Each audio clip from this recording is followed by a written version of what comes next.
Next evening Doctor was invited to spend the evening at the house of Privy, who was interested in hypnotism. After an early supper, an interesting medium would appear. In her trances, memories were awakened within her, which referred to her very earliest days, to a time when the mind was not developed enough to be able to record or describe the physical existence of the moment. Had made the Privy's acquaintance through a patient of his, an aristocratic and wealthy dame who had suffered from severe neurosis and whom had very successfully treated by hypnotic suggestion. In the company were to be found not only professors, but also authors, artists, and the reputed friends of art, such as frequent the society of the wealthy and fashionable nowadays. His neighbor at the supper table was a lady whom he recognized with astonishment and perplexity. In the gambling dens she was known to his accomplices by the nickname of the Dummy. The lady was Countess Told. Throughout the meal he devoted himself to her, paying her every possible attention, and relating to her eager ears tales of strange and wonderful experiences in hazardous places, of the chase of wild animals or of human beings in parts of the world that are little frequented. He spoke with a grim earnestness, a savage unrestraint, enjoying once more in recollection the powers he had exercised in such circumstances. He realized what it was that drove this woman to the gambling dens, and it seemed as if this sudden disclosure gave him a pang, as if there opened up within him a chasm and a gulf so deep that only a palpitating human heart could fill it. With his imagination and with his bold recital he was pursuing such a heart, as in the jungle he had pursued the tiger. The hope of conquest inflamed his blood. He felt he must make it his own. It was this woman's heart he wished to subjugate. He was consumed with passionate desire as he read in her eyes how his recital fired her blood. That was the kind of life she craved, and her nature understood and responded to it. He painted wild scenes for her. He showed himself struggling for conquest with body, soul, and spirit pitted against unrestrained nature, and he desired her to believe that this wild and unrestrained nature was within her. She trembled at his words, and swayed by his, a longing for support and tenderness overcame her. The recitals by which he sought to enchain her interest aroused so forceful an impression of human power that it seemed, in tearing herself away from them, she was actually tearing a fragment of living, bleeding flesh when she sought out her husband with an almost supplicating gesture, as if desirous of protection from a force too powerful to endure. Saw her gesture, and the blood mounted to his forehead. He was flushed with passionate desire, and could no longer bear to see the glances of others rest upon her, other strangers address her, the lips of other men pressed to her hand, or the thought that any other will should impose itself on her. His was the call of blood that should reach her, and inflamed with passion and desire, he left the house and drove home. All his thoughts were centered on her, however, and as he rapidly increased the distance between them, and as it were tore the bleeding flesh from his body, he called out to the image which filled the yearning gulf within him, death and desire. Death and desire. At home he drank until all around him had dissolved in the mists of intoxication, and he no longer saw anything but her heart, her bleeding heart, snatched by his hand from her lovely body, held in his grasp, enticing and inflaming his passion. At length came the day when Countess Told should enter upon her prison experiences. She repaired to his chambers, and he took her to the building, making the governor curant of the whole story. Before being led to the cell, she asked, "How long am I to stay there?" "As long as you like," Countess replied. "It all depends upon your skill, but of course you have but to say the word and you are free in an instant, even if you have not achieved your object." "I have plenty of time," she answered, "but I should like to ask for leave next Monday so that I can keep an appointment." "Most certainly, we can easily arrange that. With your permission, I will come and fetch you. Besides, you are sure to have something to report by then." "Finally, Doctor," said the Countess, "I want you to know that my husband is in the secret, and you will go and see him, won't you?" "Promise me." Assented. A warder took possession of the Countess, and as she went with him she smiled back at. "Good luck," cried he ere she vanished along the corridor. The Countess had left the Privy's house in a strange tumult of feeling. The stranger who had so impressed her had suddenly disappeared, but his forceful personality had left its mark, and she could not free herself of it.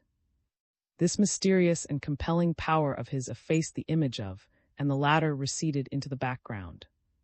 When the door of the cell opened before her, it seemed as if the time she had to spend in this narrow space, this strange, cold chamber, so far removed from the world, would be a period of probation, a time of testing for herself.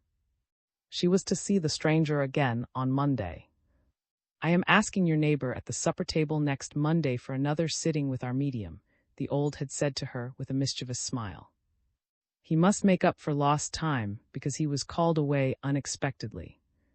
But if he did not see the medium asleep, at any rate he found Countess Told awake. "All right.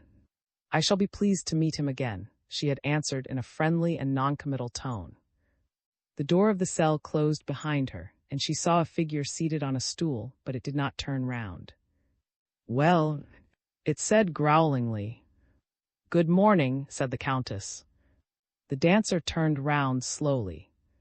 When she at length faced the Countess, the latter uttered a little cry, and with well-feigned astonishment hastened to, exclaiming, "What, you here, my dear? But we know each other. What a strange coincidence." She began chattering at once, as if quite oblivious of sullen mood. "Just imagine, they actually caught us all at the most noted resort of them all. I can tell you there was a fine to-do, my dear. One man sobbed, another tried to jump out of the window, and you know they are all shut up tight. Somebody sat down and wailed, 'Oh, my wife, my 4 children, I am disgraced forever.' There was a tremendous fluttering in the dovecot. I could not slip away in time, and so they got me too. Tell me what is the best thing for me to do. There's nothing wrong in entering a gaming house, and I have never once played." But only eyed her gloomily. "Do say something. Is there anything the matter?" pleaded the Countess. "The matter is that I want you to leave me alone," answered the other. "Was the young gentleman with the fair sandy beard there? The one who played against, you mean?" "No, he wasn't there. I have never seen him since that night." "Was the old professor there?" "No, I didn't see him either." "Then you needn't tell me any more about it. It doesn't interest me. The whole world isn't worth a pin. I am miserable, for I am forsaken and betrayed. There's no interest left in life for me. I am lost and undone, and no one troubles any more about me than if I were a frozen field mouse. What dirty dogs they are." Suddenly she sprang from her stool and seized the Countess by the shoulders. "You were with the rest of us. I want to drum it into your head," she continued with increasing vehemence, "that there never was anybody so treacherously betrayed as I have been. And there was no reason for doing it, for I was an artiste, a well-known and admired artiste, and here I am now forsaken and betrayed. Cast aside like a squeezed-out orange." "Why did he forsake you?" asked the Countess shyly. In her own mind she seemed but a simple child in the presence of this wild and passionate personality. Yes, he had forsaken her, left her forever, she reflected, and she shuddered at the thought. And now he was dead. At the moment she felt doubtful of the enterprise she had undertaken. "He is dead," she said in a low voice which vibrated. "Who?" cried. "Your friend Hull," answered the Countess, preparing to enter sympathetically into the girl's feelings, the image of growing yet fainter in her subconscious mind. But the other exclaimed passionately, "What are you saying? The man I mean is not dead. He is alive, and yet I sit here in prison. Yonder in the town outside he stands, strong as a tower, firm as a rock, I tell you. How can a puny thing like you know what he was? All others were as dirt beneath his feet, and their faithlessness too small a trifle to consider. Hull is dead, but what does that matter? Who cares an atom about him? But that other, the Master, the Lord, he lives there in the free air, where there is light and love and life, where he might bear to have me lying at his feet, like a rug that only serves to warm his toes. He is the great man, the Lord, the Master. He is a bear, a lion, a royal Bengal tiger, do you hear? He does not belong to this cold and frosty land. He comes from Bengal, from paradise, from a place I shall never see again. And I am left to linger in this dungeon. Suddenly she said, quite calmly and seriously, "Tell me, do you think there are men whose will is so strong that they can break down even these walls when they know how passionately I desire it?" "There are no such men outside, but within us there are," answered the Countess, carried away by the vehemence of that passionate storm of feeling which had so lately broken over her. How contemptible it was of her, she thought, to have desired to outwit a human being. She felt mean in her own estimation, and casting all projects and promises to the winds, she began to glow in the presence of this strange personality like the spark of an electric current. "Yes, they are to be found in us," she repeated. "Hey, the conqueror," sang with a sound of passion in her tone, and in the Countess's heart, too, there sprang up, like a marble image, the form of the man she had met a few evenings before. On her heart this image was sculptured, and she allowed its impress to recur again and remain there. "Do you love him?" she asked the dancer. But the other answered, as if brushing away an unconsidered trifle, "I love. I adore him. I do not love him," hastily asseverated the Countess, pursuing the mental image she had conjured up. "But yet he is great, superhuman. He is a world in himself. In the midst of this tame and quiet existence, he is as a jungle and primeval forest. It seems to me as if he must have both the tiger and the serpent within him, as well as all that is boldest in nature, its gigantic trees, its wild and impenetrable forests. Do you know, one can creep within them, never coming to an end and yet be in him." She broke off suddenly. She dared not put into words the fancies evoked within her. For the husband whose eccentricities she tolerated was no more to her than a brother, nay, a father. They were bound together by one voluptuous hour of which no human being knew or even suspected. It was such an hour as that in which two human personalities melted into one to create a new being that later on might emerge and begin a life bound by invisible ties to that mysterious hour. The threads might be torn from their place, snapped, distorted, yet they remained entwined. No other desire now possessed her than to yield her senses once more unrestrainedly to that consciousness of the depths of her being which enfolded her as in a dream, and which she nevertheless continually thrust aside. The two women sat close together, the Countess on the ground. Both seemed alike to be struck down by an invisible and imperious fist, striking at these centers of abandonment and yearning and self-betrayal. After the hasty and intimate avowals forced from them, the shadow of silence fell upon them. "Say something," pleaded the Countess timidly. "Be silent, or I shall strangle you with my own hands," cried the dancer. The Countess shrank back, feeling herself, beside the other, to resemble a hare in the claws of a mighty and powerful bird of prey. Food was pushed into the cell, but neither of the women perceived it. It grew dark and the dancer lay down, fully dressed, upon one of the plank beds. The Countess imitated her and stretched herself on the other straw pallet. The night passed by, and in the long sleepless hours their fancies flowed into a dark and turgid stream. Suddenly in the gloom's voice was heard, "Are you asleep?" "No. Why are you here?" The Countess had not the courage to repeat her tissue of lies, and she remained silent. Two kept silent for a while, then she said suddenly, "You were sent here to pump me. Have I told you anything?" "Yes." "About him?" "Yes." "Did I tell you his name?" "No." "That's all right then, otherwise you would never leave this place alive. But if you are lying and I had told it you, I tell you now, he has no name. He is 1,000 men, a whole nation, a part of the universe." "Just like the man I have been thinking of," reflected the Countess, but an instant later she did not know whether she had not spoken her thought aloud. "When are you going away again?" "When you want me to." "Then go at once and tell everything I have told you." "No," answered the Countess resolutely. "Why don't you, when that is what you came here for?" "Things are different now." "Nothing is different," asserted the dancer vehemently. "Everything is as it was and will ever be. He is out there free as the air, I am here like a carcass rotting on the ground. Tell everything you know. I shall say nothing. Why not, you cursed hussy? She shrieked. Because you love him so. Then the dancer grew calm again, but a few moments later she burst into tears and sobbed wildly and unrestrainedly.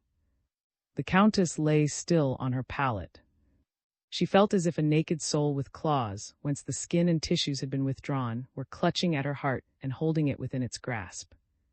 She felt her own blood shudder and leap up beneath the claws and mingle with that of the other. This naked soul that clutched at her was her sister. She was akin in blood to the criminal yonder, but neither of the women knew that he who had thus caused their hearts to beat in unison during this night in prison was one and the same mysterious being. XI. The news received of State was very unsatisfactory. Since he had apparently offered strong resistance to his attackers, a second man seemed to have struck him violently on the head with a crowbar, and the blow had resulted in concussion of the brain. At intervals he became conscious, but for short periods only, and at present it was impossible to say what the outcome would be. His state was so critical, the doctor declared, that any sustained conversation with him could not be thought of for at least 2 or 3 weeks. As for the dancer, about whose participation in the affair he would have something to say, as his shout to the constables to take her into custody proved, had for the present to content himself with any evidence the countess might obtain. Today was Monday, and at 4 o'clock in any case, he would hear whether any explanation might be looked for from. He did not leave the house that day. The 2 main centers of his activity could not be reached by him in person. One was the women's prison, the other, and far more important, was the town of Constance. He was frequently called up by telephone from the latter place, for this had to be kept constantly under surveillance. While spending the waiting hours at home impatiently, he frequently walked backwards and forwards to the window.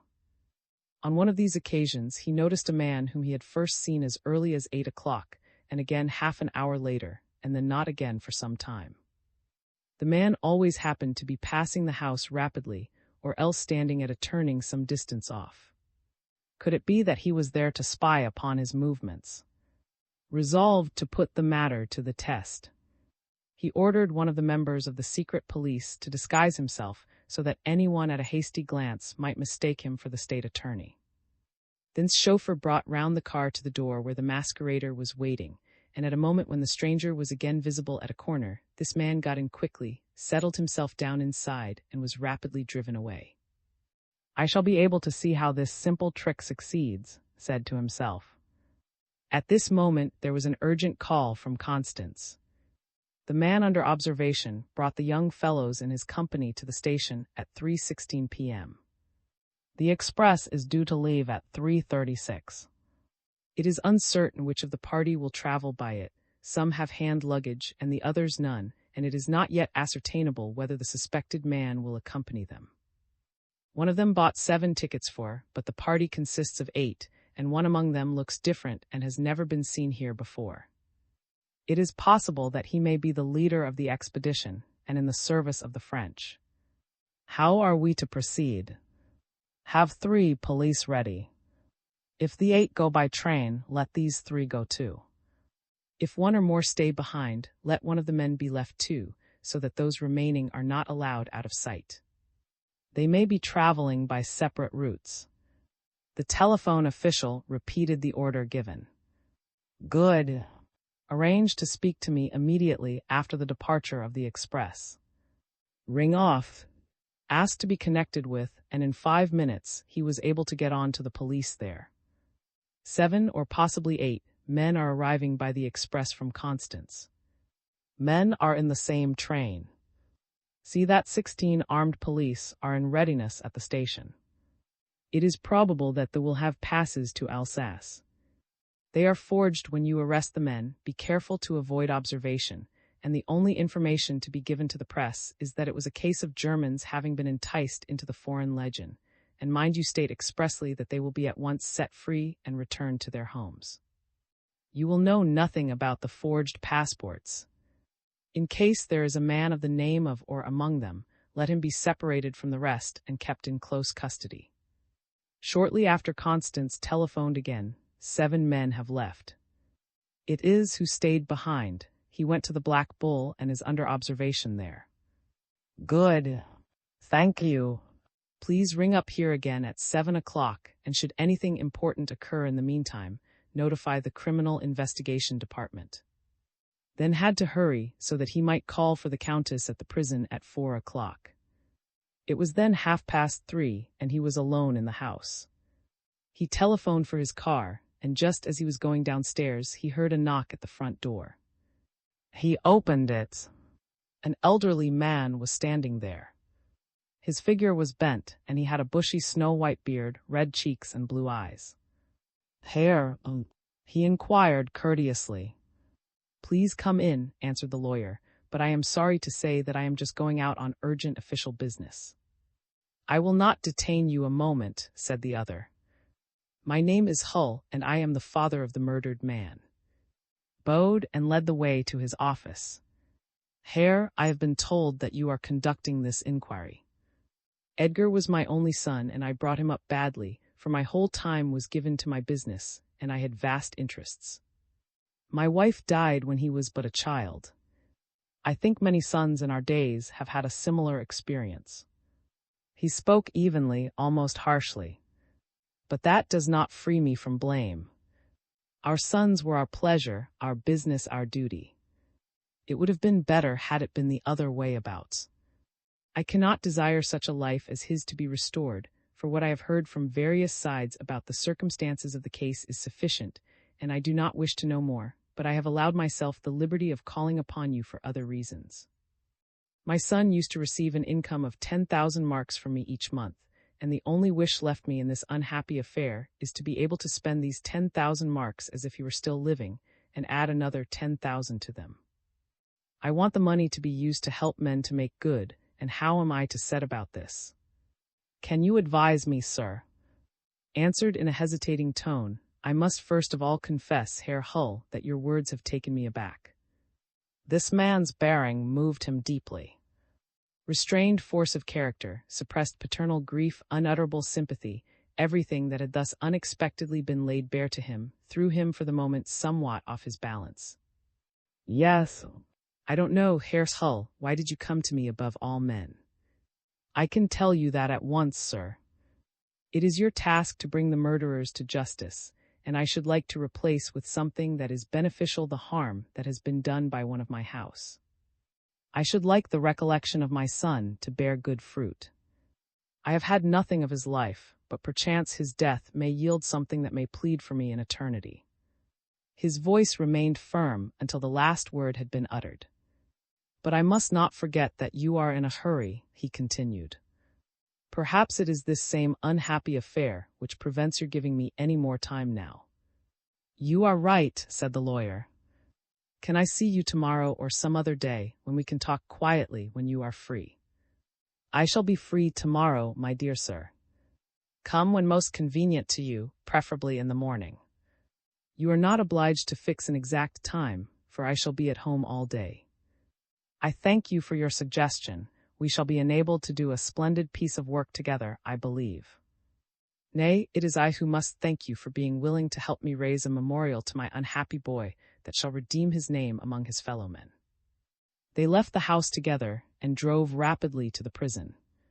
The lady left here long before 4 o'clock, said the governor. Indeed, said disappointed. What did she leave for me? Nothing. And you yourself know nothing either. About the matter she had in hand, did she get any results? I did not inquire. Why not? Said, annoyed by his manner. I was not instructed to do so, answered the governor morosely. It is not a question of your exact instructions, but of attempting to track to earth one of the most dangerous bands of criminals Germany has ever known. You don't seem to realize that. What you and your instructions maybe counts for nothing. So much the better. Perhaps another time I may be spared such innovations. You do not seem to feel yourself thoroughly comfortable in your post, Governor. I will say a word for you to the Home Secretary. Good mornings. What has happened? Said to himself. What is up? He felt disappointed and angry as he took his seat in the car again. At 7 o'clock that evening, the Countess drove to the Privy's mansion. She found the same company assembled there as on the last occasion, and this time, too, she saw as little of them. Around her and Doctor's, her partner at the supper table, the conversation rose and fell, isolating them from the rest. Her neighbor was more silent than on the previous occasion, but everything he said was spoken with an impressive intent, directed towards a goal which was unrecognizable. The Countess was divided in her own mind as to whether she should relate her experience in the prison to him, should tell him that she had come in contact with the soul of a woman, strong and fearless as the figures in his own recitals. Yea, even stronger, since it was a woman, experienced in renunciation, and carrying on her conflict in resistance and defense. In imagination she had entered so thoroughly into the struggle, and her encounter with this criminal seemed to open up such unusual circumstances, that the power of the man at her side insensibly seemed to lessen, and this second meeting with him appeared to yield nothing that her passionate anticipation had longed for. The man seemed to decline before her. She noticed that while he uttered his imperious sentences, both at their first meeting and on this occasion, he kept his eyes fixed on her with a compelling look. They were eyes, and their glance was a steely one. She grew somewhat frightened, and in her anxiety yearned for some human being who could warm her breast with his sympathy and afford her troubled spirit peace. She looked across at her husband. He was sitting near the medium, engaging her in talk, and it seemed as if his words were the mere play of his graceful fingers, on one of which the ring was flashing, as if dominating the whole. Then the woman's heart was overcome with a strange, sad feeling, stilling the fever in her breast, a feeling of lofty womanly sympathy. He seemed such a child, she said to herself. Without me, he would be defenseless. He is like a hoop rolling down the street, its course determined by the obstacles and unevennesses in its path. With this feeling upon her, she experienced a renewed glow as she thought of her encounter with the dancer. She was lifted out of her everyday existence, borne onward as in a mighty rush of passion, then again becoming cool and collected as at the contact with something cold and forbidding. It seemed to her then that she was struggling to reach her husband, and ever as she approached him she was driven back, encountering the inflexible and steely glance of the man beside her. Grew more and more silent. He ate nothing, and he took no pains to conceal his taciturnity. On the contrary, he seemed, as it were, to strive to impress it upon the whole company, just as a mighty African potentate might exercise his tyranny on his patient and long-suffering followers, and the very actions of the others served to accentuate this attitude of adoration of a superior force. Count Told alone seemed to trifle with graceful gestures about the medium, who, black-haired and deadly pale, kept her unwieldy form pressed close to his side, seeming to have eyes for no other. Then the Countess felt that she hated the man who sat beside her in his sullen mood, while her husband's attitude was thus bordering on the ridiculous. And yet it was not hate she felt, but the inward conflict between the desire to yield herself to the domination of a self-sufficing and stronger heart and brain and resistance to the impulse of subjugation. The supper table was cleared, and the company stood around talking for a while. Had left his table companion and sought the society of Count Told. He engaged him in a discourse on the psychological aspect of gambling. "I am a born gambler," said the Count. "When I am losing, I remain as cold as ice, but when I am winning my brain lights up and my fantasies are redoubled." Then said, "Games of chance are the oldest form, the strongest and most widespread form, in which a man who is not gifted with artistic expression may yet feel himself an artist." "That is an interesting idea," said the Count. "Pray follow it up a little further." "It is because in a game of chance, every man feels that he can force himself to a creative act.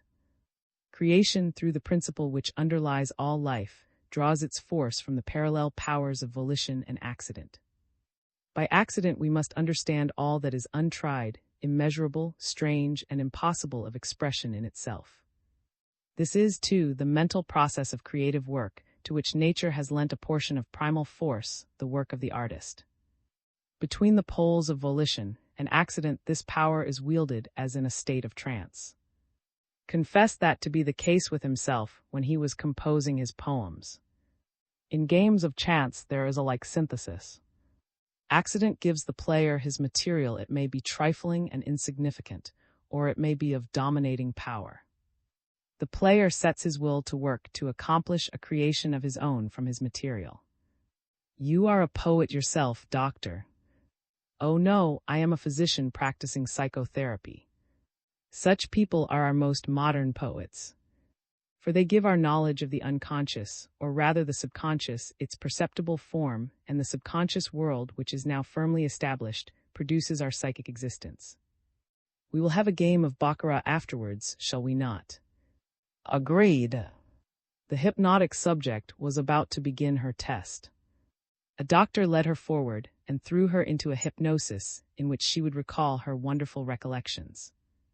On the first evening, as Count told informed in an awestruck whisper, she had related her mental experiences during her first attempts to walk. While the Count was speaking, he felt an unnatural warmth stealing over the back of his head. He turned round, but there was nothing behind him save the tapestried wall, upon which pictures of the old school, to which he was quite indifferent, were hanging. The patient did not respond to the hypnotist's suggestions. She did indeed fall into a state of trance, but all the spectators could see that gradually the expression of her eyes indicated that she was returning from a far-off view, until suddenly they looked straight ahead and were wide awake again, awake and indignant. "Someone is tormenting me," she said. "No one is tormenting you," said the hypnotist in a monotonous and measured tone. "We are guiding you to the early home of your youth. 1, 2, 3. You are sleeping. 1, 2. You are sleeping." He passed his hand slowly and lightly over her forehead, continuing to count. 3, 1, 2. Where are you now? How old are you? I am 10 months and 3 days old. What did your mother do this morning when she took you out of the cradle? She unwrapped me and hurt me and she breathed a deep sigh, then awoke suddenly and said, "There is someone here who ought to go away." Who is tormenting me? We can obtain no results today. There are some disturbing influences which I do not recognize and therefore cannot remove, said the hypnotist. The privy approached. How would it be, doctor, if you were to make an attempt? After the tests of your power which I have already seen, I think we can promise to get rid of these disturbing influences, he said. Declared himself willing to try, at any rate, though he could not vouch for the result, as he was suffering from a slight chill which affected his head. He at once took a short step towards the medium, however, and they saw that she moved slightly in his direction as if attracted by a magnet. Did not utter a word, but he let his glance wander over part of her body. The girl became even paler than before, if possible, and although she made no movement, it was easy to see that she struggled against something invisible, that her resistance grew quickly weaker, and that her eyes fell before him. Then said in a rapid and violent tone, "You are lying in swaddling clothes. Your arms are bound fast to your side. You are 6 months old. It is evening and you are crying. Why are you crying?" And from the heavy body of this girl, sleeping with wide-open eyes, there came a piping, fretful voice, "I have a pain in my stomach." "That is only wind. You've had too much to drink." "Who gave it you?" "I got it from the breast of a woman," answered the baby voice. "Do you love that breast?" Then the girl grew deathly white, and into the childish voice there crept a piercing and angry note, "No." "What did you want to do?" "I wanted to bite it with my gums." "Why?" Then the girl was seized with trembling, which passed over her whole body, and said, "Every minute that prolongs this endangers her life. I must bring the experiment to an end." He laid the girl down on a sofa, and with reassuring movements he released her from sleep and bathed her face, and when she came to herself again recommended her being put to bed. The conversation now turned upon this experiment, and everyone was asking questions, speculating on what she would have said. "That was a fable of the preconscious existence. Doctor, you are a genius." But what did she want to say that made her tremble so? A lady came forward with the same question on her lips, but eyes sought the Countess, and she too came forward to ask. Then answered she wanted to say, "Because I hated her so." Oh. The Countess shrank back and the others were silent, painfully affected. Then the Countess leaned forward, saying coldly, "A baby cannot hate." "How do you know that?" asked roughly. I know it of myself, she replied. Then you can rejoice over yourself, for you are not only a genius at recollection, but also an angel in disposition. Retorted sarcastically. Conversation broke the company up into little groups. Count Told alone remained silent. There was still that unnatural warmth at the back of his head. He looked behind him and he felt his head. There was nothing there. He went to a mirror, but nothing was to be seen. He sat down again and it seemed as if he were falling asleep, yet he saw them all and heard everything. He wanted to say something, but it seemed as if the words were plucked from his mouth like ripened fruit ready to fall. After a short time had passed thus, he rose and went to the group wherein Doctor was standing, saying, "We were going to play baccarat." "So we were," answered. "Shall we be likely to find enough players?" Then Told grew wide awake and eager. "It will be fine, playing baccarat with you. Herr, will you join us, eh?" "I must attend to my social duties among the ladies," answered the privy, "but you will soon be able to find partners." 6 quickly gathered round the card table, which stood in a part of the room leading to the conservatory. The lamp with its enormous shade hung low over the table, leaving the rest of the room in the half-light. In the conservatory, to which a glass door led, the ghostly branches of foreign palms could be seen outlined against the glass, and in the moonlight they looked like stiff forms stretching their dark limbs heavenwards. They cut the cards to see who should be the first to hold the stakes. The visitors crowded round the card table and Countess Told stood in the dim light, looking down upon it. Saw her smooth white skin gleaming from the rich dark red dress she wore. His bearing was cold and gloomy, and scarcely a word escaped his lips. The feelings that arose within him were sternly suppressed, and his thoughts were busy with Count Told alone. When anyone addressed him, he answered abruptly. He seemed to pay great attention to the game, but he played by leaps and bounds. Soon the who had begun their game with modest stakes began to imitate his example, and there was no unanimity in the value of the stakes. Beside a stake of a mark or two there stood a 50-mark note, and then one for 200. The small stake seemed to feel ashamed. It rapidly became 20, and still faster it grew to 100 to 200. Very soon there was no player who ventured less than 100 marks. When they began they found time for conversation between the end of the hand and the fresh deal, but after a time the talk grew less and then ceased. The onlookers, too, became silent. The contest between the players grew more pronounced, the game feverish, and this excitement spread to the spectators. The Countess noted the high stakes her husband wagered. "He has never played before," she thought. "What is the matter with him?" The Count was winning. He let his winnings accumulate. It seemed as if he were a horse, urged and threatened onward by an eager rider. He threw his money down. It was now his turn to hold the stakes. It seemed to him as if the moment in which he should deal the cards and undertake the manifold risks of gain or loss would be a supreme experience for him, yielding rich secrets of wonderful joy. He grew excited, and his fantasies played about the room.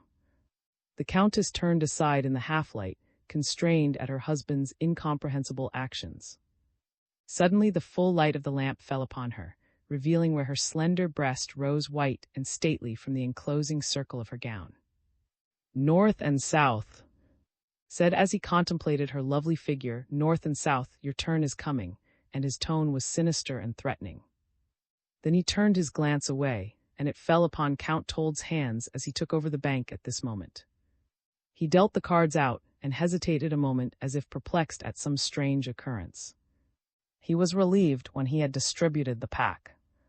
He won considerable sums, and it was singular that the same feeling of perplexity recurred. He won a second time, and now this seemed to happen continually. Players and spectators alike were astonished at the run of luck the Count's game exhibited. "Look at your husband," said someone, turning to the Countess. "He is winning every hand." They all cast a glance at the Countess, and then quickly returned to their cards. The Count dealt the cards once more. He disclosed his cards. He had 2 picture cards and was about to buy another. "Halt!" cried a voice suddenly, like the voice of a drill sergeant, and a hand was laid roughly on the table, reaching the white and delicate hand of the Count, on which the ring was sparkling, and turning it over. Then all the company saw that the Count had been about to take a card from underneath the pack, instead of the one that lay on the top. The card was a 9. Aha, a 9. Now I understand your luck, you gudgeon. You are a common cheat. They all sprang up in confusion. Count Told sat still in his chair, in a state of utter collapse. He seemed absolutely crushed, finding no word to say. "Give the money here," cried the harsh voice again. "All of it." The tone was threatening. The spectators and the players were crowding together, and a cry rang through the obscurity. Through the hasty movements of the powerful man who had seized the Count, one man had fallen to the ground, dragging another down with him. The latter clutched at the tablecloth, and it was pulled off, money and cards being strewn over the floor, people flinging themselves upon it. Suddenly the electric lights went out, but Doctor, who had waited for the cry from the dark corner, rushed to the fainting Countess, lifted her in his arms, and with one spring bore her under the palms and out into the garden under the moonlight, through the shrubbery and to the wall leading to the street. He lifted her over, and from the other side someone helped him with his burden. An instant later a car was stealing swiftly down the street. "The northern and southern hemispheres," he shouted aloud furiously during the drive. "Now I hold you both." The was empty. The car came to a sudden standstill. He carried the Countess, still unconscious, into his house. Xii.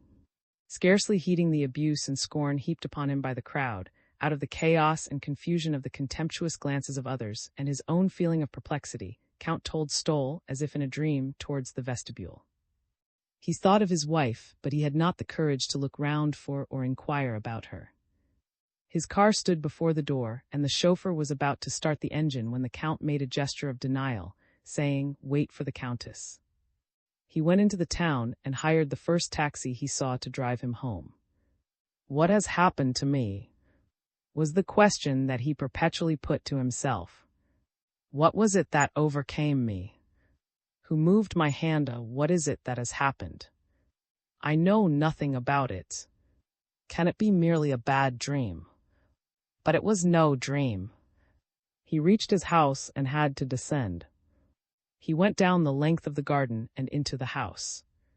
The footman took his coat, and the Count went to the room where he and his wife, whenever they had been out together, were wont to spend a short time before going to bed, in exchanging the experiences the evening had afforded. He always looked forward eagerly to these moments. Tonight he was alone there. "Where can my wife be?" he asked himself, astonished and yet unconscious. So many tender memories clung to this room, and he felt disappointed that in this dreadful hour she was not by his side. It was the first painful experience of his existence. But all at once it became clear to him that she must have sundered herself from him, and he realized that by that inexpressibly strange occurrence at the gaming table in the mansion he had covered himself with mire. It clung fast to him, and he thought, "Lucy must leave me. She must remain away until I have purified myself." But how was he to accomplish the task? And suddenly there came over him, like an icy blast in all its pitiless severity, the full meaning of what he had done. He had done it, he really had put cards at the bottom of the pack and then drawn them when he wanted them, and with these he had won money. Yet he had not desired to win money. What could have happened? Was there no help anywhere? He had done something against his will. His act had thrust him out of decent society, and to the end of his days he would be known as a cheat. Was there no help to be found? "I know now," he said to himself, "what it is I have done, but I do not know how I came to do it, neither the why nor the wherefore. I am growing crazy, losing my self-confidence, and I shall henceforth be unable to feel safe, whatever I do." Horrible, monstrous thought. I am absolutely afraid of myself. How can I ever have reached such a point? Yonder is a sculpture by, and the picture hanging there is one of, I am quite certain of that, but what proceeds from my own brain and is my own creation, of that I can never more feel certain again. I retain my sight, hearing, and feelings, but my brain is rotting. I shall end in a lunatic asylum. My body moves in the light of day, while my mental powers are wrapped in a dim twilight. Is there no one that can help me? He struggled with his tears, but he could not even allow himself to weep, for he thought, perhaps I shall lose all consciousness of what I am doing. If I weep, may I not possibly destroy a picture that I have hitherto loved, and or abuse my man, or act improperly to Lucy's maid. And suddenly, at the utterance of his wife's name, he collapsed entirely. Ah, Lucy, light of my life, can you not help me? He cried. Will you not come? Have you no longer faith in me? Why am I left alone? He rang and then, hastening to meet the footman, inquired for the Countess. The Countess has not yet returned, he was told. Nor telephoned. Has she not? No, my lord, but an hour ago Herr Doctor. Rang up, asking if he might have the of waiting on her ladyship tomorrow morning. His telephone number has been written down. Go, said the Count. I will go to Doctor. Yes, to Doctor. He thought, and then, a prey to 1,000 nameless fears, he cried aloud, or else I shall hang myself. I must be able to tell some human being what I feel. He hurried to the telephone, giving the number written down. Yes, this is the state attorney, Doctor. Answered a strange voice in the distance, and Told began to tremble. But he all his energy and self-control, saying, Can I speak to you at once? He was terribly afraid that the fever of his desire might melt the connecting wire, and that he might get no answer. He breathed freely again when he heard the words, with pleasure. I shall expect you. Fritz! He shouted, get the two-seater ready, and he drove back to Munich. Believed he had come on the Countess's errand, and that something had happened in the prison to put an end to the enterprise they had in hand. I think Count Told that after all it was too risky an experiment. The Countess! No, no, cried Told, interrupting him. I, it is on my own account that I've come here, and then he began his story. He told, too, what an extraordinary sensation of heat he had felt at the back of his head, and this must have been the forerunner of misfortune. Do not be vexed, Doctor, that I, a stranger, should come to you thus, but I should have had to put an end to myself if I had not been able to confide in someone tonight. May I go on? Well, these powerful rays, that were like red-hot iron at the back of my head, changed gradually to a feeling of well-being throughout my whole body.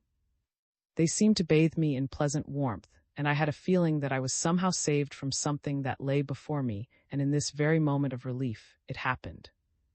In the first half-hour afterwards, I thought it could have done, but when I reached home, I realized that the dreadful story was true, and this thing had really happened. There is no getting away from it, either for others or for myself. At once recalled his experience with the old professor. He was startled. Could it be possible that here too, and he thought of the Countess and of. He asked Told, have you any suspicion at all? The Count did not understand the question. Any suspicion? What do you mean? That I have been like this before. Ill in this way. No, never. No, a suspicion of any special person who was there. The idea never occurred to me. I can't understand how anybody else could. No, I don't suspect anyone. Was there nobody in the company who did not seem to belong there, who was not quite like the other guests? It was a company of the privy's intimate friends. No, there was nobody. Rejected the idea. Besides, how could there be any connection between the criminal he was seeking and the Count's act of cheating? It was apparently a momentary mental aberration, a loss of willpower. A subconscious process in a strange and elusive personality which bordered upon morbidity, which thus strove to register a mental impression upon its fellow players. The Count ought to consult a psychiatrist. It was extraordinary that he should appeal to him, a criminal prosecutor, but he did not put any question to him on this head. Told became silent, and the lawyer respected his mood. Then suddenly he seemed to pull himself together and said, "I realize that I am keeping you from your night's rest. I beg you not to be vexed with me." In misfortune, it seems as if the mind sinks into a gulf, and the consciousness grasps at the nearest support. You had rung up, and there was some connection between you and my house, and so, he broke off. But tell me, am I really saying what I want to, or am I talking nonsense? You see, that is the horror of such an experience as mine. It seems as if I shall always require a neurologist to guide my future life. Reassure yourself, Count. You are speaking quite clearly and saying exactly what you want to express. I beg you to make use of me if you can. My calling in some respects borders upon the sphere of the specialist in nerve disorders. Perhaps it goes even further, and at any rate it is bound up with the most mysterious and most speculative part of man's being. I am very sorry that the occasion that brings you to me is such an unfortunate one, else I should be only too pleased by your visit. While was speaking, desiring to convey that anything out of the common which was mentally or spiritually of an unusual and critical nature was really his concern, the idea occurred to him to enlist the Count's sympathy in his own aims. Count Told was a man of the world. He belonged to a sphere through which hoped to be able to endow the life of the nation with nobler qualities and loftier ideals. In the practical necessities which the last few months had forced upon him, he had almost neglected the ideal side of the task before him. The events of this night had brought him into unexpected relations with a human being, and he could best serve him by not leaving him alone. He explained his views to the Count. They talk of ours as the upper class. This description, which certainly has a substratum of truth, must be made a living reality once more. Our class, free of the struggle to obtain a better social status, is more than ever called upon to foster intellectual development and mental gifts. It must cherish these noble qualities in itself and turn them to account for others. Our sphere of politics must be the spiritual one. Count Told's life hitherto had been irreproachable. Both in sentiment and in the externals of life he had shown himself superior, but for lack of serious pursuits to which he could devote himself, he had thrown his energies into following up his hobbies, such as the collection of futurist works of art, for which there was as yet no standard to judge by. He patronized young poets who were at present but a minority and a novelty. They were brought into the light, and the discovery of their powers engaged the serious attention of himself and his like. The struggle to get possession of something new and striking was carried on in this respect just as it was by the profiteers of ordinary wares. It was not the uneducated rich who devoted themselves to it, but those who sought for their wealth a channel which should return their gold stamped with the impress of beauty and of intellectual superiority. But these fell victims to the age, and their ideas dissolved in hysteria akin to that of a weeping woman whose whole consciousness can hold but one idea. The value of money declined, and in so doing its power over men became all the greater. It seized upon them with ever-growing force, till at last it was like a disease. Such was the connection between the hobbies of the Count and his like, and the age they lived in. The age made use of what was valuable in them. The propagandists of the new art were merely stock jobbers, uniting their intellectual ambitions with their speculations. The celebrated blue horses were to be had for a couple of 100 marks at first. X bought them for 800, and now it was impossible to obtain them for 200,000. It was such anecdotes as these that spurred them on. For a long time, and Count Told discussed these things. The Count opposed view, having learnt some of the terminology of the artists whose pictures he bought. Folks even begin to say, said to him on one occasion, that he speaks as well as a futurist. And this school begins to affiliate itself with another intellectual movement of our day, which stands on much the same foundations with the so-called theosophy. You will notice that the futurist is also a theosophist or an anthropologist. But it is not because these ideas are really inwardly connected, but because the pursuance of them is united. You will always find nowadays that those who most freely deplore the materialism of our age are those who in private life are most devoted to it. Moreover, in the one case as in the other, it is not always a question of money. Mental and spiritual greed is also an aspect of this age, which exchanges the dominion of one for that of another. Everywhere folks are seeking eagerly to escape from the misery of the present, and for us mortals there remains but war against those near us, against those among us, and against ourselves, and it is our class especially which must wage war against ourselves. Then asked the Count whether he would not spend the night with him, as it was now so late. The Count answered involuntarily, "Yes, but my wife." Then he stopped, looking at, and his face showed the return of his tormenting thoughts. After a time he began again. "You had caused me to forget my trouble, doctor. Oh, for this night I have robbed you of, which you have devoted to me so sympathetically, I shall eternally be in your debt. I cannot think how I should have lived through it alone. Now it seems to be behind me, and I gratefully accept your offer of a bed. How would you like," said to Count Told next morning, "for me to see the privy and relate your story to him? I should be extremely glad if you would." He hesitated as if he wanted to say something more. Noticed it and waited. Then he said, anticipating the other, "I am absolutely at your service. If you have any other wish." The Count answered quickly, reddening as he spoke, "Yes, I want to speak to my wife. When I think of her I feel so ashamed." "You need not be ashamed. My wife has such a strong and forceful idea of life. It always seemed as if she found our life together a somewhat feeble thing. I wonder whether it will be possible for her to go on living with a husband who henceforth is but an invalid." "I will see her too," said. The privy received at once. As amiably as he could, and in the pleasantly sarcastic tone which distinguished him on all occasions, he told that his opinion was that the Count had been anxious to adventure something that might raise him in his wife's esteem. The force of her personality stood far above his own, and he hoped to attain to it by undertaking so hazardous a scheme as to pack the cards and win the game. It was not on account of the money, he was convinced of that. He merely wanted to exercise his imagination in adventure as his wife did, but her strength of character always ensured a safe way of escape. For the more feeble personality, the first attempt had ended in misfortune.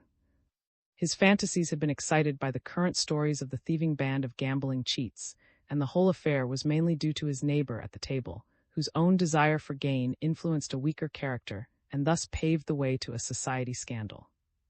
"May I inquire, sir, who this neighbor was?" "Ah, now that I have been so unamiable as to speak of him thus, I cannot possibly betray him. Moreover, he is the blameless head of a household, a professor of physiology. The matter is a great deal more serious than you can have any idea of, sir. The Count spent last night with me, driven to get away from himself. He told me the story, down to the most trifling detail, and I have no reason whatever to suspect that he was misrepresenting the facts. He was absolutely confounded and crushed by the affair. It seemed as if it had been a failure of intellectual force, a sudden inhibition of brain control. May there not have been someone among your guests who exercised some special influence on the Count?" "No, there was no futurist poet or painter among them," laughed the privy. "I beg you not to consider my questions importunate. You really are convinced that no such person was present?" "I do not believe there could have been any. All my guests have been personally known to me for some time. You know what the occasion of our meeting was, don't you? We were studying the effect of hypnosis on a medium. There were experts, professors, artists of repute, and some personal friends in the company. Then there was a doctor, whom I have not known very long, but whose extraordinary success as a practitioner I respect very highly. He's psychotherapy. And that reminds me, if Count Told state is such as you describe it to be, we might see what he can do for the Count, who is the son of one of my very oldest friends, for I feel a great deal of sympathy for him in his present position. Tell him from me that I strongly advise his seeing doctor. To whom I will give him a letter, for I know his telephone number only." Said farewell and drove from the house to Count Told's villa hoping that he might find the Countess there, but he was told by the footman that neither his master nor his mistress had spent the night at home. Then he returned to his own chambers, where the Count, pale and haggard, waited eagerly for him. "I felt sure of it," he said disconsolately, when told him that the Countess had not returned home, but one always hopes for the impossible. And what about the privy? I told him exactly what you told me. He had regarded the matter in another light, but not a very serious one. He advises you to consult a neurologist whom he knows, and has given me this letter to him for you. Doctor, read the Count. Why, he was at the party last night. Shall I go to him? Suggested. No, doctor, I really must not rely on your kindness any longer. I must pull myself together and deal with this crisis in my life. I will call up doctors on the telephone, as we have his number there. I will do it from here if I may. Doctor, said the Count at the telephone, you were present at Privy's party last night when I had the misfortune to. That is so. I want your professional help. They gave me a letter of introduction to you. Can I bring it at once? The other voice answered harshly, no. I do not see patients except in their own homes. What is your address? Expect me there tomorrow morning at 11 a.m. Repeat the appointment. What time is fixed? 11 a.m., said the Count, thoroughly terrified, and then he left his house. XIII. The Countess opened her eyes on something black, intersected with red circles and rays. All around her was dark and strange. Somewhere on high a faint light was glimmering in the room in which she lay. She was on a sofa, fully dressed. She had never seen the room before, and all its contents were unfamiliar. She lay there trying to recall what had happened, but she found it impossible. One moment alone stood out in her memory, the recollection of the eyes of that doctor, who had told her of Tiger's eyes, which had held her as with the clutch of a beast whose claws ran blood. She recalled something like a spring in the air, a hold that left her breathless, feeling as if the very heart were being torn from her body and she was sinking down into a gulf. Suddenly a door opened, where exactly she did not know, for she felt rather than perceived it. She was expecting something, but her imagination flowed back upon herself, and she waited. After a time a voice spoke out of the semi-darkness. You are awake. Would you like the light?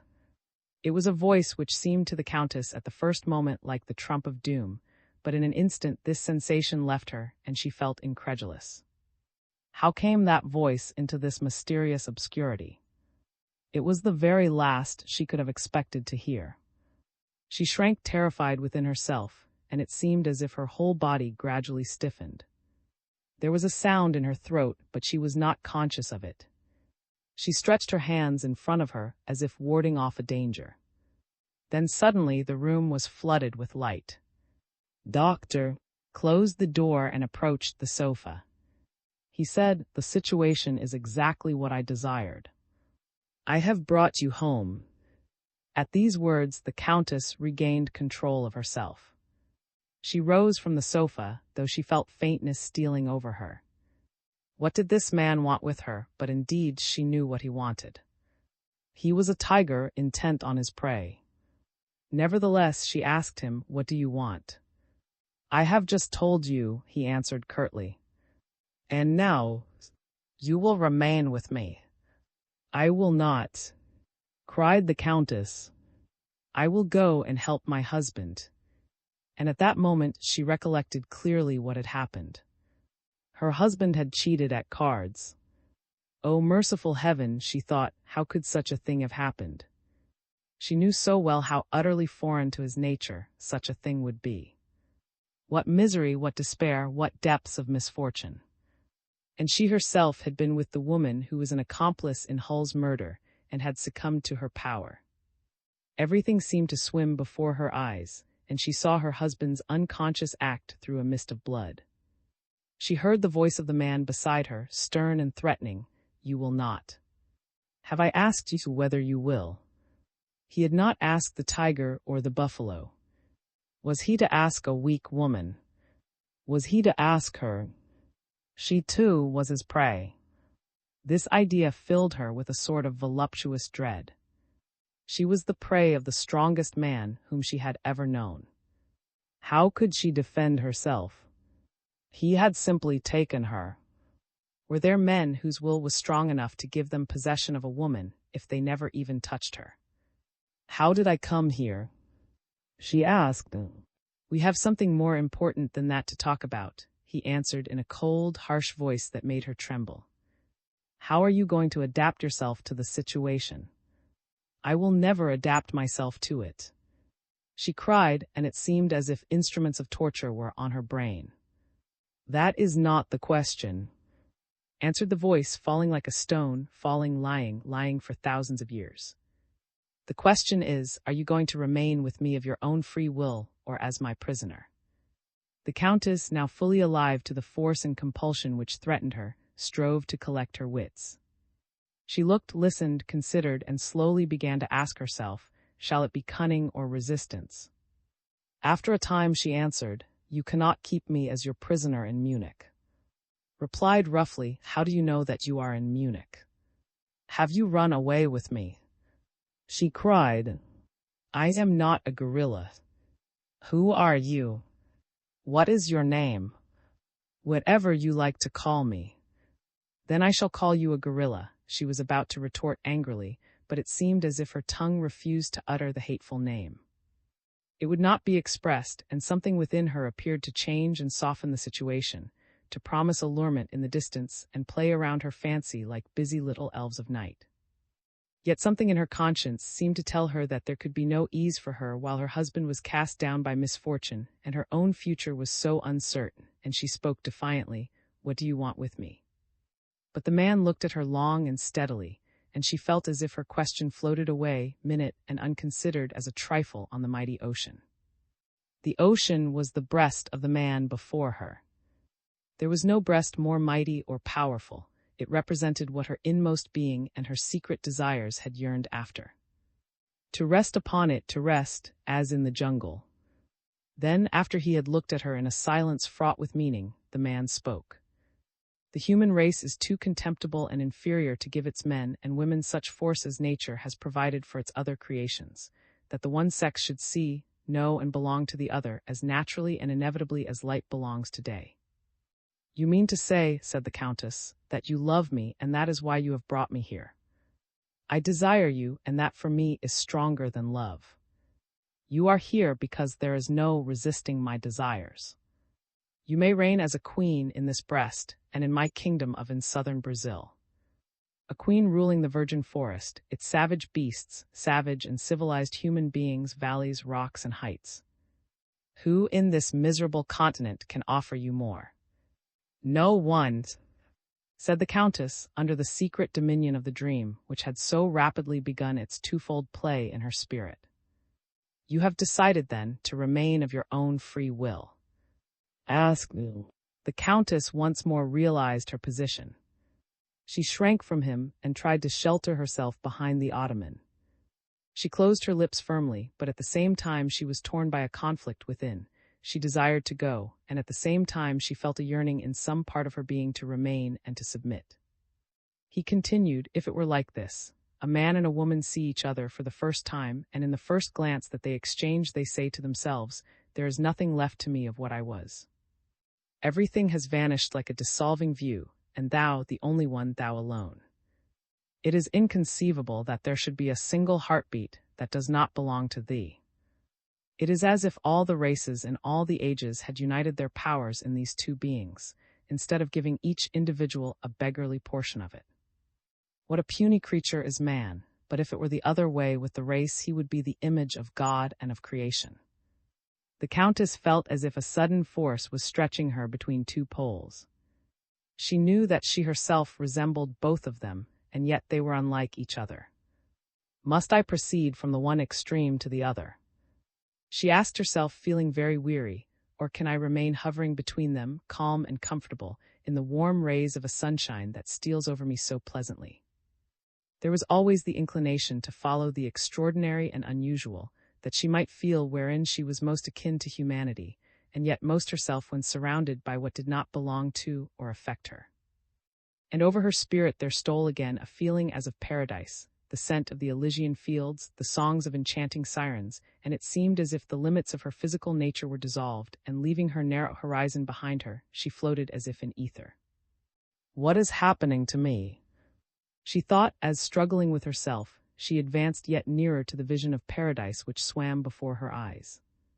The eyes of this strange, compelling being flooded her like a spring season of sunshine. He stood high as the clouds above her. The sunshine overpowered the earth, but the earth yielded itself gladly to its rays. Was that the secret of her nature too? She herself asked. The season, now wild and stormy, advanced like a monster endued with power, from beyond the horizon, over the forests, rivers, cities, mountains, looking neither to right nor left and penetrating to the very heart of things. If this man overcomes me in such a way, fills my whole being, is that indeed paradise? Is it for me completion, redemption, deliverance? Is this my second nature, which I have never yet dared to follow? She desired to resist, but a subtle and enchanting feebleness stole over her, and she felt herself like a March field, dark and yielding. A jackdaw was screeching in it, but somewhere or other a thrush was singing behind her. And the screeching jackdaw and the singing thrush were snatching at a maggot, a living maggot in the bark of the tree, and even the bark of the tree seemed to be awaiting and expectant, and there was a murmuring sound in its cells. And the thrush mounted high into the air, singing triolets born of the spirit of the soil. Woman was the thrush, and at the same time she was the maggot. She yielded herself to the destroying force, and knew it not for the tumult in her blood. She was stirred in her inmost being, plunged into the depths and soared again, intangible as an air bubble. Above her rose the call of the man like the rustling sound of the summer, calling the sap to rise, to push forward the growth which should end in a glorious harvest. XIV. His visit to Count Told duly took place. Your neurosis is not by any means an unusual one, said the doctor. It will be cured when you regain control of yourself, but it will become worse and finally be incurable if you don't succeed in doing that. It is a precursor of dementia. For professional reasons, I shall treat you in your own home, as I do all my patients. I make one condition, however. As long as you are undergoing treatment, you must not leave the house or see anyone who recalls your former life. Told was stupefied by the power and authority which this doctor assumed towards him. Timid and shrinking by nature, downcast by what had occurred, he did not venture to make any objection, and from the very first moment he stood in absolute awe of him. When left the villa, in which he had seen many things which revealed the life the Count and his wife had led, he said to himself, he must be got rid of if she even mentions him again.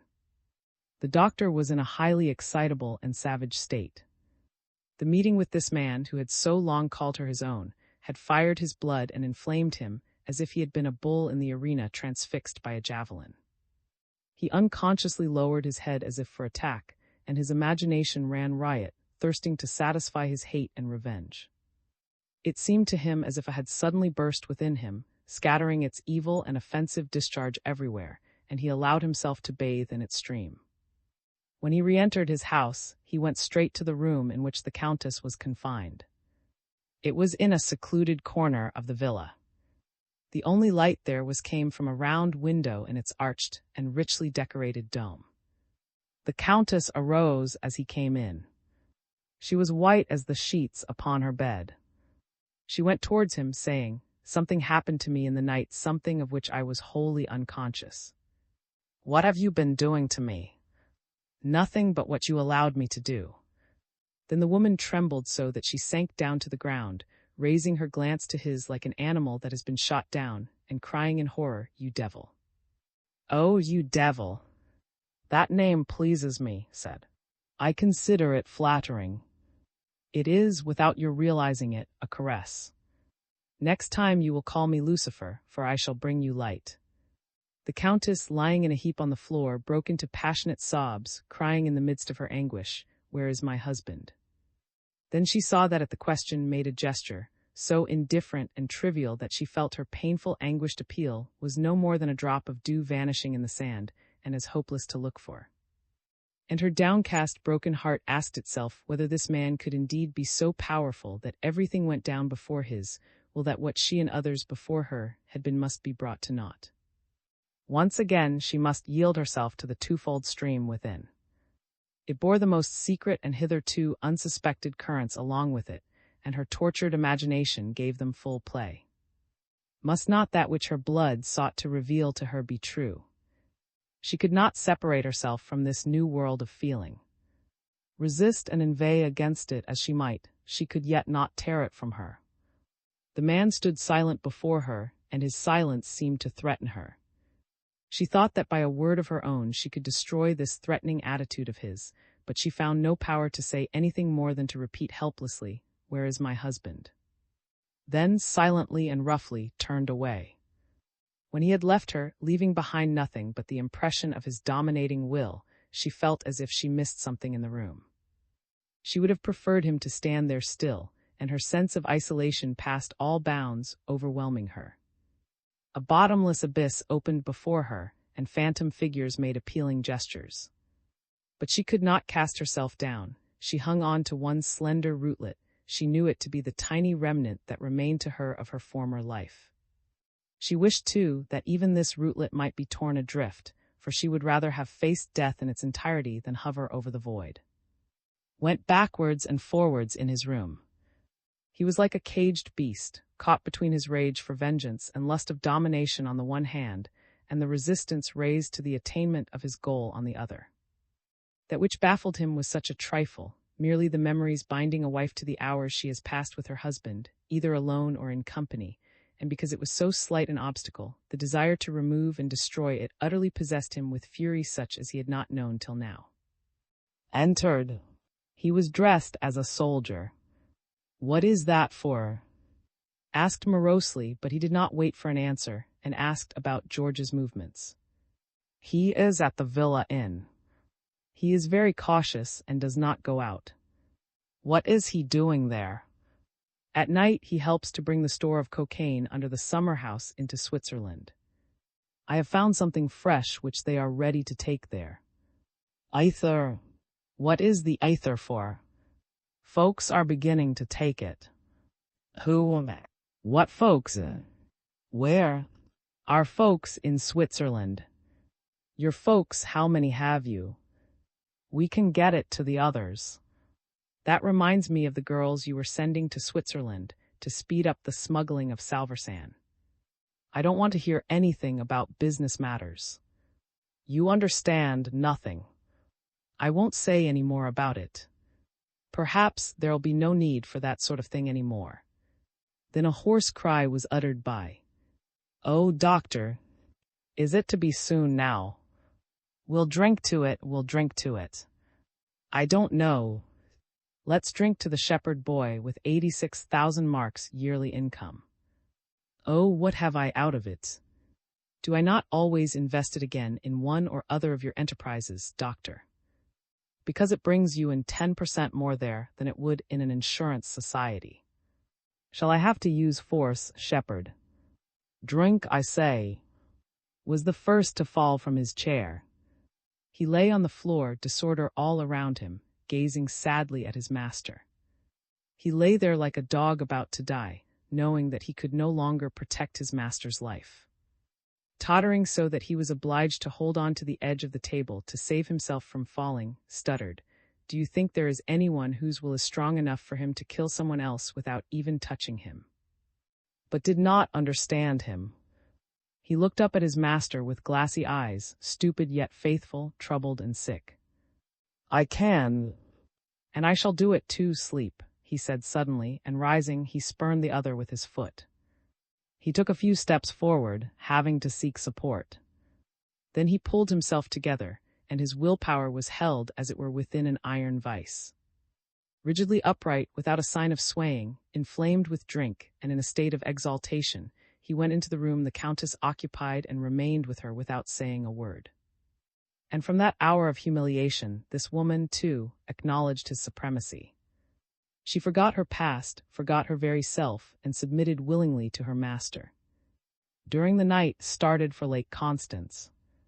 Just as he was approaching the villa having extinguished his lights, he narrowly missed a collision with the engine of the steamroller which was standing in the road a few yards from the garden entrance. It was directly in front of him when he applied his brakes, and he therefore did not drive up to the house, but continued along the road for another, then left the car standing and went back to the house by the shore path. Why did you not tell me the steamroller was here? He asked George imperiously. Even a matchbox lying out in the street might betray us. Go and fetch the car quickly. It is on the near.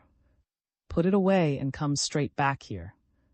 Next morning, the telephone bell woke from his sleep. News from the steamroller, he heard, and was at once wide awake.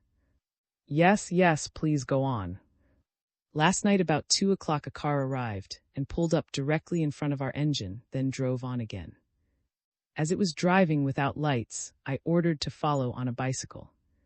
He found it about a further on, left alone by the roadside, and came back at once to report. I stole into the garden of the villa, but the dog began barking and I went outside round the shore. I saw a man come from the direction of the lake and go into the house. When I went back to find the car, it had vanished. There is nothing to be noticed this morning. Thanks. You can expect me there today. An hour before this conversation took place on the telephone, while still dark, left the villa. He was wearing women's clothes and was rowed across to. A motorboat approached, and in it was a fisherman returning from a smuggling expedition. Accosted him, but the man said he was in a hurry, for he must take his fish home. Then at one bound sprang into his boat, overpowered him, threw him down and gagged him, and then transferred him to the rowing boat. He took off his female garments, beneath which he was dressed as a fisherman, and making a wide detour, he returned to shore and went to the farm where in a barn the car was concealed. George was lying in it asleep. After a long conversation with George, turned and drove back into, while George returned to. Wanted to get to Stuttgart. His agents there had telephoned the previous day that a patient wanted to consult him. That meant that they had got hold of a rich man worth plucking. While was sitting at the gaming table that evening, he had a sudden vision of the steamroller as it appeared directly in front of him when he applied his brakes. The huge machine was outlined in the darkness, and it seemed as if it were about to fall upon him, and to his fancy it took on a strange shape, finally revealing the features of the state attorney. As he recalled it, it seemed to stand forth like some antediluvian monster, Bering's face, about to fall upon and crush him. Felt vaguely uneasy, and he suddenly left the gaming table where he was losing and drove back in the night to Munich. On the way, this action of his seemed ridiculous, and he felt as if his impulse had been unwarranted. My desire for that woman will conquer any fear of that accursed lawyer, he thought, but yet seemed to stand in his way, more powerful than ever. Why was he still there? Had's order not been distinct enough? If not, he would repeat it. When once again in his house at Munich, he went straight to bed. He controlled his desire to go to the Countess, and fell fast asleep at once. When the road menders' inn returned to work after their midday rest, a man who had come out of the inn attached himself to their party, saying that he wanted to speak to the overseer. Was it likely he could find a job? He asked them. You can have mine this minute if you'll pay for it well, said one jokingly, but the man said that he only wanted the work so that he could get some pay himself. That's another matter, laughed the navvy. There's the overseer standing there. The man went towards him, speaking in a low tone, and unobtrusively drew him somewhat away from the rest. Yes, he could possibly get a job, said the overseer, who was really a police inspector. Let him show his papers. These the man brought out, saying, Do not show yourself surprised, Inspector. Look as if you were reading the papers through, and take me on to help the stoker on the engine. He is sergeant, isn't he? Yes, sir. Well, all right, I'll take you on, said the inspector aloud. We can give you some work. Come this way. He called out. He explained, too, in an undertone that the state attorney was going to spend the day on the engine as stoker's assistant. What have you noticed now? Asked of as the road engine moved backwards and forwards. While you were on the way, the inspector telephoned to you, but you had already started. Things seem very strange here. We saw the man go to the villa that night, and we thought he must be the one who had left the car standing in the road, but yet it doesn't seem to tally with the rest, for when we came back to the car it had disappeared. Early this morning there was a woman in a rowing boat on the lake near the villa, but we could not be sure whether she actually came from there. An hour later, the man we are watching came from the and went into the house, but we had never seen him leave it, and that is very curious. You have no idea whether the villa has some unknown exit. No, for hitherto our observations of all tally. He used to return the same way he went out. He scarcely ever leaves the place, not once in 3 days. Is there no way of getting into the villa? Not without exciting attention.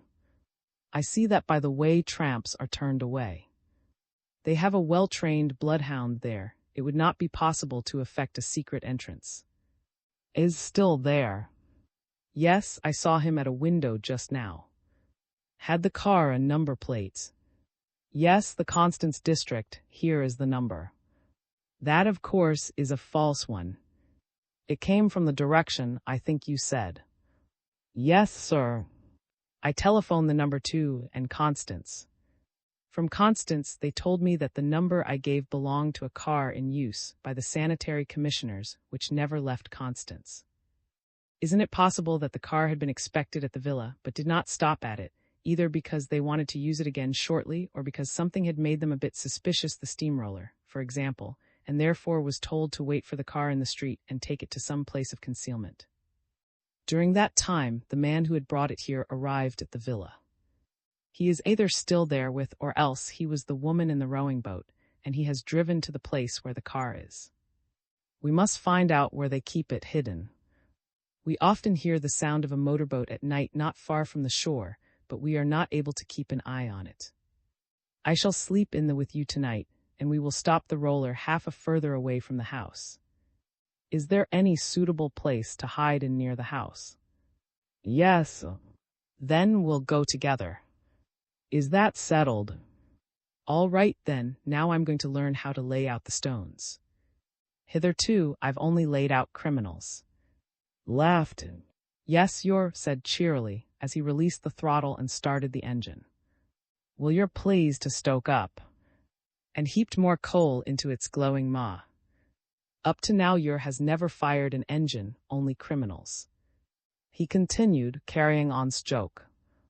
Yes, but not enough of those, as you see at the villa, my good, answered the lawyer. However, I hope with your help.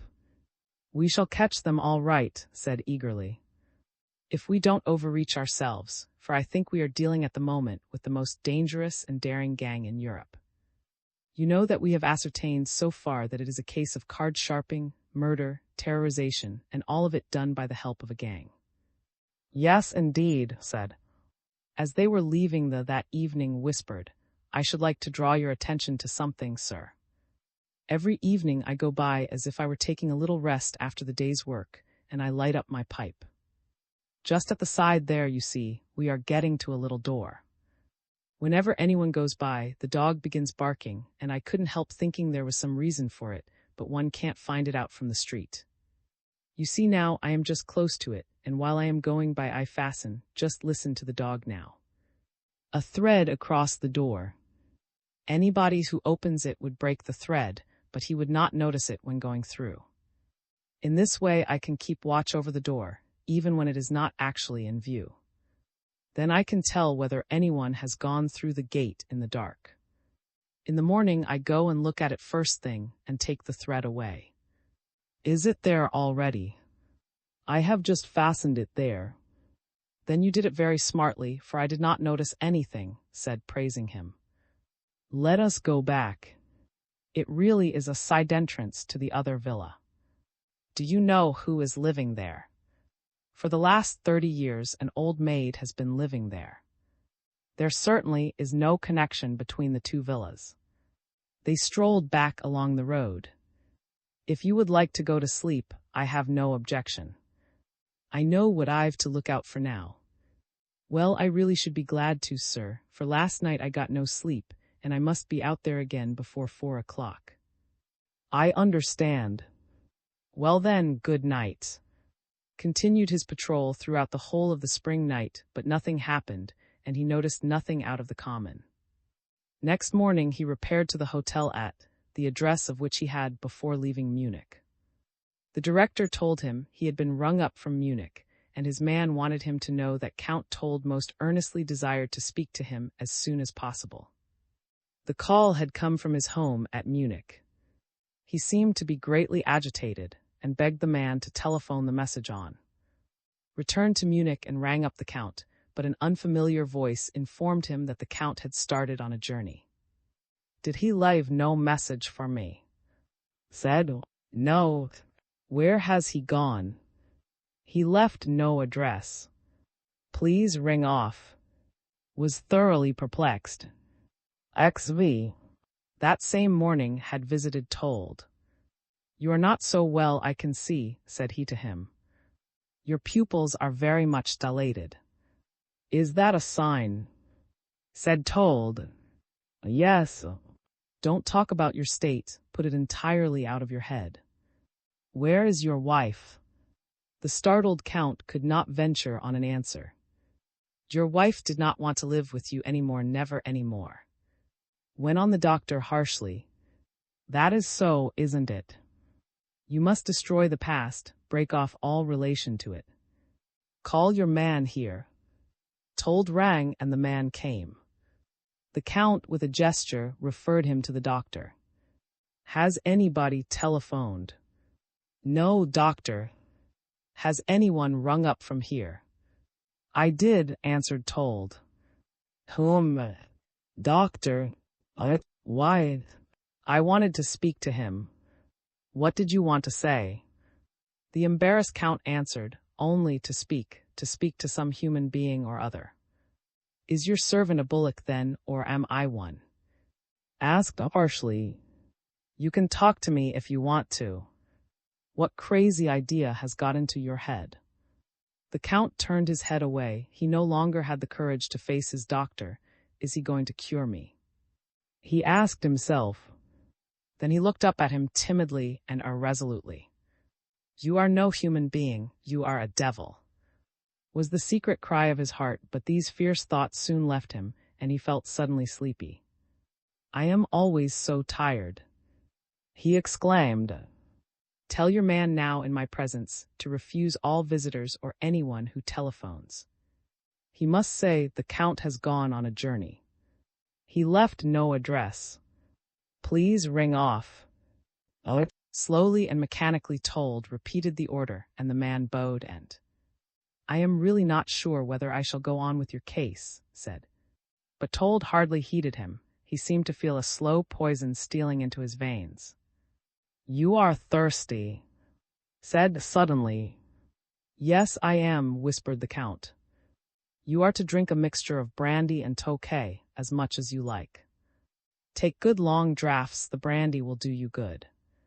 You must forget everything in your past, your wife as well. When you are convinced that you have succeeded in doing that, you are on the road to recovery. You must destroy the past, you understand. The alcohol will help you there. Destroy the past, stammered the Count, as if sinking into a bog that threatened to engulf him. Destroy the past. In 2 years' time you can think about resuming your ordinary life again. In what time? He broke off suddenly. What time did I say? He thundered. The Count aroused himself from his lethargy. Horrified at the length of time involved, he answered in a low tone, 2 years. Do you know that your wife wants to put you into a lunatic asylum? She is getting the state attorney to help her. Was not that the man who rang you up, I am coming again tomorrow? The Count remained alone, dejected and humiliated. It seemed as if elephants were trampling out his brains, that his spirit was a prey to crocodiles, and he was covered with mud and slime. The whole world has forsaken me, he murmured. The pictures he had collected around him seemed to be celebrating orgies on the walls. He could no longer understand how it was they could ever have pleased him, nor why he had endured them so long. He took a hunting knife and slit every one of them from top to bottom, hacking at their frames. When he had done it, he sprang back in horror. He held his head in his hands, groaning, "Oh God, am I really mad?" He began drinking brandy, and he drank it out of a claret tumbler. When he had had 3 glasses, he was intoxicated. Then it seemed as if the doctor had left something behind him and that this lay in front of him. He did not know what it was, but he tried to grasp it, and then suddenly it had jumped to his head. It seemed like a wedge fastened there, fitting tightly between the two halves of the brain. Fear seized upon him and tore his courage to shreds. "Doctor, doctor," he shouted, and he heard his voice in the empty rooms. The world was so wide, yet he was alone.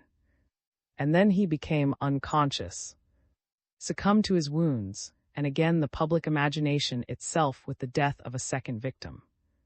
Found himself in a difficulty, and decided one day to make a final appeal to the dancer. He went to her cell. "I am not going to speak to you," said when she perceived him. Took no notice and said in a troubled tone, his hopes disappearing, "Do you know that the beautiful lady who was always looking on at the play-acts has disappeared?" "Not the one you sent to me in prison," answered the dancer instantly. "Yes," said, and it was not till he had uttered the word that he perceived the significance of this admission. It was all very mysterious. Had the Countess revealed her errand too, and was she in league with the gamblers? It seemed incredible, but yet how strange it was that, who would not at first speak to him, at once gave him her attention when he mentioned the Countess. Did not want to think that he was astonished at this, and went on talking, while he was trying to consider how he could best arrive at the secret, but he did not stop to reflect upon the ideas that came uppermost. In the course of the conversation, he hazarded a conjecture that had often occurred to him when he thought of his connection with the criminal, but which he had never mentioned till now. He said, "You are sacrificing yourself for this criminal because you could not make up your mind to part from him." Then sprang up, staring at as if convulsed. He looked her right in the eyes and noticed that an expression of overwhelming horror stood in them, and was clearly written upon her distorted features. "Well?" he asked, encouraged and hopeful, but remained as if frozen in her stony attitude. Then he ventured further. "If we came to some agreement, I could make proposals that would be to your advantage." Slowly the dancer recovered from the horror that had seized upon her. For the last 3 years, ever since had repulsed her, her life had been a story of self-sacrificing martyrdom and devoted adherence to the man who had wrought her ruin and driven her to crime. Not for a single instant had she thought of betraying him, of refusing her allegiance. Indelibly stamped upon her whole nature like the brand of a slave was the feeling that mastery and might such as his could never be contested. And now, through words, she beheld this man whom she adored threatened with danger. What did the state attorney know, and how had he obtained his knowledge? Had the Countess betrayed her after all? Slowly she evolved a plan by which to discover how much the lawyer knew. She might possibly convey a warning to Doctor. And at the thought her blood was fired, and the delicious sensation of feeling herself his deliverer, and perhaps, too, regaining the ascendancy she had lost, stole over her. No, it could not be, she dared not even conceive of it. To save him from danger would be enough for her, to know him secure would be bliss. Finally she said, "Since you seem to be better informed than I imagined, I will speak, but you must give me 2 days to think it over." The dancer had learnt from the warder that someone had been inquiring about her, and from the description given she believed it to be. She would therefore have an opportunity of telling him about her interview with, and warning him of what might occur. "Very well," said relieved. Then he thought he would clinch the matter, and as his previous suppositions seemed to have hit the mark, he imagined it an opportunity to inflame her imagination still further, so he said, "I am trying to get on the track of the Countess. She seems to be in hiding with your friend." He was so ashamed of these words, however, that he blushed as he uttered them, recalling with painful intensity his few meetings with the missing lady, meetings which had bound him so closely to her. But the effect of his words on the dancer was wholly unexpected. She fell back on her pallet, sobbed aloud, tried to speak, but could utter no word, and then she clenched her fists and raised them despairingly to her brow. Went off quickly, thinking it best not to disturb this attitude of mind, but to let her yield wholly to its influence. As he opened the door, a man stumbled against it, but it was only the warder who had come, as he said, to look at the prisoner, as his duty was just at this time. "All right," said, and he made his way out. Shortly afterwards the following things occurred. Near on the borders of, a man was detained and arrested as he was about to drive cattle to.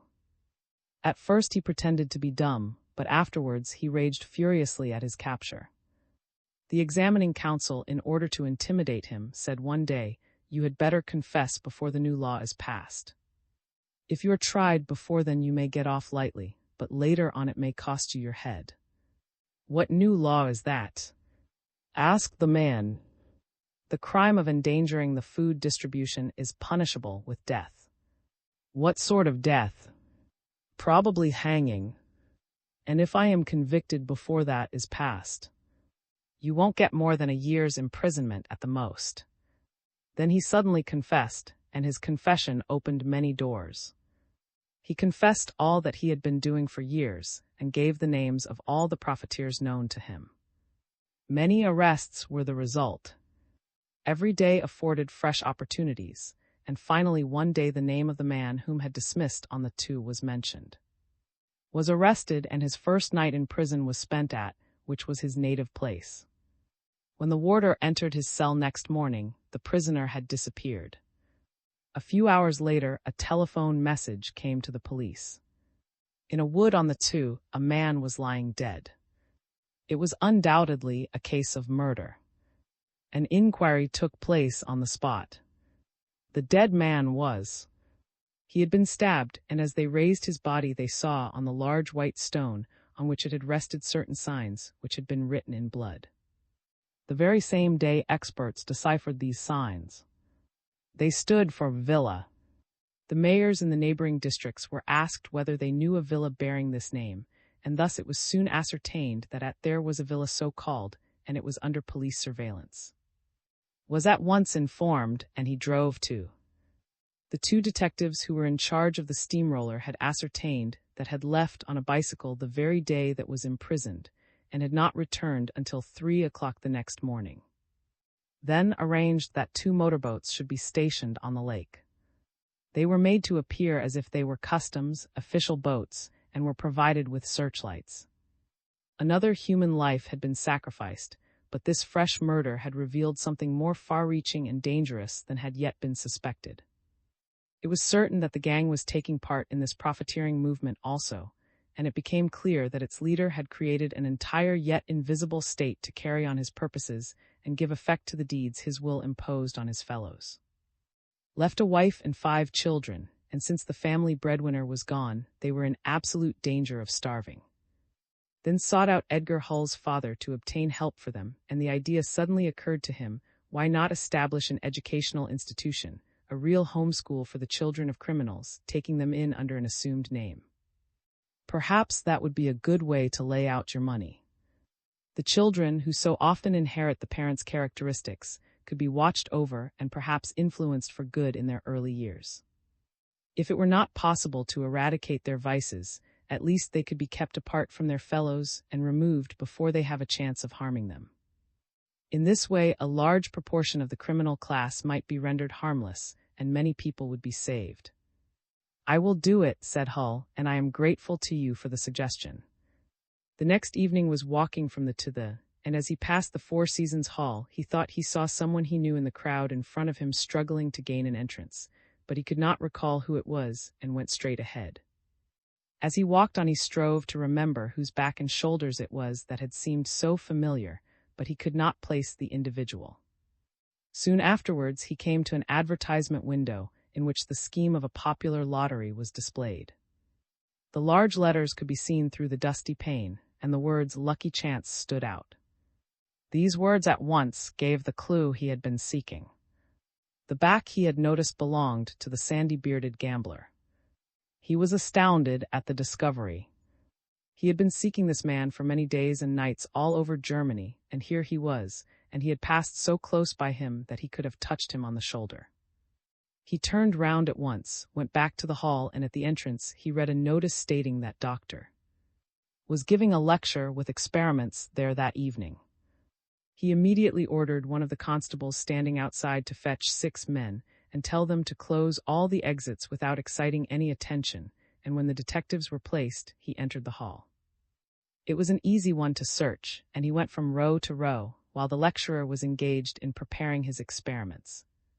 Took up a position here and there and looked at the folks one after another. But nowhere did he find the owner of the back which was so impressed on his mind. He noticed some of his acquaintance. There was Privy sitting in the front row, and a legal colleague of his was there with his wife and grown-up daughter, but he behaved as if he saw nobody and continued his eager search. It was all in vain, however. Then he took a sudden resolve, went outside again, and gave the detectives the following orders. All the exits were to be locked except one.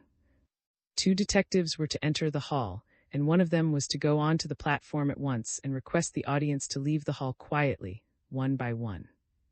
Both were to see that there was no one left behind. The 4 others were to stand at the folding doors and let the people pass through singly, only one half of the door being opened. Himself would stand by the door, and if he gave any order for arrest, 2 of the detectives would at once take the man aside and handcuff him. The 2 others would then only have to take care that no one got near the man arrested. All were to have their service revolvers ready for use.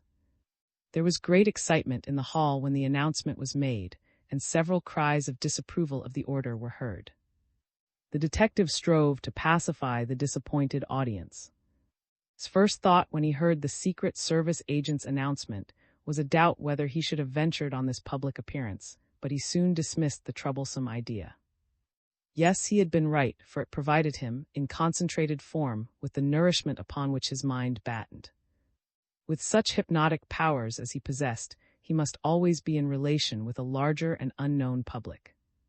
To feel his power over the narrow circle to which his professional duties bound him, the members of which were known to him, was not enough for his insatiable ambition. His sphere must know no limits, and with these weird and mysterious gifts of his, he could exploit the triviality and credulity of his fellows, and at the same time give full play to his hatred and his lust for domination. Upon such a stage as this he felt as if born anew. It was here that he had inaugurated his reign of power, when the war sent him from his South Sea plantations back to his home, a ruined man, and this domination of his he could not renounce. While these thoughts were passing through his mind, he went to the detective and asked what had happened. "You must inquire of the state attorney, sir," said the man. "Doctor is just outside." Turned pale and walked away, going rapidly towards the privy, whom he saw still sitting in the front row. As he went, he felt in his pocket to make sure that his revolver was safe, and sensations of hatred and defiance went through his whole body, fastening as it were like a brand upon his mental image of. "First of all you, and then," he said to himself, but he was already smiling in this face. "Your hypnotic powers," said the latter, "seem to be giving the state attorney some trouble." "Is that Doctor?" said, drawing back as if astonished. "I saw him just now going from seat to seat and fixing an eagle eye on everybody here, as if to pierce through coat, waistcoat, and shirt to reach a guilt-burdened conscience. He does not seem to have found his man, however." His breast heaved, inflated at the thought of his success. He felt like a horse in sight of its manger after a long and weary road. Although he clearly understood what the words implied, he nevertheless asked "How do you know that?" It is quite simple, for if he had found his man, he would have let one of the detectives take him out without disturbing your lecture. "That is true," said. "Let us go." He pressed towards the door, taking the with him. He was thoroughly on the alert, looking behind him to see that he did not lose touch with, and also ahead, where lay the danger he wished to avoid. Whenever any movement threatened to separate him from the elderly savant, he used all the cunning at his command to get near him again. It was above all essential not to leave the hall exposed to his gaze as a solitary individual.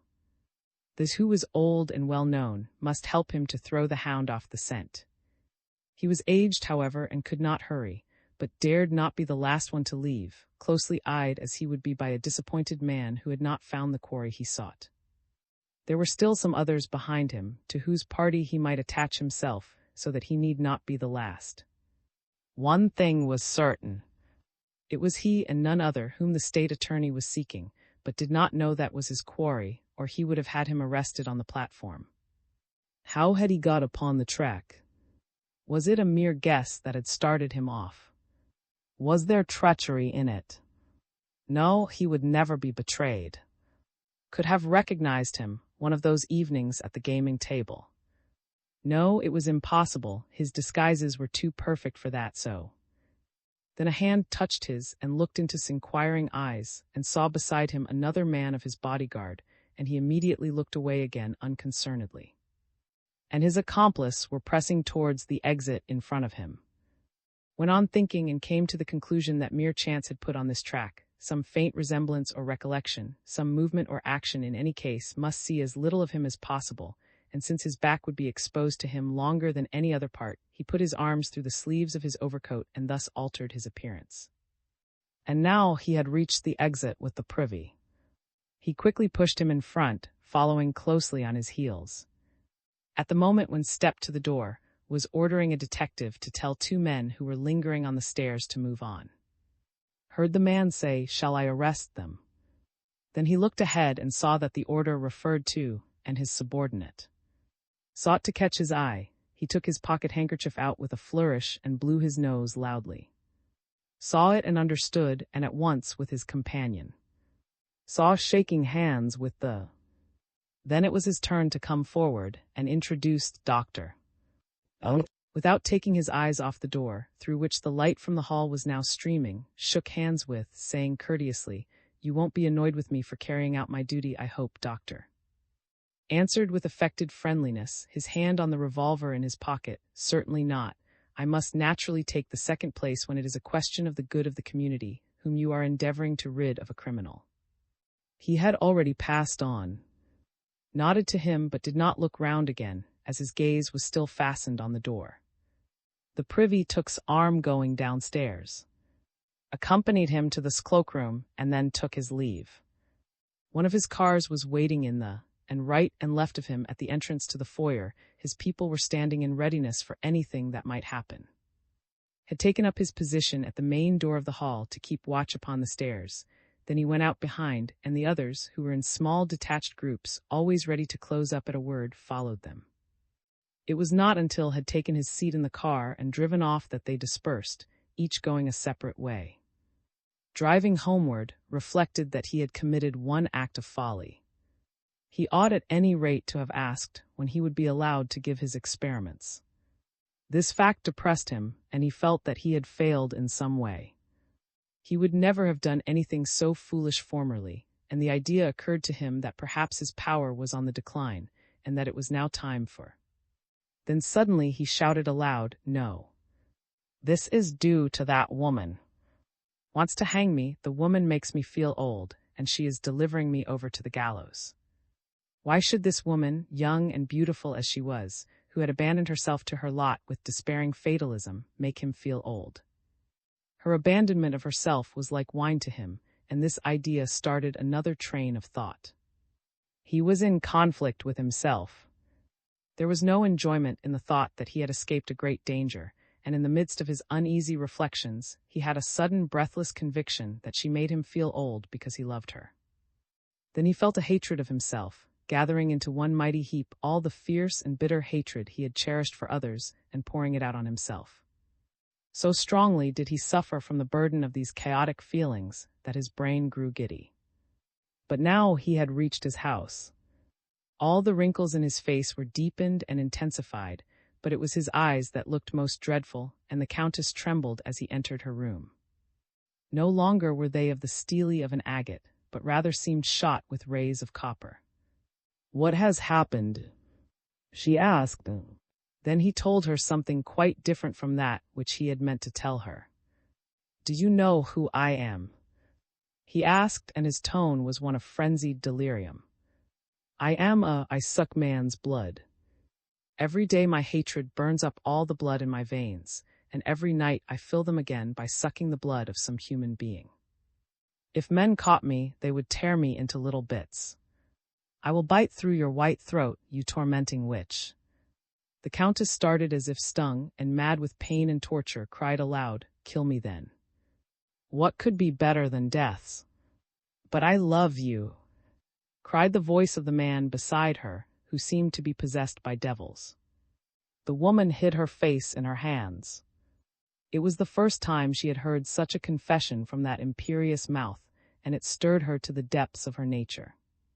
Her free spirit had been snatched from the world and confined in a fortress whence there was no escape. Her life was a dead thing, but the blood within her raged in dread and mysterious tumult, inflamed and excited by the power of this man. Her dead soul was afire, and there was nothing left to consume, whence then came this flame. Left the Countess without saying another word. "I have told her enough," he said to himself. He threw himself down on his bed, but could not sleep. He felt as if something new had come into his life, till then so steady and changeless, as if the danger which he had always been able to grasp and bring to naught had eluded him, and were sinking into the icy black gulf in whose depths his life and actions were grounded. For hours he tried to grapple with this new force and subordinate it to his will, but evermore it seemed to evade him. Then he returned to the Countess, lying fully dressed and sleepless on her bed, and he said, "We must talk matters out. Our fates are entwined, and we must go through life together. From some source or other of my existence, my blood has received something which revolts against a peaceful and well-ordered life, and will not permit to others a power above its own. Thus it is that I have become, as it were, the chief of a robber horde. I have known but two states, the desire to dominate and the necessity to hate.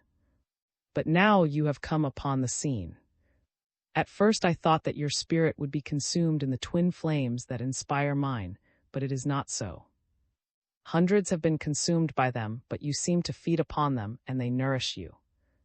When I am intoxicated, not forgetting my hatred, but putting it on one side for the time being, because there are more beautiful things, I often name to you one name. Is not the outcome of a disordered fancy the result of a fit of intoxication? It is a virgin forest in Brazil, far in the interior. It is being cultivated for me. All the money I can wring from this petty community of miserable wretches on this side of the world is being employed there. There is my country, the land in which I shall end my days. First of all, I thought of myself there with my harem. Now I know it is there I shall be with you. It is a 40 days' journey to the nearest human dwelling, and the human beings there could not endure life here, but they cannot be reached, for they would not let anyone pass. It is even possible that my agents, who have been carrying out my plans, may have deceived me, and that when we arrive there we may find there is no kingdom of. But no one can deceive me about you. My professional life here has extended to ever-widening circles, and I could live a good deal longer under the protection of the state and in well-ordered society. Today, however, I had proof that folks are on my track, and henceforth I must act cautiously. A ship is being built for me in Genoa. I do not travel by strange ships, but sail under my own flag. The ship is to be ready on the 1st of June, and on that night we will embark. Between this and then, however, there is nearly 2 months to pass. I cannot rest, and until the very night of our departure I shall still be a robber chief. We will be wary. You must go to another house. It is quite as well guarded as this one, but if they should discover this one, they will catch you. I am probably about to leave the place, and at midnight tomorrow you will depart. We'll take you to the new home." As incapable of resistance as of mental participation in his schemes, consumed in the devouring flames of this man's all-powerful domination, the Countess endured his conversation and took his orders. Her fate lay in his hands. XVI. At 9 o'clock next morning was at Count Told's villa. As he was now endeavoring to hold himself ready for flight at any moment, he wanted to bring this matter of the Count to an end. He had desired him to drink, and for some days now Told had been drinking, in passionate abandonment. Looked at him in silence. When Told was intoxicated, he said to him, "You are a person without the slightest power of resistance. Where is your razor?" In a thick voice Told answered that it was on the washstand. "Is it sharp?" said with a peculiar intonation. "Sharp enough," he repeated with an emphasis so marked that it seemed as if he wanted to hammer an idea into the Count's head. Took it up, seized a sheet of paper, and made a sharp, clean cut in it. Then he said threateningly, "Yes, it is sharp enough." Thereupon he laid the razor aside, but did not return it to its case. He called the servant in, saying to him, "The Count's condition is not so good as it was. He is drinking brandy with his Tokay. I have no objection to a little light burgundy, but these strong spirits are not to be allowed. You must take away what is left in the bottle. Your master will now go to sleep." He uttered the last words in a long drawn-out, menacing tone. Then he went out of the room in front of the footman and left the house. Half an hour later, Count Told, not knowing what he was doing, cut his throat from ear to ear. He had a feeling as if something in his throat were preventing him from enjoying some great happiness, and he wanted to remove the hindrance. At 2 o'clock a message came to ask how the Count was getting on. The footman said he was asleep, but he would go and look at him to make sure.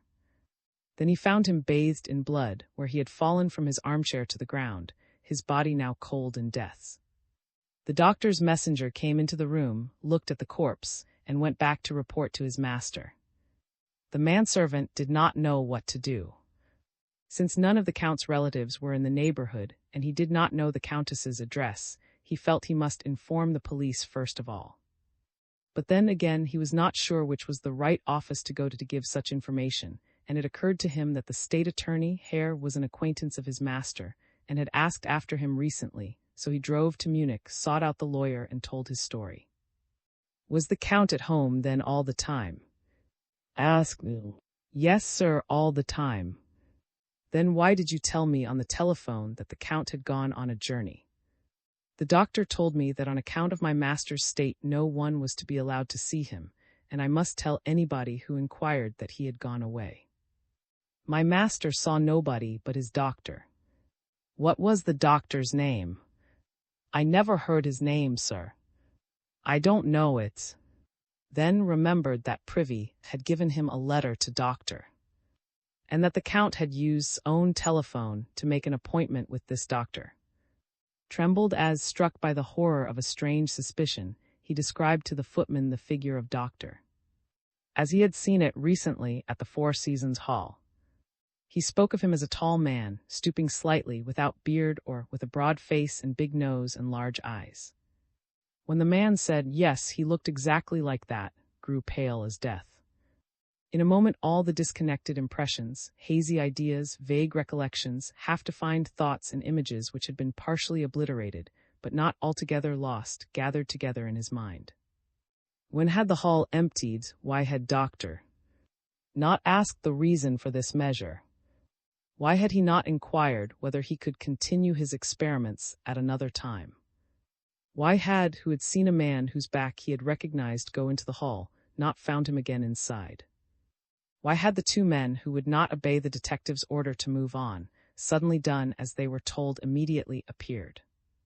Why had his eyes, in the brief moment he had looked into them, affected him so powerfully, as if they sought to read something that lay hidden in his very soul and was now almost forgotten? He dismissed Count Told's servant, and then tried to find Doctor's number in the telephone book, but it was not given there. Yet had a telephone, for the Count had rung him up from this very house. The Privy knew the number.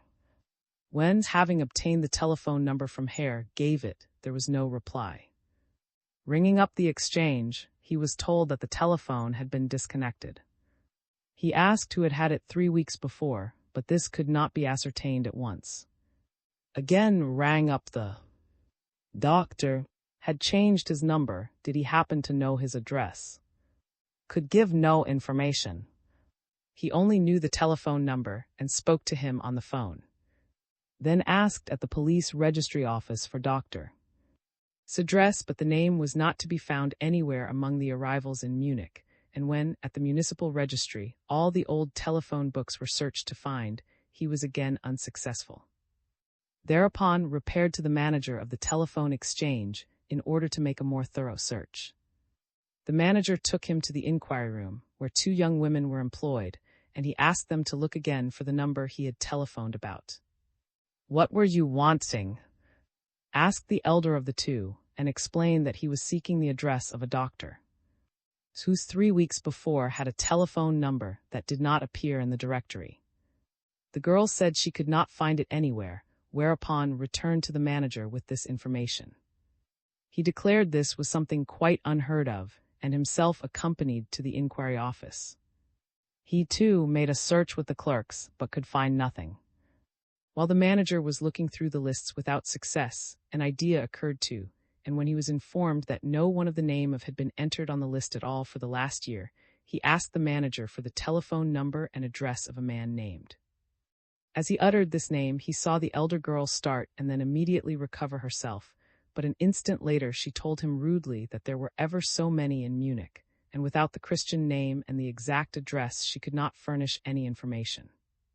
Then turned to the manager, saying politely, "I am sorry to have to put you to some inconvenience, but I must take both these ladies into custody." He at once took up a position between the girls and the telephone. "Be so good as to sit down on these chairs till the detectives arrive, you here and your companion there." The elder of the girls turned as white as a sheet. The other blushed and then began to cry. Said, turning to her, "It is only a formality. If you behave properly, this matter can be carried through without exciting notice, and it is probable that it will not be long before the mystery is cleared up." Then he rang up the Criminal Investigation Department and asked for 3 detectives. The manager looked through the list for there were many entries under the name, most of them being tradespeople. One, of whom no further information was given, was living in the, and another, without any professional status, in the. The girls were given in charge and went to the. He came to a lodging house, looked at the surroundings and inspected the inside, and then went to the. Then suddenly his heart stood still, for at the address given under the name of in the telephone list, he saw on a professional plate the words, "Doctor, Neurologist." He hastened away, merely noting the numbers of the houses standing near. The street consisted of detached villas. A mist swam before his eyes and the blood pounded in his pulses. There was a sound as of pistols in his ears. He had his man. No, he had not got him, but at last he knew who he was. Before doing anything else he drove to the prison, for the time had demanded had now expired, and what she might tell him would probably set the seal upon the success of his enterprise. Early that morning, when it was time for the warder of the women's prison to make his first round, the door of cell was opened. The dancer was still asleep. She was shaken by the shoulder and, awaking quickly, found the warder bending over her, yet it was not the warder, it was. Surely she was dreaming. But no, she was still in prison. How came to her bedside? She put her hand to her eyes to shut out the vision, and yet she knew in her heart it was reality. Was standing there. He said to her, "Surely you know that I am in league with the warder." She nodded. "Then you know, too, that he told me what happened yesterday when the state attorney came to see you." "What did he tell you?" The girl asked breathlessly. "That you are going to betray the master."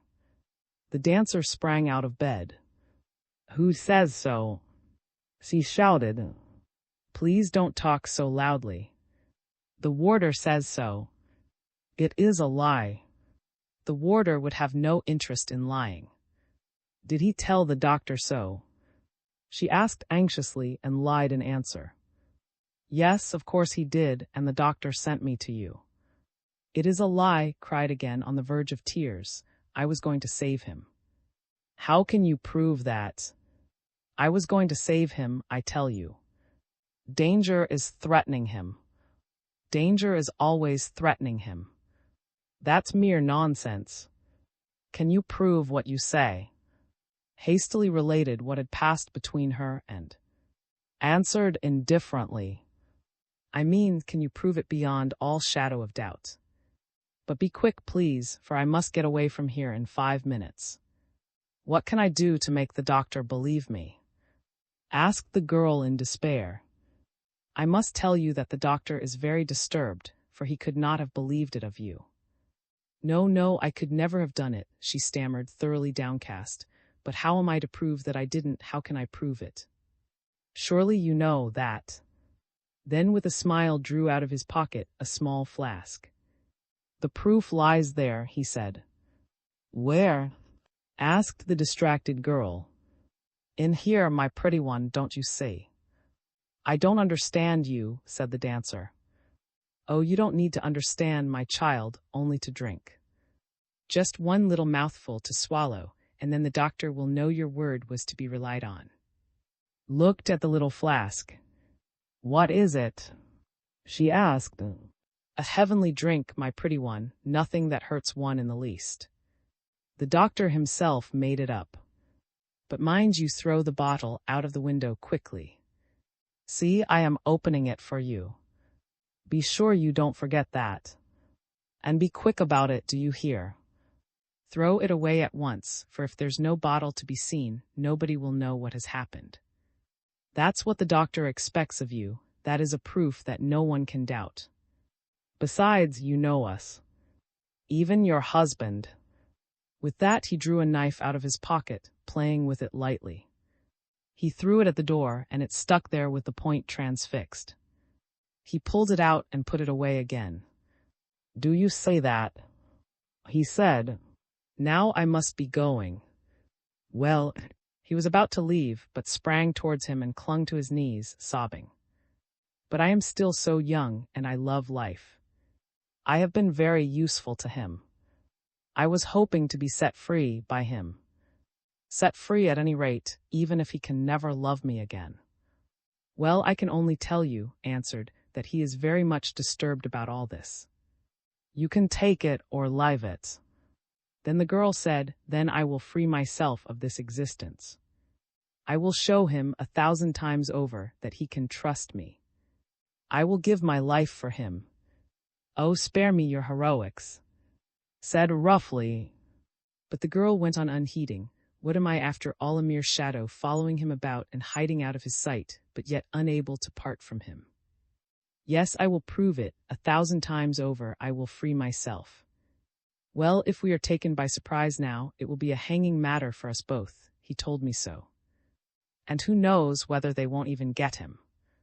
Then became suddenly calm and said quietly, it is all right, you can go. And tell him, no, you needn't say anything. I don't want anything more from him. Left hastily, leaving the little flask in his hand. It was now warm from her fevered touch. He does not believe me, she said to herself tremblingly. The doctor will never believe me again. Strange, and yet, can there be any greater proof to offer that I was always faithful to him? Oh, life! Base, incomprehensible, disturbing life. This terrible life of mine.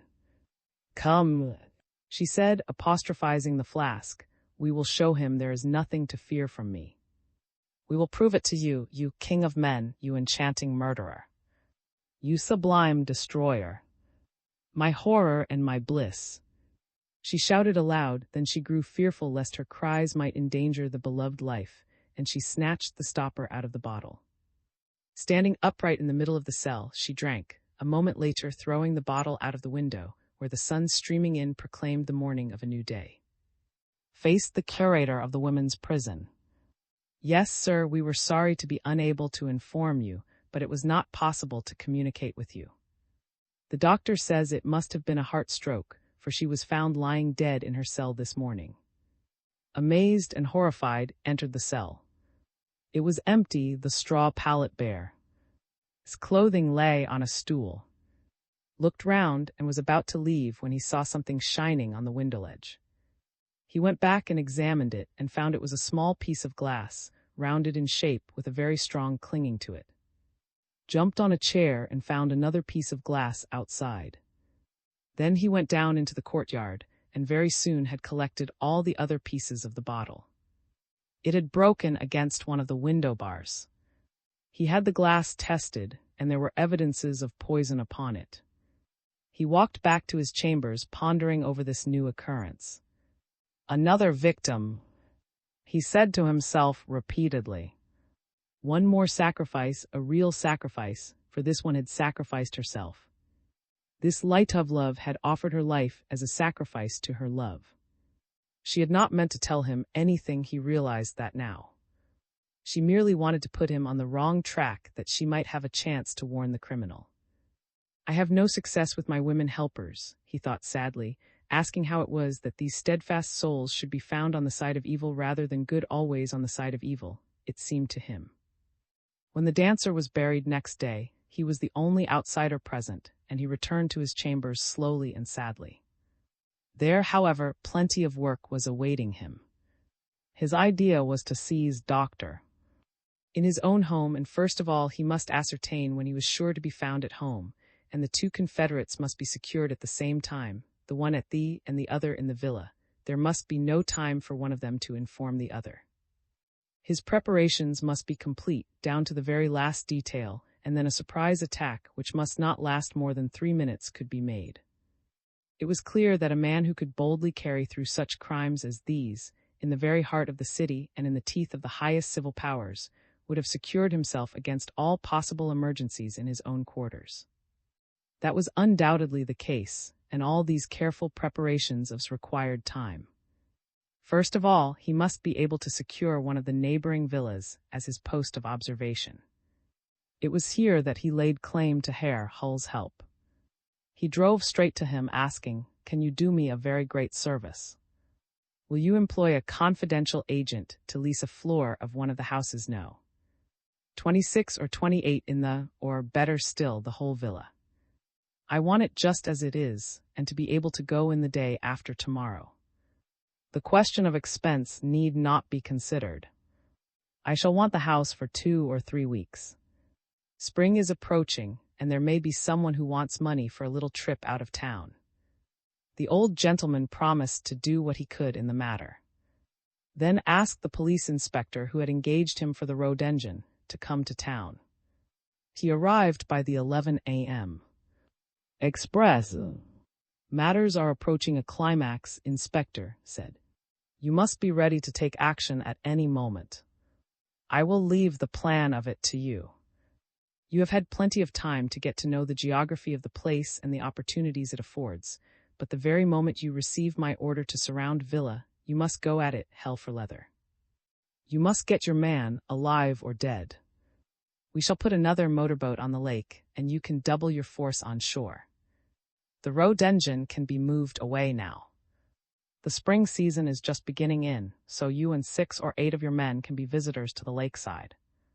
At 7 o'clock next morning, the inspector returned to his post, and at 11 o'clock old Hull came with the lease of Villa 26 in the.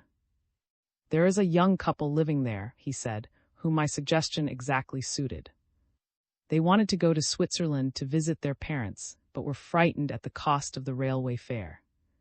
I offered them 5,000 marks for a month's rent of the villa, and they will change them in France. I am afraid I am causing a loss to our exchange. But you are benefiting your country in another way, Herr Hull, and that you will very soon find out. Said, you can take possession of the villa at 6 o'clock tonight." At 6 o'clock, disguised as a cyclist messenger, went into the empty villa, leaving his bicycle outside. He was quite alone in the house, and at once sought for a window which would afford him vantage ground. He concealed himself behind a lace curtain and began to watch the street. The first thing he noticed was that after he had been there about a quarter of an hour, someone stole his bicycle and made off with it. He had never seen a thief actually at work before. This side of his calling was presented to him for the first time today. He regarded it as an omen, being much amused by the comic haste with which the thief had looked round him on all sides, although he was even then straddling the machine. For 2 hours he kept watch on the front door, side door, window, and roof of Svilla. No one went out or in, and though remained on the watch till midnight, nothing was to be seen. He fell asleep at the window, woke and watched again, and then slept once more, finally awaking in broad daylight. His servant brought him a meal prepared in a restaurant near.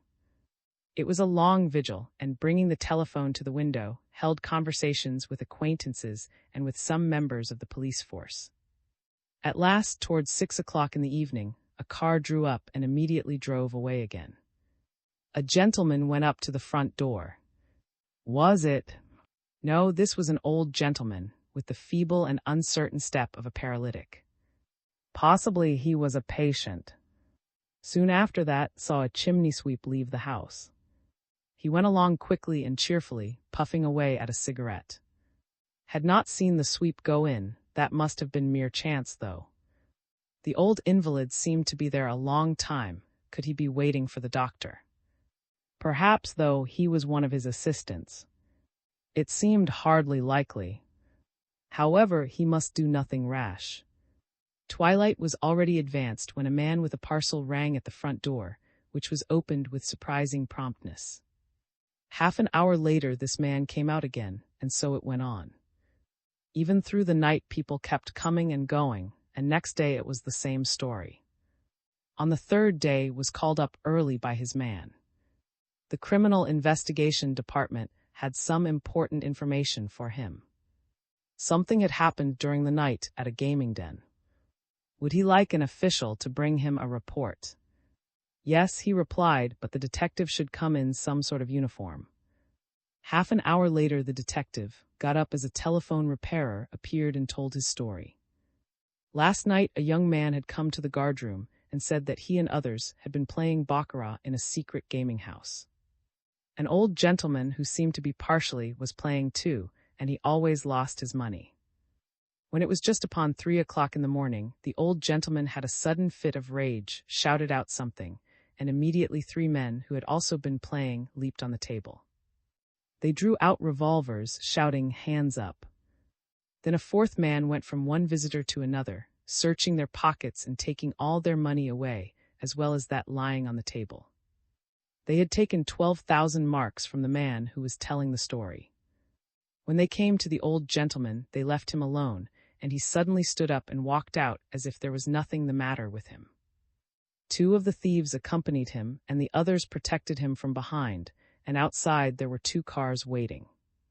This story excited greatly. It did not interfere with his scheme, but on the contrary, it showed that felt himself secure. Yet while was here in a strange house behind a curtain like a sleepy bat, the criminal was going his accustomed way, calmly, boldly, as if he had nothing and nobody to fear. After all, it was quite natural. Why should he not go free when the man who had sworn to bring him to justice was in hiding here behind a window curtain? Taking a sudden resolve, left his post and did not return till evening. He had given an order to extinguish the in front of's house by breaking the glass and damaging the electric light bulb. It was a dark night, and as soon as windows showed no light, entered the garden. He was carrying a canister filled with fine meal, and he clambered over the fence into his grounds and went cautiously along the garden path, scattering the meal in a thin layer over part of the short walk between the garden gate and the house. Then he hurried back over the fence to his own garden and into No. 26 again. Half an hour later someone left's house, but could not see who. After an hour and a half, he heard steps in the street passing beneath his window. He saw a man wearing military dress, who went quickly to his door and disappeared within the house. Went downstairs again and hid behind a shrub in the garden. After a long time he heard his front door open, and in the starlight he could see that a stout, elderly lady was leaving the house. She went into the street, where a car seemed to spring up from nowhere. She got into it and drove rapidly away. Clambered over the hedge between his and his garden, crept on all fours over the grass to the garden path, and examined the ground by the help of his electric torch. Then he saw that the footsteps of all 3 persons were exactly the same. Therefore, whoever it was who came out first, and the soldier and the elderly lady were one and the same person. And then it occurred to him that yesterday and the day before yesterday the chimney sweep, the paralytic, the messenger with his parcel, were the same person, and this person was. Carefully removed the traces of the meal. Tonight must lead to some conclusion or other. In both the nearest guardrooms special police were ready, fully armed, prepared to break in at any moment. When knew to be safe at home, he would hasten to No. 26 send a telephone call, and 3 minutes later's house would be surrounded by police. To burst the door would be the work of 30 seconds. 6 men would remain outside and surround the house. The other 6 would join him in a rush on the place. When was secured, the order to would go through. Stole rapidly back to his own garden, stretched himself flat on the ground and waited. The earth radiated the warmth of this day of late spring, and he felt the power that lay in the soil. And in an attitude of tense expectancy, 2 hours, 1 hour, perhaps even minutes only before his work would be crowned with success, it seemed to as if music, a music betraying the secrets of all hearts, stole over his senses. Tears filled his eyes, and his bare fingers caressed the fragrant ground. He felt as if it were the very essence of manhood laid bare, the manhood for which he was risking his life. He had decided to lie here waiting until, in some disguise or other, should return to the house. Nothing could go wrong now. When the other was once more inside, like a mouse caught in a trap, would hasten back and breathe his order into the telephone. But before this could happen, he was to undergo a strange experience, something which made his heart stand still, and a cry by which he had almost betrayed himself pass his lips. A car came up the street and stopped with a noisy shriek in front of the house. But no one got out. No, it was door which opened, and in the person descending the steps and pausing in the glow of the headlights recognized the Countess. If he had not pressed his lips to the ground that very instant, his cry must have betrayed him. The car hastened back whence it had come. Wife robber, husband murderer, raged. So this was the secret of Count Told's death. The man is a devil and he cried. Suddenly he felt the cold night penetrating his clothing, and he found himself trembling. Was he going to have an attack of ague now, at the very last minute? He struggled to subdue the feelings that threatened to overcome him. In the still night he heard the hammering of the pulses in his brain, and he bent all his energies to the task of listening for what was to happen. 12 o'clock struck, and it seemed as if the town were shaken by the powerful strokes, as if these beats must penetrate into the very heart of this house which sheltered the monster, and every vibration become a dagger hacking him to pieces. The clock had ceased striking, and a footstep sounded, but whether near or far off could not at first determine, for the throbbing in his ears. Suddenly the garden gate creaked, and in the starlight he saw a broad expanse of white.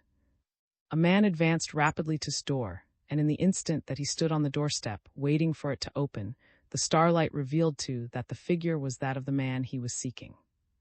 And now the net was closing around the victim. Waited 3 minutes, 4 minutes. Would not the world come to an end during these moments? Might not the skies fall and the last judgment begin? Then he pulled himself together and climbed stiffly over the fence to return to No. 26. He rushed upstairs in the darkness, seized the telephone, called for the number, and gave the guardroom the orders he had arranged. He had but to name the street and give the number of the house, which till now he had kept a secret. A motorcyclist was to go to the second guardroom directly the telephone message was received. The car containing the first relay of police was to follow him immediately, and at the second guardroom those aroused by the cyclist's warning were to be ready to get in the car and proceed with the others at full speed to the villa. Thus it had been arranged.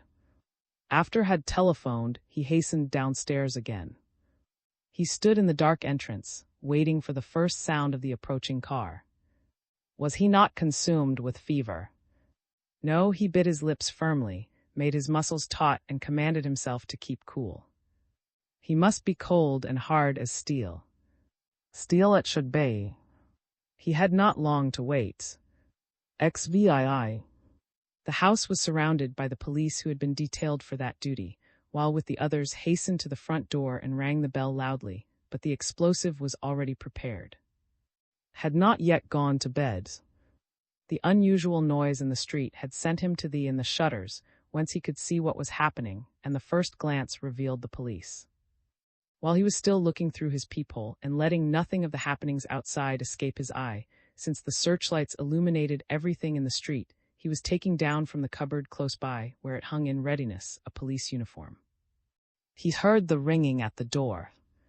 He had a telephone concealed in the wall, and this George had connected with a villa at the back of his garden. He pressed the connection and called. Yes, doctor. The police are about to break in. Make your escape as arranged. Fetch the Countess. Get the new car ready for me. Burn all papers. Send pigeon post, too. That's all. While still speaking, he began hastily to put on the police uniform over his own clothes. Then there was the sound of explosion, and the door was broken open, a chair flying into the air. With one bound was in the corridor. When the explosion occurred, he was on the first floor, which was shut off from the stairway. Close behind the first of the police who entered through the shattered door came, a heavy revolver in his hand. He was at once struck by the style of the interior, its beautiful carvings and its costly Persian carpets. He took this in at the very first glance as he hurried by. He pointed in silence to the stairs, and while those behind went up them, he and some others inspected the 3 doors leading to the basement. All were locked, and in a few minutes they had been burst open. The police rushed through all the rooms. One, trying to turn on the electric light, found that it was cut off. 6 policemen had stormed the stairs. The door in the paneled wall of the first floor leading from the stairs was open. The men advanced beyond it into a dark corridor, holding their revolvers cocked and touching all the objects they encountered in the darkness. Nowhere was there any electric light to be had, and it was some time before they had enough electric torches to suffice them. Then in a moment they had taken possession of all the rooms, and the doors leading to the corridor were shut behind them by the detectives, who removed the keys. Wherever they found the rooms empty, they hacked upon the chests and cupboards. Heard the sounds, which made his usually silent house as noisy as a factory. When furnishing the house, he had had a little secret chamber made near the doorway leading to the first floor. A carpenter belonging to his band of accomplices had done the work. This chamber was so cunningly concealed in the cleverly contrived decoration of the walls as to be invisible from the corridor outside, and on the inner side the existence of a door would never have been suspected. It was here that had concealed himself when he heard the explosion that wrecked his front door. In this hiding place he had a second telephone connecting him with the other villa.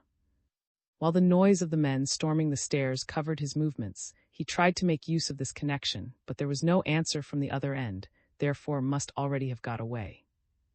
Now came the moment when everything must be risked, and the chances of escape or of death were equal. The little chamber had a second door, and this, concealed like the other by the decoration of the paneling, opened directly onto the stairs. It was here that stood to listen. He subdued all his senses with the supernatural powers at his command, subordinating them to his hearing. Rustlings, voices, hackings, cries, abuse, orders, the clicking of electric torches, even the spitting sound of the acetylene searchlights were inscribed on his eardrum as on a microphone.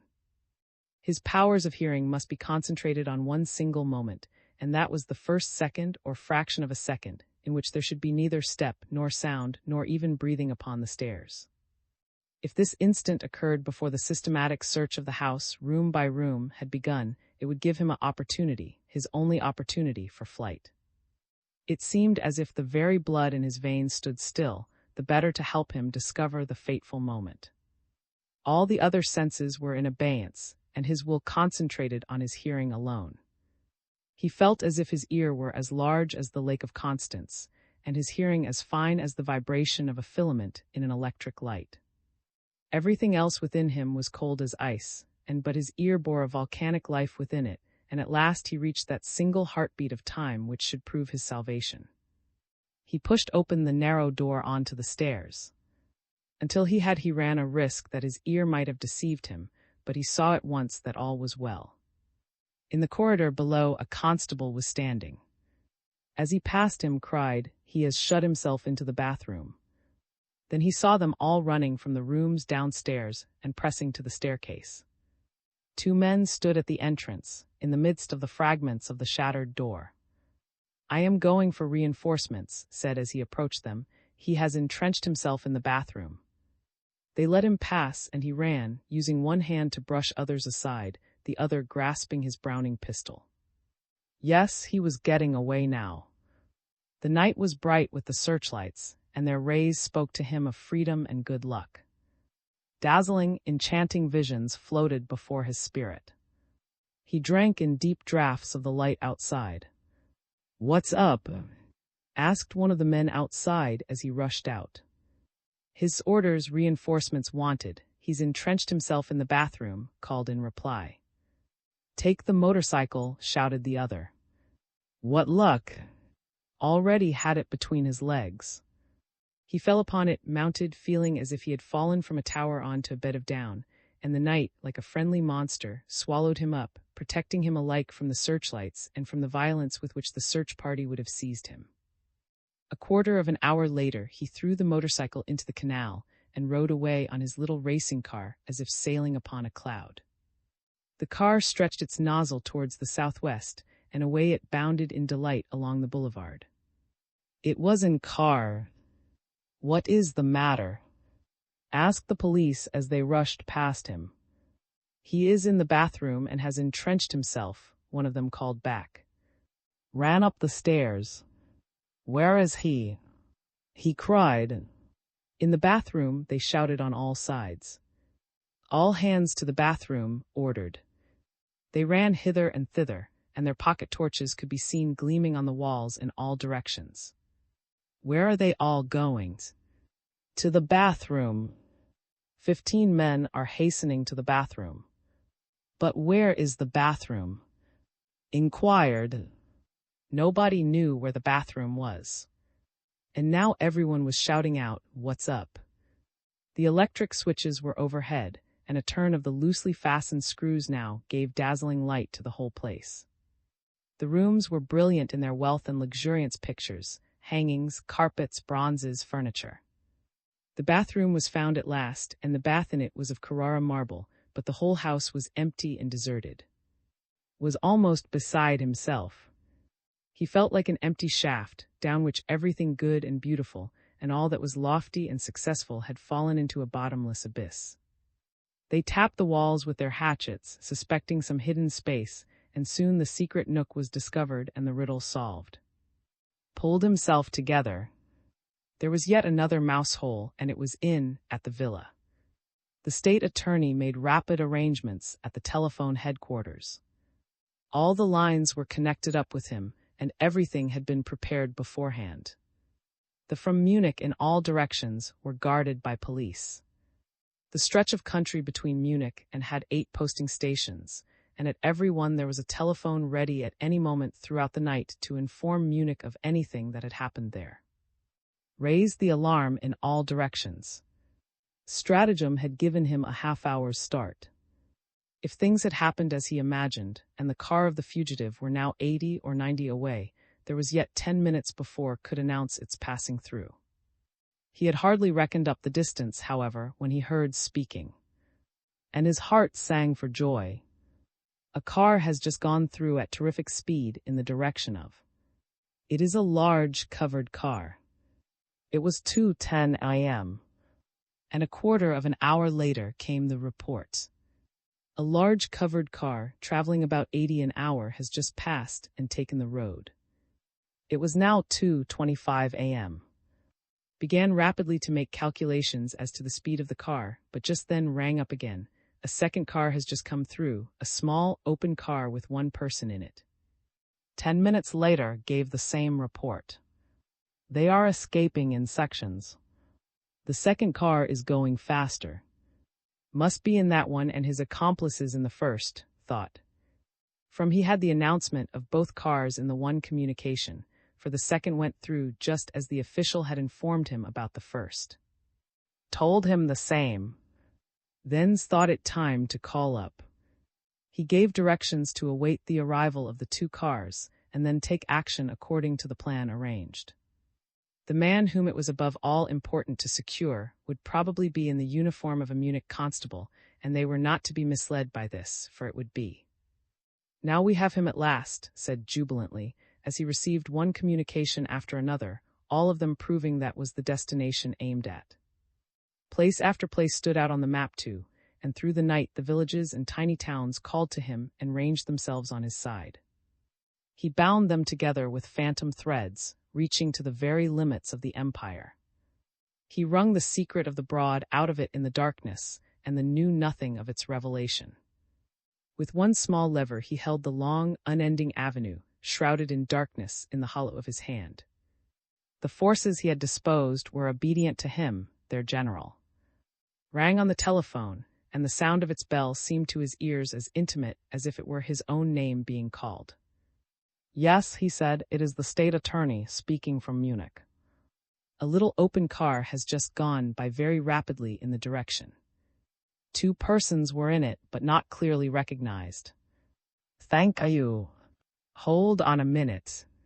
There will be a second car through." Waited, hearing in the suspended lines all the sounds occurring through the night between Munich and a little place which he had never yet visited. "Are you still connected?" he asked after a while. "Yes, sir." "Hasn't the second car come through?" "Not yet, sir." After a time he inquired again, and once more he was told no. A quarter of an hour later he rang up again, and the official said that no second car had been seen. Opened out the map again and made a feverish search. Yes, there was. And behind there was a leading to and the district, or on the left another leading to Austria. He rang up, but there was no answer. He repeated the call, and after storming for 10 minutes he tried again, but still in vain. He had left out of his reckoning and made no plans concerning it, and in the direction of Austria he could give no orders, for the power of his lever did not extend so far. A car had disappeared from his ken. A car had been stolen from him in the night, snatched away in the darkness from the strange, unfriendly, gloom-surrounded streets. And then he thought again that the large car might have had a breakdown. Yes, it must have been so, and that was why the smaller car had 2 people in it, when there was only one at the previous stage. This new circumstance need not worry him. His luck was not going to desert him. He trusted to it, and it would not fail. He rang up. "There will probably be only one car. Let it arrive and then wait 20 minutes to see whether the other one comes, and surround the villa on all sides. Then deliver your blow as hard as you can." Scarcely had he finished speaking when the telephone rang once more, and the last stage, the railway station, was heard speaking. A small, open car had turned off the road and was rapidly approaching. 2 people were in it. It was all complete. Himself could do nothing more now. He would have to wait. Perhaps in a few moments, now the fight on the lakeside, which his tactics had prepared, might be going on. He ordered them not to wait for the second car, but to enter the villa immediately after the arrival of the occupants of the first one, to seize and handcuff them, extinguish the lights, and wait a full hour for the second one. He looked at his watch and laid it on the table before him. It was now 3:18 a.m.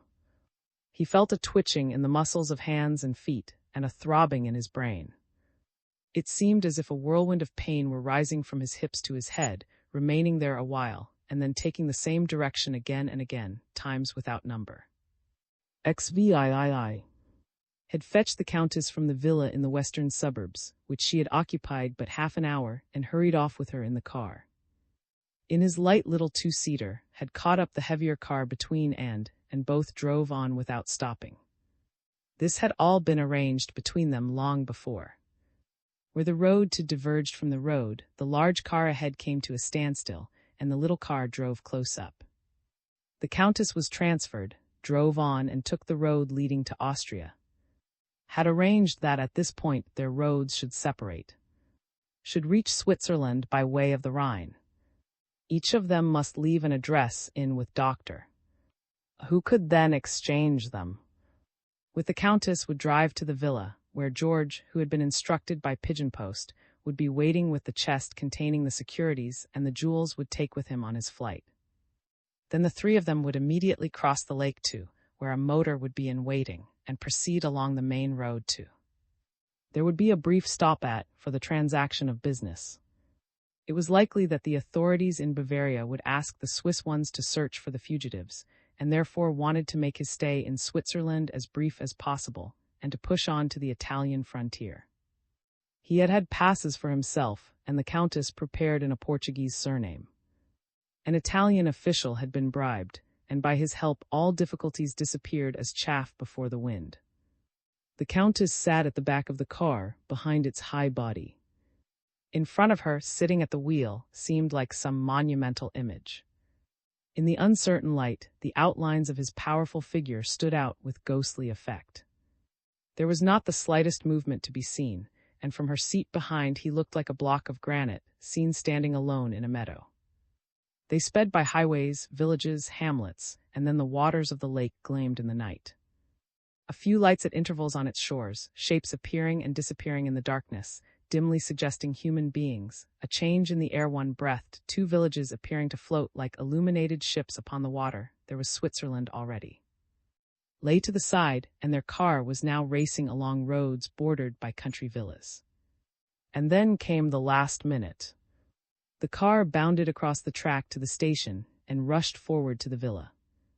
At the first glance, sharp eyes saw that the gates opening onto the drive stood wide open. The pigeon post had arrived safely and in good time then. He felt as if the impetuous haste with which he had driven hither in the darkness had yielded him a fresh sensation. It was now just before 3:30 a.m., and he kept his senses constantly on the alert without slackening his speed. When he was about to turn into the drive, he pressed the brakes hard for a moment before allowing the car to run its course.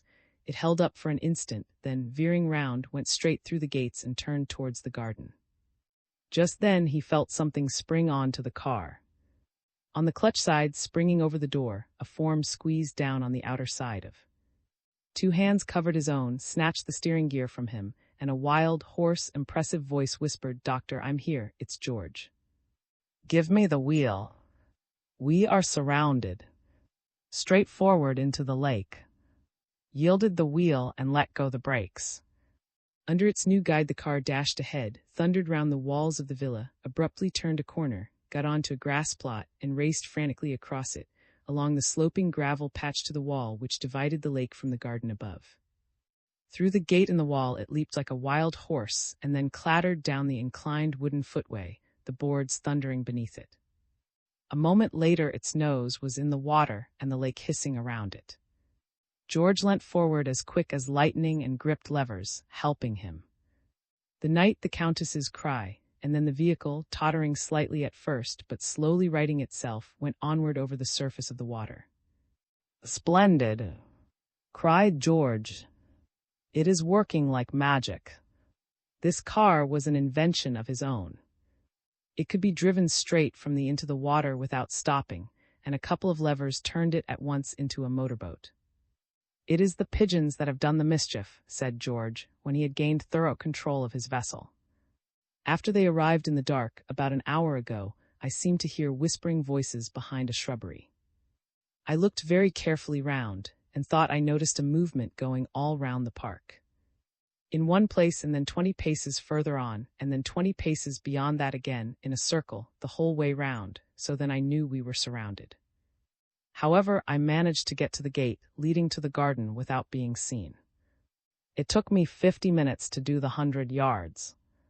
If we had not had this car, we should now be sitting handcuffed inside the villa." The constables, who had distributed themselves with all possible precautions about the villa, and had taken 4 hours to complete the ring around it, one after another taking up his position, had heard the car thundering along through the silent night. They lay in tense expectation at their posts, awaiting the whistle which should summon them to the house to fall upon the criminals. Just an hour before there had been a slight interruption. A bird had suddenly flown through a tree and disappeared beneath the eaves. One of the constables close to the house had noticed it. He had seen the bird fluttering about the roof and then suddenly disappearing without having flown away elsewhere. His conjecture that it was a carrier pigeon was soon confirmed by the appearance of a second bird, which also disappeared in the eaves. The constable stole softly to the inspector and announced what he had seen and suspected. The latter saw at once what this might indicate. Had received warning from Munich, from the fugitives. He therefore ordered a constable to proceed with the utmost caution from one outpost to another and relate the fact, saying that those in the house had probably been warned, and that they must redouble their precautions and at the same time be prepared for stronger resistance. The movements of the constable as he went from post to post had put George on his guard. His car reached the grounds, and the inspector's quivering fingers were already raising the whistle to his mouth. At the moment when the occupants of the car should have left it and be about to close the door of the house behind them, he meant to give the signal. 2 detectives were lying concealed in the shrubs to the left of the front door, and could reach it before the key was even turned in the lock, but the inspector gave no sign. The car rushed round the corner, not stopping at the door. It tore frantically round the house, as if about to rush pell-mell into the lake. The inspector, forgetting all caution in the excitement and disappointment of the moment, sprang forward after it, and saw that it actually did disappear in the water. Like a sinister amphibian, it leaped over the low wall, thundered down the wooden footway, and sprang into the lake. Then at last he blew his whistle, and the posse of constables came running from all directions, knocking up against each other. "To the shore!" shouted the sergeant. There was no car to be seen anywhere. About 200 yards from the shore, the engines of a motorboat could be heard in the darkness. They searched beneath the roadway, up and down the lakeside, dazed and disappointed, but in vain. Then at last the inspector realized what must have happened. The unceasing efforts, strain and hopes of an entire month had come to naught. His prize capture had escaped him. He was so absolutely disheartened by this maddening thought that he unconsciously pressed to his temples the revolver that he held ready-cocked in his hand, as if his very life must be forfeit through the failure of his enterprise. A moment later he lowered the revolver, and the ball, singeing his hair, fell harmless into the night. Upon the lake a light shone out. Further on, another. The shot had aroused the attention of the spy boats. Not till then did the inspector remember these allies, whom in his first access of despair he had completely forgotten. "Bring Morse lamps," he cried. How could he have overlooked the motorboats? Immediately flashes were sent to the 2 boats. The fugitives have escaped and are on a motorboat on the lake. "All right," was flashed back, and a few minutes later powerful searchlights were directed towards the lake. It was not long before they had located the escaping boat. But they had also warned it, for at that very moment it was about to run into them. And George were at once aware of their danger. The 2 searchlights advancing on them seemed like the open jaws of a monster approaching to devour them. George steered to larboard, and the boat settled its course in a new direction. The water streamed over the rudder and gleamed about them, frothing in the darkness. "There is only one way," said in a low voice the Rhine estuary. He considered the matter coolly and boldly. He was once more in a situation quite familiar to him, because he had lived through and overcome it countless times in imagination. On the German shore, whither they could easily return, everyone would be on the lookout for them. On the Austrian shore there was only, shown up clearly by the searchlights. Between these 2 regions, there was a large and very sparsely inhabited territory around the Rhine estuary. In 20 minutes they could reach land, and then make their choice between Switzerland and Austria. If they were lucky enough to run their vehicle on to land again as easily as they had run it into the water, they would have sufficient start to make their escape certain. One of the pursuing boats, however, lay right out in the lake. It seemed to guess at the fugitives' intentions, for it did not follow them in a direct line, but remained to starboard, keeping abreast of them near the Swiss shore, as if awaiting an opportunity to intercept them. Perhaps it only wanted to keep between them and Switzerland. The searchlights from both boats met above. The first faint traces of daylight were already appearing. Firing was heard behind them. One of the boats now followed in their wake, but at a little distance to the rear. The 2 pursuing boats exchanged Morse signals with each other. For a time George steered a zigzag course, the vehicle swaying hither and thither with the constantly changing displacement of the rudder. George wanted to make it appear that he was trying to break through to the Swiss shore, but he, too, was excited by the searchlights. He did not succeed in getting out of their glare for more than a few moments at a time. The boat which was astern only went so slowly now, because it was solely concerned with keeping them under view and cutting off their retreat to the German shore. The Morse signals used were secret ones, and neither nor George could make them out, although, through their frequent trips by water, they were fairly well acquainted with such things. Suddenly the boat to the starboard side of them extinguished its searchlight. Above the infernal noise made by their own motor, they could hear the engine of this boat ahead, its sound growing shriller and nearer. Their own motor was exerting its utmost pressure. The shooting had now ceased, and above the sounds made by their boat another noise could be heard.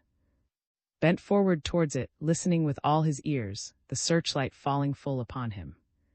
He still wore the police uniform which had made his escape possible. At first the Countess had lain in the boat half-conscious. The shots, the droning of the engines, the haste and excitement of the men beside her had gradually awakened her, and she began to grasp what was happening. She too heard, above the throbbing of the engines, a second sound. She sat up, holding her head over the side whence it came, and listened intently. "What is that?" she asked, who was standing near, planted firmly on the deck with his back to the engine, and appearing entirely at ease. He could be clearly seen in the searchlight with his hand on the gunwale, listening intently. "Nothing," he hissed. "Be quiet." "What is it?" she asked again in a sharper tone, and there was something in the sound of her voice that had not been heard for a long time. It seemed as if a stone that had long lain at her heart were now being dissolved into a mass of pulp. To this feeling, still but half-conscious, she yielded herself more and more. By degrees she appeared to realize what was happening within her. Then, rising and standing in front of, she suddenly cried out, "Now at last." The sounds of the water and the night stole over her like a joy beyond bound or measure. Eagerly she absorbed with heart and mind the light, sweet rustle they made, and she perceived that every moment they became more pronounced. At last she understood. The pursuer was advancing rapidly upon them, and came ever nearer. "What do you mean by that, at last?" asked roughly. "Sit down and keep quiet." "What is that sound we hear?" she said in a ringing voice. "Death, perhaps," answered calmly. "For you," cried the woman facing him, above the swirling of the waters. "I shall be able to shake you off at last. I shall be saved from you.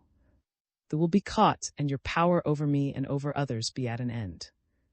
I will soon show you that," said, advancing and bending over her, and then what happened came so quickly that she could scarcely distinguish the movements. "George!" called the one word only, and then he unfastened the police uniform which concealed his clothing and threw it towards George, who at once donned it and stood near the Countess, exposing himself to the searchlight while took his place at the wheel. They heard a shout close to them. "Halt!" cried a voice from out the sounds her eager ears had been absorbing. "Halt!" A shot whizzed in the air, and an echo resounded. George fired in return. The boat gave an upward lurch, and then suddenly two high dams enclosed it. Where was the lake? Where was the wide expanse of night? There was a rustling sound, and a beating against the spring tides of the Rhine. The searchlight had disappeared, and a soft, warm mist covered the stream and the dams. They were smooth as railway lines, and a bridge lay diagonally above them. The throbbing of the engine resounded from its arched vault. Then a sudden movement flung the Countess to the ground. The boat sprang up into the air with a loud report, but the woman was caught as she fell. She could feel herself lifted. Someone held her and ran swiftly with her. Her cries were stifled, and a red mist swam before her eyes. George lay on the shore, one arm broken. With the sound one he felt for the police helmet and crammed it down on his head. The fall had stunned him slightly, but he could have escaped. Nevertheless, he lay still. It was not long before he saw two revolvers leveled at him. Two electric torches glared before his eyes. "We've got the one in uniform," said a voice. George kept quite quiet. He was carried from the land into a boat and fettered to a thwart. The engine started, and the boat drove across the lake back to. The day was dawning when George reached the wooden landing stage once more. They took him into the villa and locked him into a room with barred windows, out of which he could not escape, even had two men not been in charge of him. The inspector said to himself, "Thank God, we have caught him at last, and in his police uniform too. Thank God." At 5 o'clock that morning left Munich in a hydroplane, landing 2 hours later at. He flew up the stairs of the villa to reach the room where the imprisoned robber king was waiting for him, the conqueror. "Here is Doctor," called out the inspector, advancing towards him. "We have him safe at last, thank God." Jubilant, victorious, and intoxicated with success, entered the room and saw the man in police uniform fast bound to his chair. "Where is he?" he asked. "There, on that chair." Looked at the man more closely. He knew it already, his quarry had escaped. Back into the endless, the dark and empty night, everything fell once more, and at first he could neither hear nor speak a word. Suddenly the inspector said, "But that is the man we've been watching all these weeks." "Yes, that is," answered heavily. "Had escaped. XIX. Hastily carried the insensible woman from the bank of the Rhine Channel to the nearest house. It was that of an osier binder. "We have had an accident," said, and then seated himself at the window to watch the approach. When an hour had gone by thus, and the Countess opened her eyes again, noticed that she started on recognizing him and turned away, overcome with dread. He went hastily towards her, and stooping down, he whispered, "We are saved. We are irrevocably bound together." The whispered words impressed her with a certain sense of comfort and security. She no longer withstood him and soon sat up, the peasant's wife promising to look after her. Sought for the nearest village on the map. Then he went thither in security, knowing that he was not being followed. George had remained as the victim of the pursuer's vengeance, and he was saved. The other's fate was due to the little trick of the police uniform. The village was not more than 20 minutes' distance, and in an inn he found a telephone. He ordered coffee and then rang up. In half an hour's time the call came through, and asking who was there, he was answered, "Doctor has arrived." He inquired, "Has just come, he is still here," and rushed to the telephone. "I've had a misfortune. George is taken, but we have escaped. Bring the car here at once, and put in a traveling dress and coat for my wife. I shall expect you at 2 p.m. at the railway station in the Rhine Valley." "Very good, sir," replied. I called her my wife and said it quite coolly and intentionally, mused, dallying with the thought, which yet seemed to imply something like a fetter, but he dismissed the idea, saying, "She is my wife, my own property, it is true, she is mine." Arrived punctually. "I shall drive you through the direct to the Italian frontier," he said, when had told him all that had occurred. But to that proposal merely uttered one word, "No." "But Doctor," pleaded, "you can't remain in Switzerland. The Munich police have informed the authorities here of your movements. We shouldn't get even as far as. It would be almost better to return to Germany. And that's exactly what I mean to do. From this day forward, the state attorney's life stands under my protection. You are to revoke my earlier orders to the removal committee at once. You are going in for a remarkable friendship," Doctor tittered. "He is to remain absolutely under my protection." Repeated, and they drove through the flat marshland back to the peasant's hut. The Countess got into the car, and they were soon hastening to the Austrian frontier. "What sort of passports have you for us?" asked. "Swiss ones, please take them," answered, handing over documents with many visas, calculated to arouse a confidence which was constantly abused yet remained unconscious of the fact. 3 hours later, the car was driving along the leading from 2. It drove past a house from which, the night before, a message had been flashed through to Munich telling of its passing, and went towards. They spent the night in a village south of Stuttgart. In the evening went to his room and said to him, "There is just one thing left for me to do in Germany, in Europe, and that is to get hold of that lawyer, the state attorney, alive. I want him alive, mark you. As much alive as a fly under a glass. The Countess and I are staying here tomorrow. You will go to Stuttgart and buy, whatever the price may be, a 2-seater aeroplane. We are quite safe here. The landlord did not even register us, so if the police appear he is bound to hold his tongue, or else he will be fined. Have you any brandy?" Shrank back in dismay, his martyrdom was about to begin again.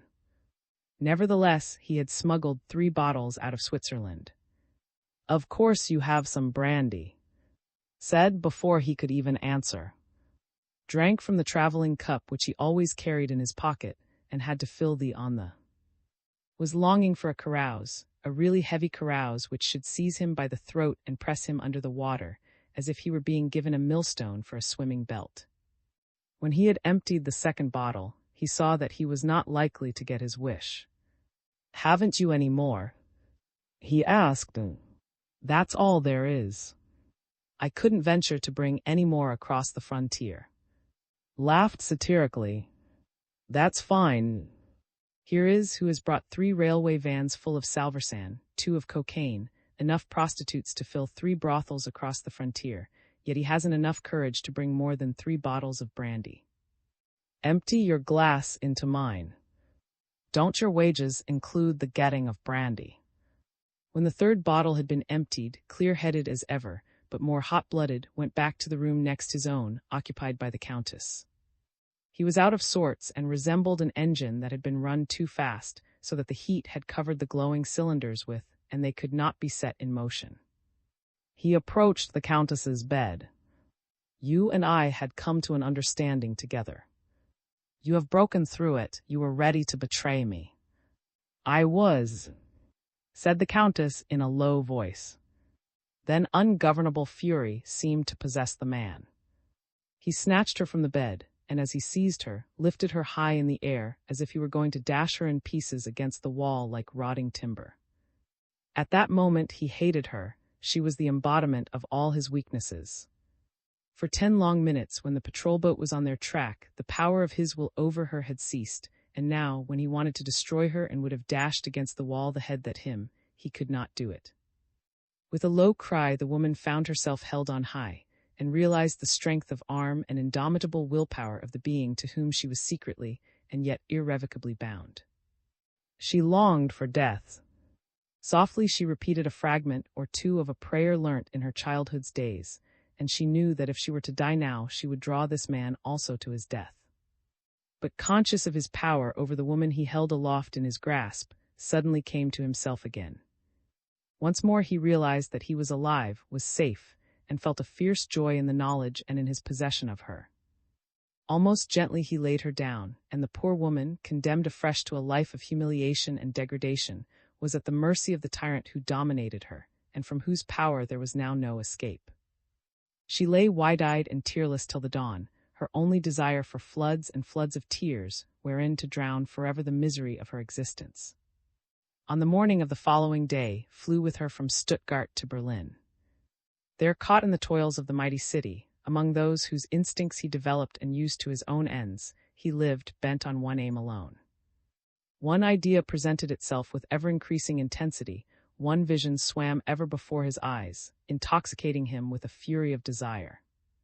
His fantasies, his strivings, and the goal before him gained their force because born of the strongest impulse within him, his lust for power. There was one man in the world who had set himself to follow his path, had discovered him in his own territory, and dislodged him from his fortress. There was one alone who had dared to disturb his plans, to oblige him to undertake a flight in which his life had been in danger. It was due to this man's efforts that the state had interfered with his schemes for getting rid of those whom his imperious will desired to remove from his path.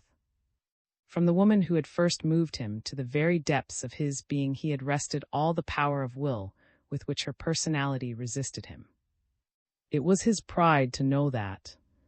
He had taken her being, her beauty, her independence, her exclusiveness, and grappled them to himself, and this work of his was the very highest spiritual expression of his powers and capabilities. But between him and her there was a period of 10 minutes in which she had escaped his domination, in which he had to renounce his claim to this symbol of his superhuman force. And that period of time, that barren, useless part of his life, he owed to the power of this one man.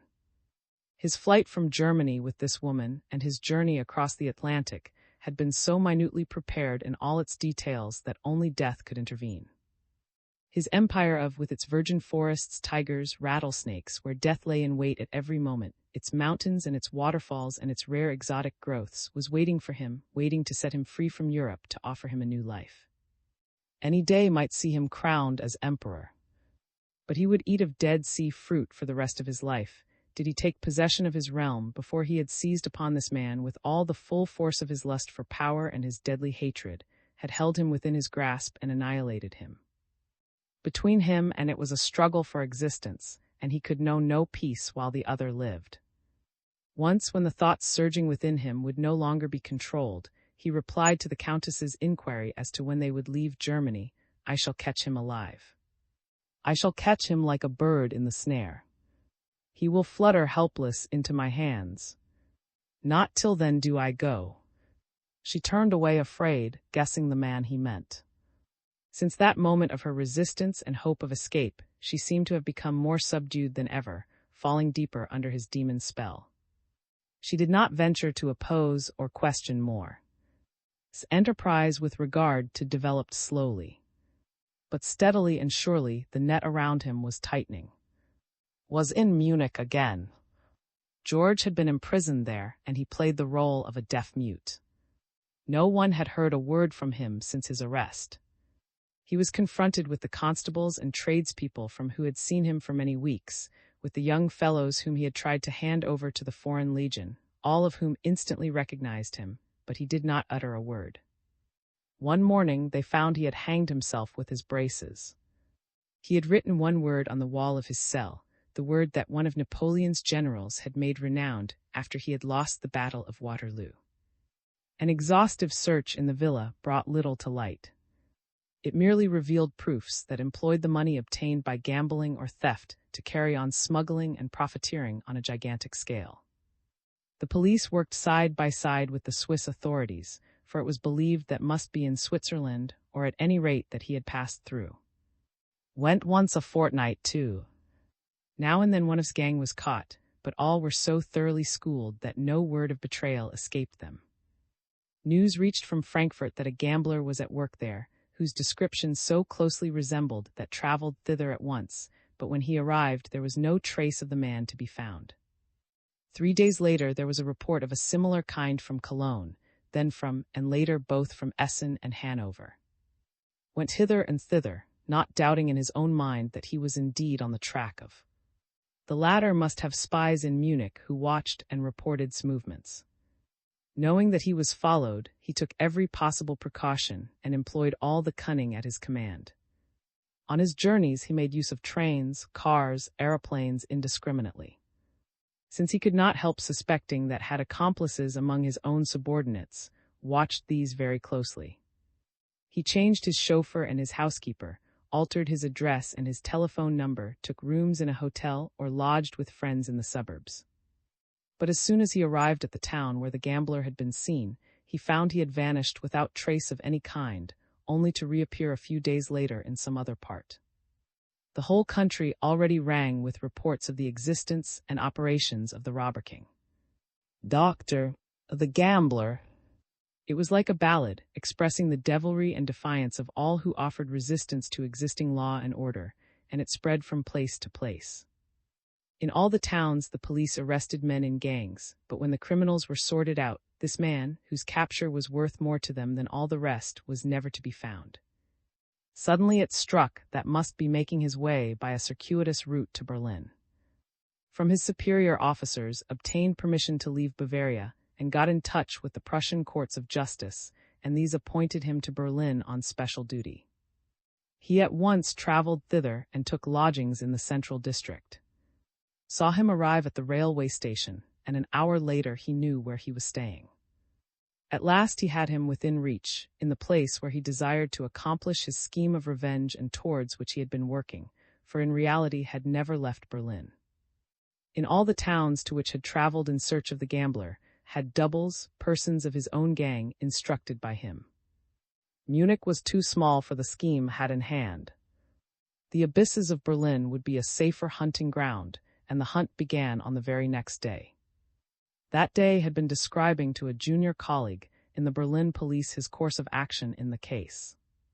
They had talked about it together, discussing a plan of operation, but the only conclusion they had come to was that the gambler should be allowed to show his own hand first.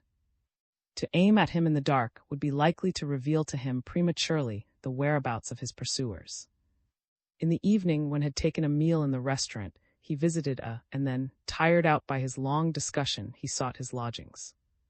There a man accosted him, standing in a doorway removed from the light. "If you please, sir," said he. "What do you want?" Asked reluctantly. "Would some cocaine be useful to you, sir?" Went on without vouchsafing a reply, and he noticed that the man followed him, but when he came to the busy, he lost sight of him. Soon took himself to task for having let the man escape him thus. He ought to have got into touch with this peddler of illicit wares, for he belonged to the same stock as. He was half inclined to go back, but the feeling of weariness was too strong for him, and he went home. The next night he took the same way home from the restaurant, but the man was not there. Lingered here and there, and then, as he approached his lodgings near the police market, a man came out of an entry towards him, saying in a whisper, "Do you want to see some nude dances?" Stopped still, saying, "You have come just at the right time. I don't belong to Berlin, and I should like to see the real nightlife of this city just for once. Where are your dancers? Go ahead. Follow me, then.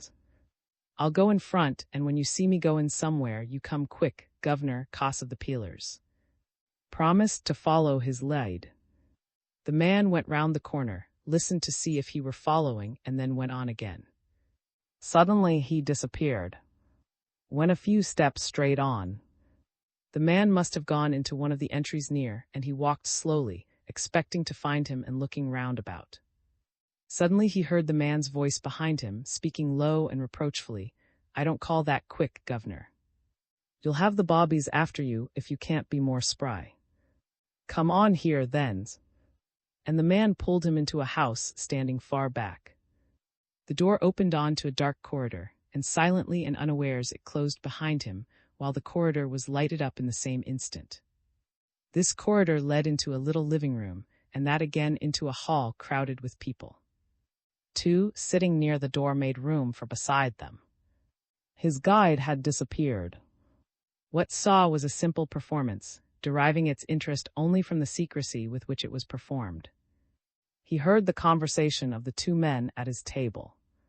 One of them said, "The only thing that interests me is how this entertainer manages to get 100 or more persons here, year in and year out, without the police finding it out. Now, as an expert, you just tell me that." The other answered in German that sounded unfamiliar, "Well, you can't really tell whether it is known to the police or not. There are such places winked at by the police because they are traps for criminals, yes, really traps set for them. Now in Budapest." Listened eagerly.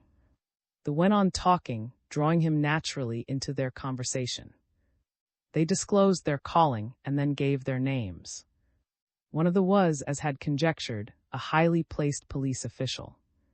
They frequently met each other. The Hungarian told of various interesting and complicated cases occurring during the practice of his profession.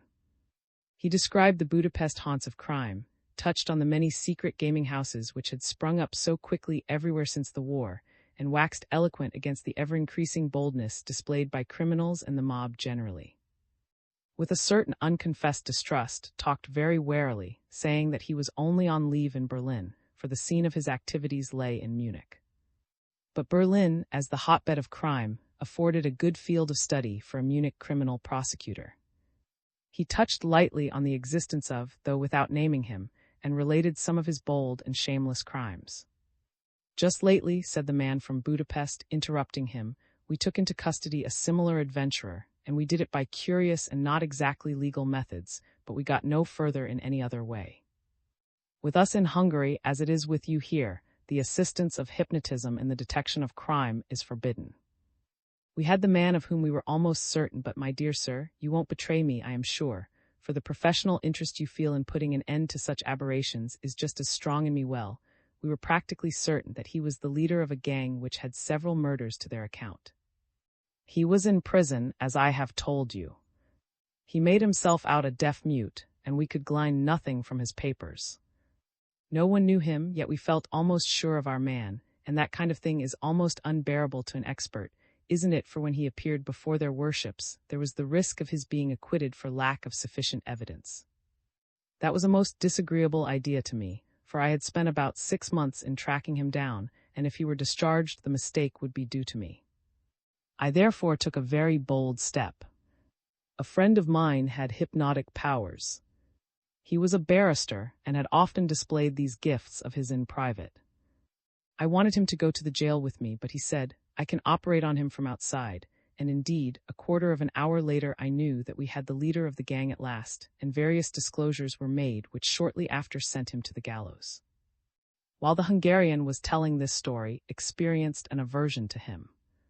He had a sensation of profound mental resistance to the man, although he could not explain what had caused such a reversal of feeling.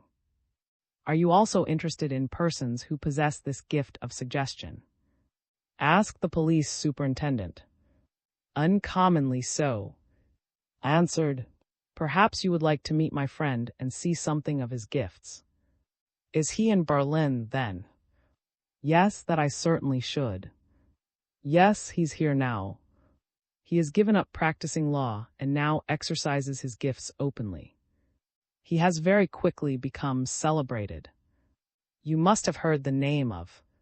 Did not like to say no, so he answered with a subdued, certainly.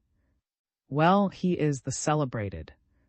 You know he is noticeable on account of his having only one hand. He lost the other in 1915. Well, we'll arrange a meeting then. I will see him in the morning. Are you on the telephone by any chance? Mentioned his telephone number. Both the then left to go to a house where ether, cocaine, and opium were procurable, and other more obvious vices were pandered to. On the very next day was summoned to the telephone. Police superintendent speaking. Things have fallen out most for you, my dear sir. In the home of one of our, about whom I will tell you a few things in confidence, is giving an entertainment this very evening. It is quite enough for you to have expressed the wish. You may consider yourself invited without any further formality. It is a most hospitable house, and you won't feel yourself in any way a stranger. There are between 60 and 70 people invited. I'll undertake all the arrangements, and if it suits you, I'll come in a car for you at 9 o'clock. The villa is some distance out behind Nicholas Lake. Thank you very much. Your kindness overwhelms me, answered, and I do not know how to requite it. Oh, that's all right, answered the other heartily. We Hungarians are only too pleased to have such a chance. Then we can regard that as settled. Quite, thank you. How very amiable the Hungarians are, thought, as he hung up the receiver. He felt quite ashamed of himself for having had a doubt of the police superintendent's good faith. He spent the afternoon among the archives of the Criminal Investigation Department, where he and the colleague with whom he had talked concerning the crimes looked through the collection of photographs of criminals. Face after face drew his attention. He would not give up until he had seen them all, and when he came back to his lodgings, tired out with his protracted, he had only just time to don his evening clothes in readiness for the function he was to attend. Dr.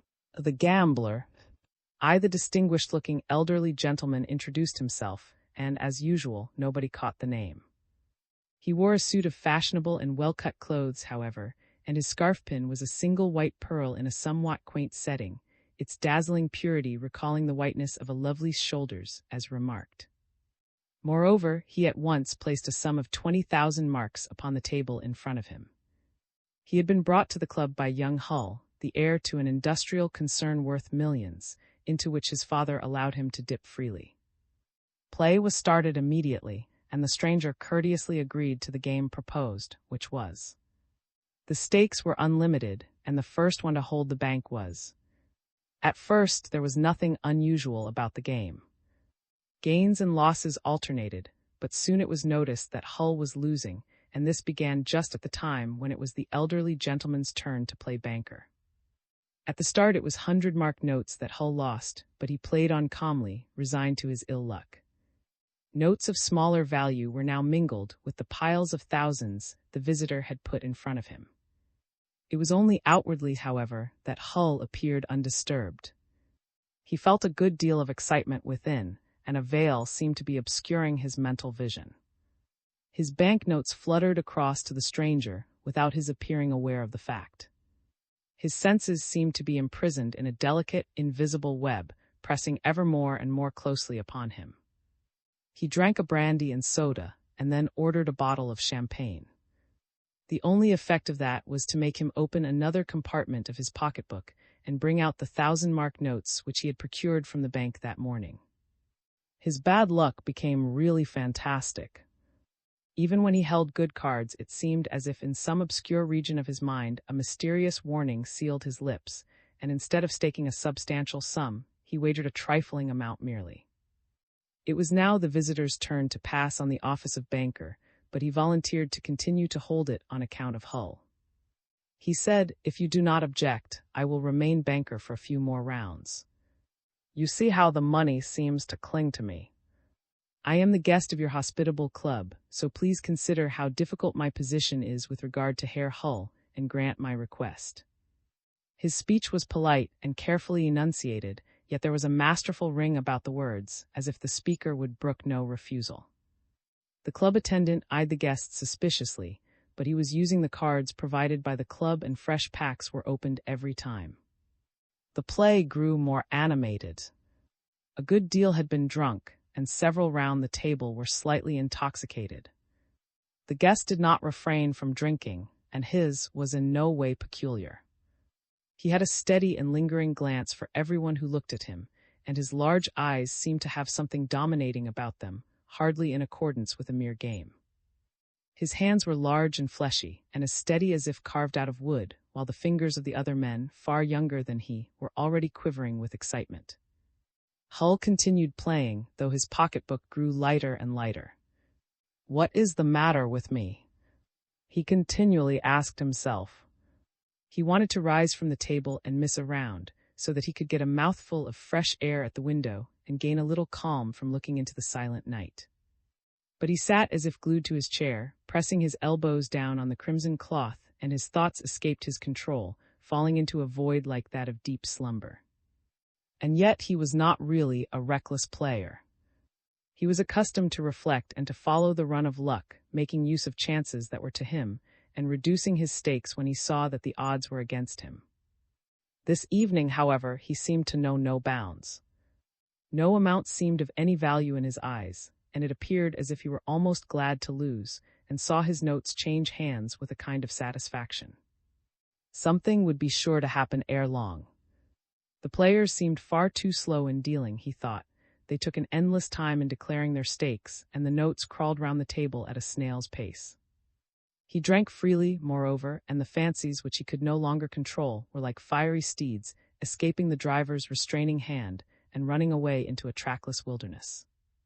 The very air seemed to have been exhausted, and nothing existed for him but the game. Folks began to discuss his bad luck. He certainly drew unlucky cards, but he was playing his hand badly and taking unreasonable risks. His friends wanted to restrict the stakes and talk of the final round. At first Hull did not take in what they were saying, and they had to explain their words. Then he drew himself up and became furiously angry, shouting in his wrath and beating his fist on the table.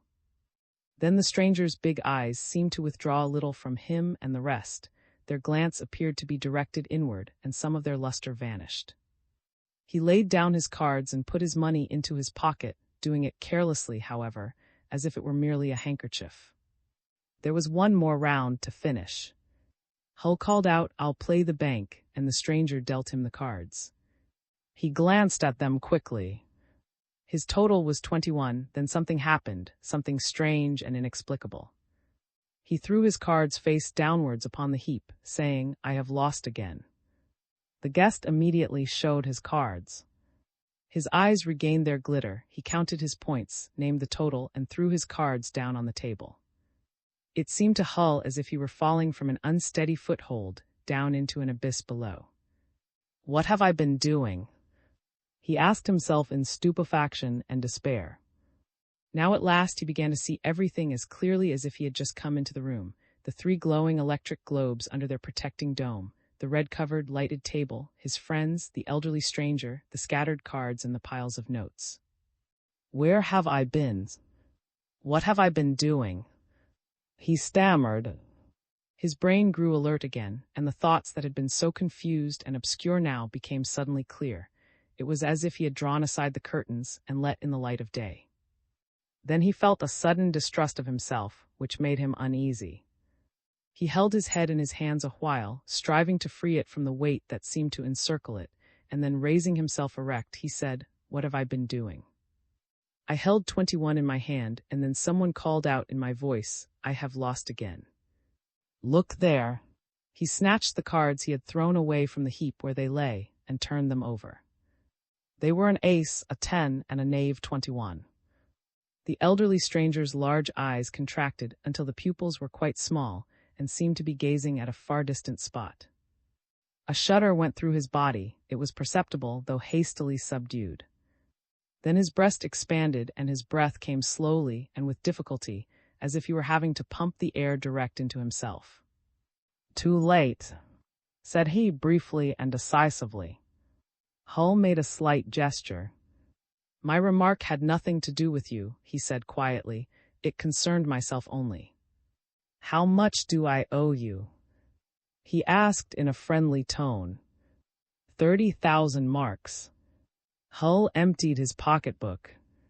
"You must content yourself till tomorrow afternoon with 10,000, and of course, an IOU for the rest. Will you be so good as to write the amount and your address in this notebook?" When Hull got his little notebook back, he read in it, "Balling Room 15, Excelsior Hotel." He passed over his IOU, smiling pleasantly as he did so. "I am ready to give you your revenge, Herr Hull," said Balling as he rose. "May I offer you my thanks for the evening's hospitality?" "Good night." He said this almost abruptly, but in so decisive a tone that it brought the others to their feet. "Offered him his car?" "No, thank you, my own is waiting for me." He walked away somewhat stiffly, as though tired out, and vouchsafed no further farewell of any sort. The club attendant conducted him to the outer door. "Hull, you are off your head," said, when the stranger had left the room. "What did really happen?" asked Hull quietly. "Ask your purse." "My pocketbook is empty." "Who won all my money?" "Your friend there," said, pointing to the door. "My friend? I never set eyes on him before. How did he get here?" "Hull, you certainly are needing the services of a good physician. Bring the telephone directory." Turned over the leaves. "Here we are, doctor. Psychopathological treatment, 35. I don't understand your joke, my dear. Wells, who brought this fine player here but you?" "That is not true." "Go to know." 35, my dear fellow, and quickly too. "Of course it was you who brought him, Hull," said another. I brought him." "At any rate, I don't remember a thing about it, but it may be so." Hull then, exhausted and stupefied, brooding over the problem which had so strangely and suddenly opened up before him that evening. When he awoke towards morning, he had a dim and fleeting remembrance, and he seemed to recall the stranger sitting at the same table with him in the... He had an idea that they had been talking together, and that it was about but what they had said and which it was about, he had not the slightest idea. In the dim recesses of his mind, he recalled merely the sensation of a dazzling reflector that seemed to throw its beams upon him during the conversation. Sleep was no longer possible, but try as he would to pierce these elusive fragments of memory and penetrate to the reality behind them, he was quite unable to make anything out of them. The next afternoon brought him no enlightenment either. By 4 o'clock he had obtained the 20,000 marks, and he made his way to the Excelsior Hotel.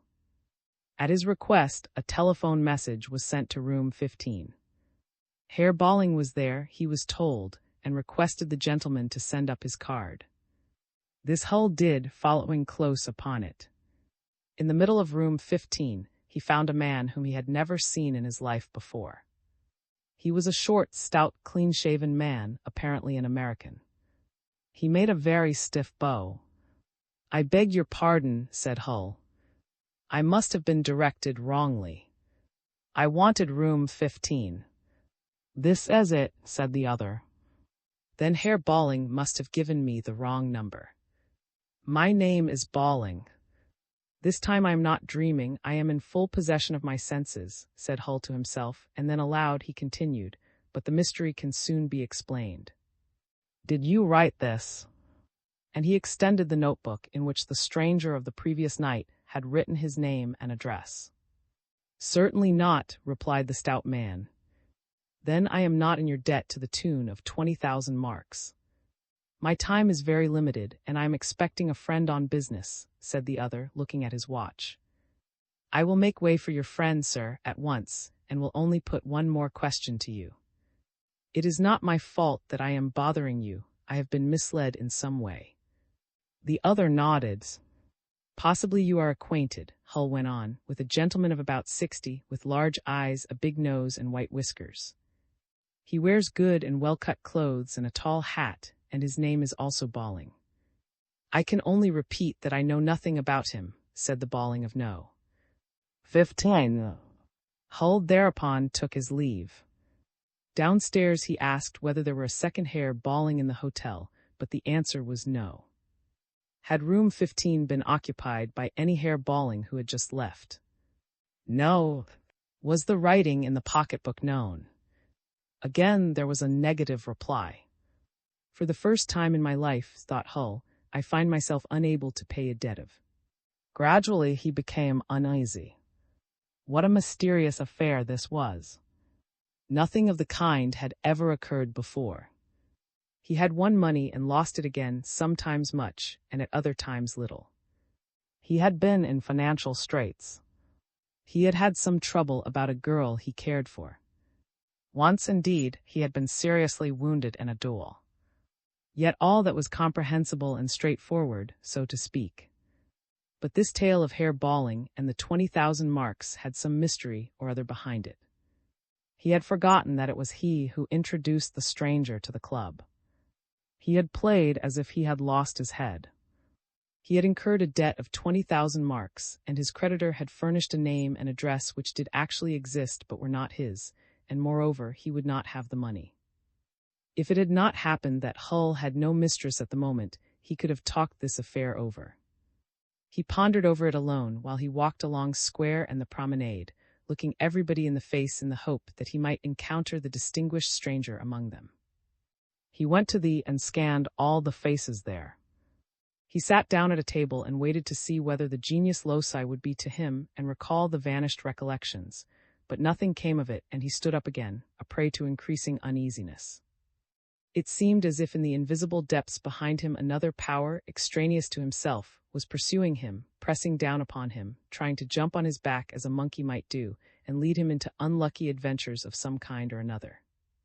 Hull forced himself to return to his lonely bachelor chambers. There he met and greeted him with relief, but at once asked, "Well, has your memory returned? My dear fellow, there's something wrong with me. With the 20,000 marks. No, there they are." And he tapped his breast pocket. "Nobody wants them, it appears. There is a Herr Balling in room 15 at the Excelsior, but he isn't my man, and we've never met before. He has never played, and nobody owes him 20,000 marks. I can't get rid of the money, and it makes me feel creepy. Something is going to happen to me. Who is there near me whom I cannot see? There's certainly something wrong with me. Come to the club. Perhaps your Herr Balling will go there to fetch the money himself." "Yes, but what about the real Balling in No. 15? Well, that's certainly odd, I grant you. Come along." "All right. Perhaps he'll be there." In the club that night there was no play. The curious circumstance had so worked upon the members' imagination that no one felt the need of trying his luck. Hull was overwhelmed with well-meaning or obtuse advice. Said one of them to the attendant, what did his car look like?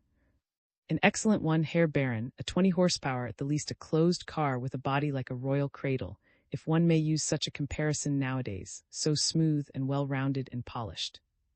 It started off with a great bound and soon vanished. It was a first-class car. I kept a close eye on the gentleman, and I saw that he had the devil's own luck when he played against Herr Hull. He played quite straight, however. They learnt nothing more about the stranger. Nobody came either to the club or to Hull's rooms to ask for the 20,000 marks or to offer him his revenge. A few days afterwards, Hull made acquaintance with a girl who was performing jazz dances in the... She was partly Mexican, she told him. She soon effected a diversion in his thoughts, and in her company he rapidly got rid of the 20,000 marks which he could not pay over to the stranger. "It seems as if you were meant to give the money to a woman instead of to a man," remarked, when he told him that he was now free of his worries once more. XX. Police superintendent was punctual. "Now I must tell you something about our host and my fellow out there by the lake," he said directly the car started. He was formerly Prince of and he married a Viennese dancer. Of course, his people were furious. They made things so disagreeable for him that one day he said, "All right, you've gone too far. You've done with your prince. From today I am plain," and then he wandered off. He was very rich anyhow, and not in any way dependent on his people. The only thing that is still princely about him is his mansion out yonder. You will see it for yourself. He's been living there for 10 years now. His wife is very smart and exclusive, more exclusive than a princess. Of course, she is no longer young. Have you had your evening meal? No, I had no time.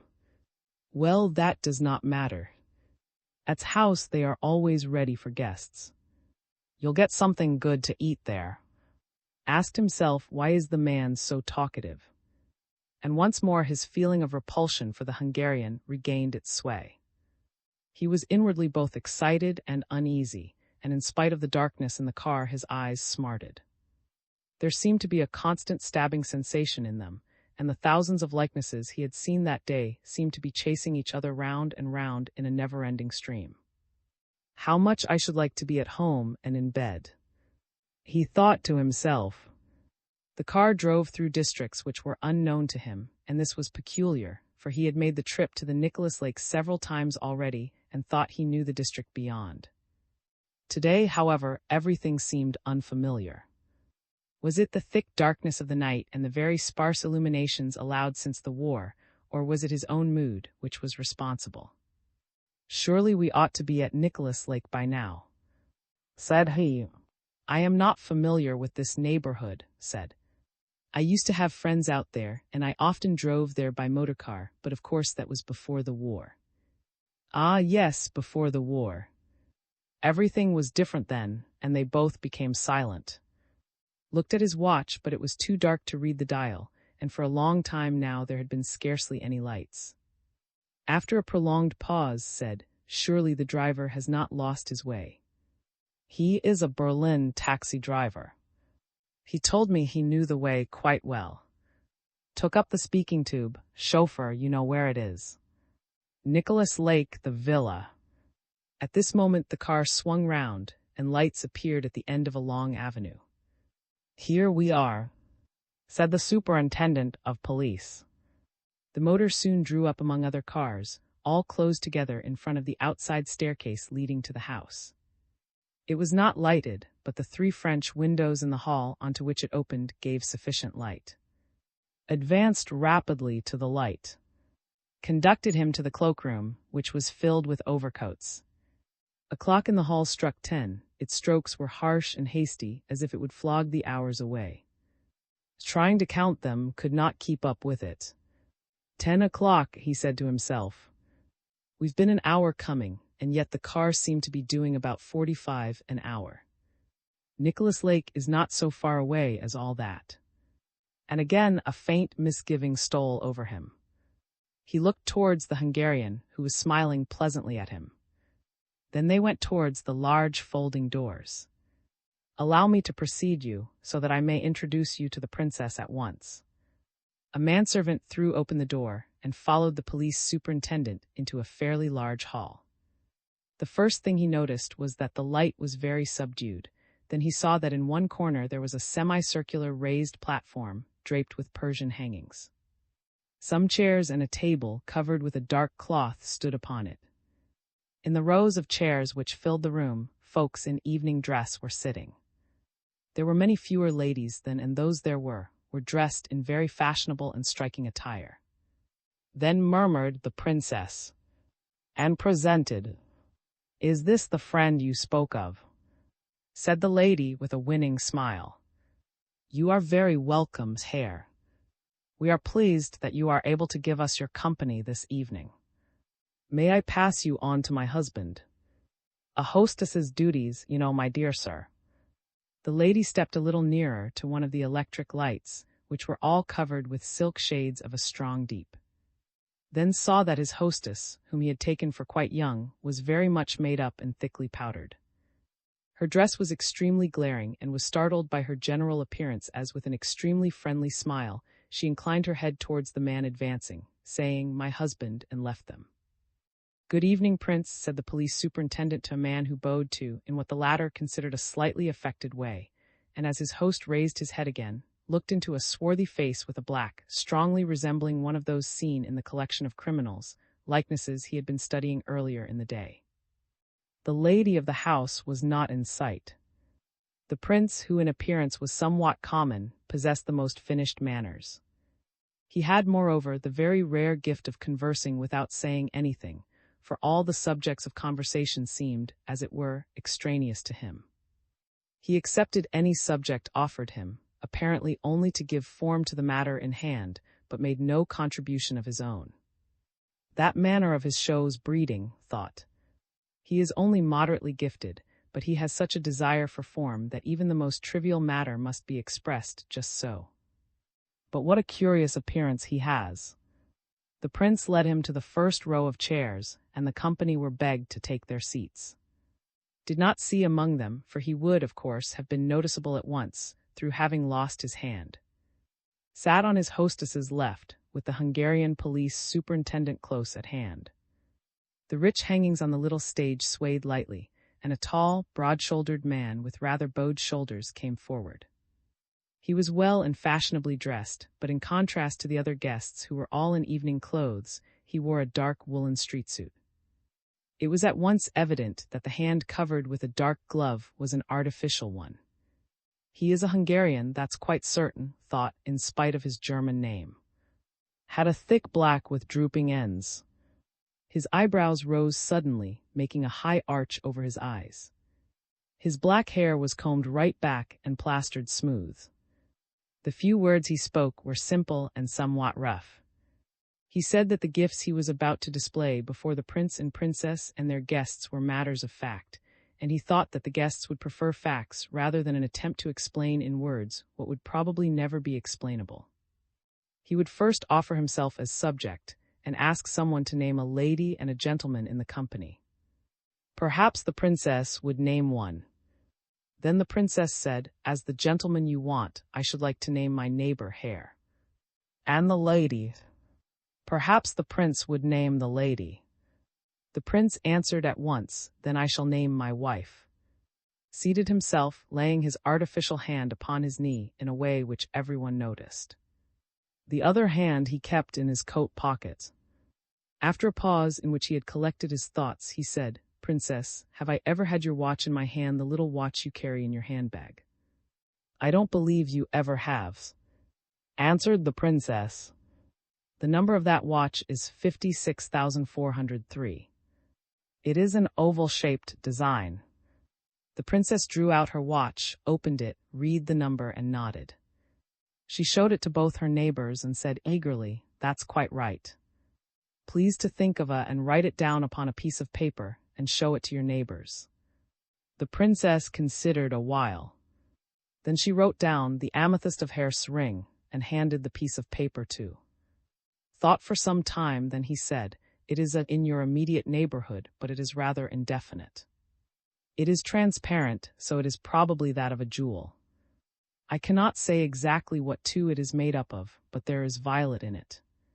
Lift your ring up to the light, Hare, said the princess, and all could see that a deep violet was mingled with a transparent bluish-white. Which gentleman did the princess name? Ask me. My neighbor Hare, she replied. You, sir, went on rapidly, as nodded slightly, have your pocketbook in your right-hand breast pocket. In it there are 2 notes for 1,000 marks each. One is dated 1918, Series D, no. 65,045, and the other Series E, no. 5567. Shall I go on, or will you see first whether this is correct? Felt his pocket laughingly. No, said, I meant the right-hand pocket, not the left. In the left you have your Browning pistol, stamped with the trademark No. 201,564. Looked in amazement at, for it was quite true. His Browning was in his left-hand pocket, and it was one of the make. From all sides folks gazed at him, and the princess leant towards him, so that he could distinguish the scent of the powder she used. Well, what do you think of that, Hare? The entertainer smiled down at him, saying, You need not mind showing the revolver, for in another compartment of your pocketbook you have the permit which allows you to carry firearms. It was renewed in Munich on January 1, 1921, and its number is 5. You must have been in a hurry to get your weapon authorized. Was he dreaming, and was this singular man sneering at him? Thought. He brought it out, and everything was just as stated. Enough of that sort of thing, said. Now, if you will allow me, we will have some examples of transference of will. I should like one of the to come up here. Someone stepped on to the stage. Do you know this gentleman, princess? Yes, it is Baron. Is the Baron's being known to the princess sufficient for the company to rule out the idea of any private understanding between him and myself? There were cries of certainly. Meanwhile was writing on a table something which it was impossible for the Baron to read. Then he threw the small writing block down to the company below. He looked at quite quietly for a short time. Then, with stealthy movements, left the platform and went slowly and cautiously from chair to chair, looking everyone in the face. Called out, I should like 4 ladies or to come up here quickly. Be quick, please. Several started up. 3 and 1 lady remained on the platform, the others returning to their seats. Placed them round the table, pointing at a pack of cards lying there. Are this lady and these known to the company? The princess nodded, and there was a chorus of yes. Meanwhile was advancing towards. Again wrote for some time upon a memorandum, casting from time to time his glance upon the 4 sitting at the table. Suddenly one of them said, Shall it be or poker? Went on writing. They decided upon, and at once began to play. We want one more, said the lady. I am just coming, dear lady, said. You take the bank. By this time had come to. He looked at him steadfastly for a while, then suddenly seized his left breast pocket and drew out the revolver, placing himself at side, the weapon in his hand. Said from the stage, That is because you are so incautious as to carry a loaded revolver in your pocket. Please, he turned to the audience, be so good as to read what I have written there. Someone read out, The Baron is to go along the first row, chair by chair, and where he finds someone with a loaded revolver in his pocket, he is to take it out and sit beside him with it. They all clapped their hands, a proceeding which, by a brief gesture, stopped. He left off writing, handed the block down to the princess, and sat down with the Page 1, he said to his hostess. She read it to herself, then handed it to her right-hand neighbor and looked anxiously towards the stage, where the following incidents were taking place. 1 game after game. Sometimes he looked away from the table, and then it seemed as if he were beckoning him to come up. Knew it must be a delusion, due to some effect of the light striking his eye, but none the less he felt uneasy. The idea occurred to him to yield, and go up so that he might face this man at close quarters, and make sure that those lightning glances had no reference to him. Yet that would be very foolish, he said to himself, striving to get rid of the impulse. Suddenly, without a single word having been spoken, one of the players leaned back, saying in a clear, ringing voice, as if speaking aloud in a dream, "What have I just done? I had 21, and then someone spoke with my voice and said, 'I have lost again.'" Oh. He seized the cards he had thrown aside and showed an ace, a knave, and a 10. "Too late," said who was holding the bank. Put his hands to his head. He had already lived through such a scene once before. When was it, where, and to whom did it occur? His brains to remember. The image of it stood out distinctly, but it stood apart from any suggestion of the time and place and person. From the recesses of his mind, a form seemed to emerge simultaneously with his groping efforts to recover the recollections he sought. A form, was it a human being, a lifeless column, a monster? He could not say which, but then the form was bleeding somewhere, and now saw, through the misty fantasies of these recent occurrences, that it had a mouth, and that this mouth suddenly uttered, in clear staccato tones, the name Nan. Now distinctly recollected having heard this name from the lips of the old professor, who was none other than the doctor, on whose account he had come to Berlin. "Doctor, doctor," whispered the secret voices. Tried to call to mind the features of the old professor, but he could not recollect them clearly. Only the mouth which had uttered the name of the Chinese town with such strange impressiveness was distinct to his vision. Now why, said to himself, in the midst of the images raised in him by these recollections, why should I think at this moment of the pseudo-professor? Why do I think of the professor, and not of under another form, his real form, such as I saw him that evening in reality in the Four Seasons Hall? As a hypnotist. What audacity! As a hypnotist appearing in public. Had the same disconcerting capability as, and had the same dark background of crime as. He asked himself. His thoughts grew ever more remote, more indistinct and unreal. They were no longer thoughts, they were misty images, which had arisen in his fantasy under the compelling power of those eyes yonder. He sought to fix his eyes on, striving to picture him with a reddish beard, such as had appeared possessed of when he first encountered him. And then suddenly realized how it was he felt some unmistakable connection with the player there who threw away his cards, although he held 21 and must undoubtedly have won the game.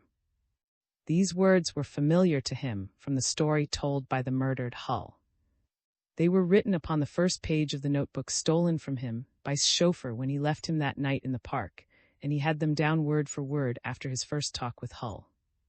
Yes, the bleeding form was that of Hull, and it drooped like a weeping willow over Spirit. The blood-besprinkled leaves whispered ever, "It is I, Hull.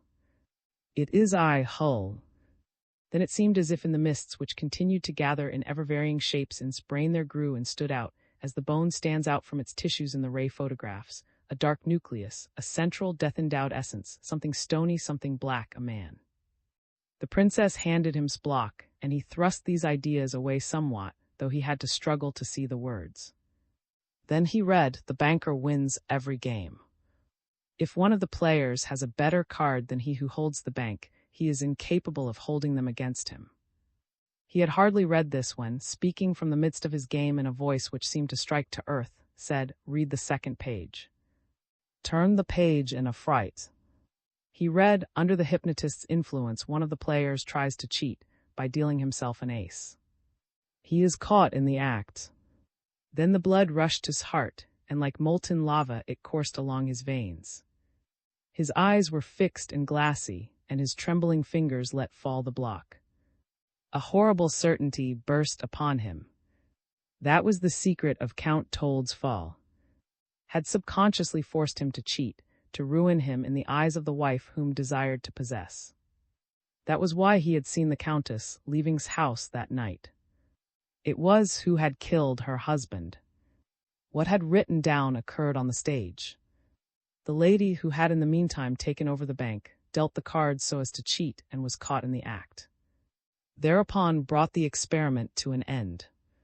He released the four subjects from their hypnotic state, and disturbed and still dreamy-eyed, they sought their seats once more. Looked down at, and the latter knew without a doubt that he was.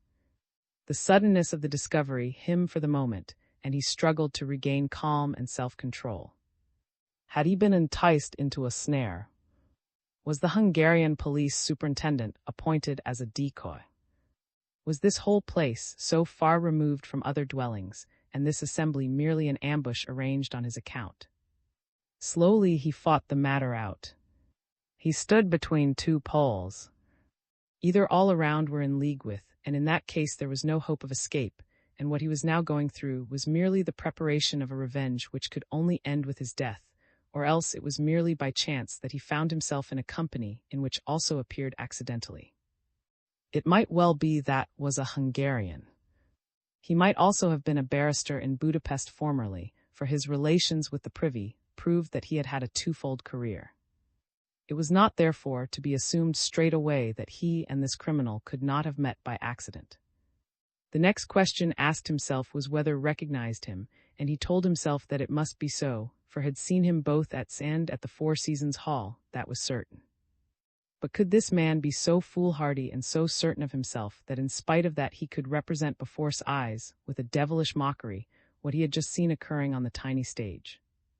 If so, it provided the solution to all the enigmatic acts with which he had concealed his crimes. The help of the police was quite out of the question, for did not even know where he was. But how would it be to let the prince into the secret, and get help in the company itself to secure the murderer? He could only do it if he were quite sure of the company, otherwise it was doomed to failure from the start.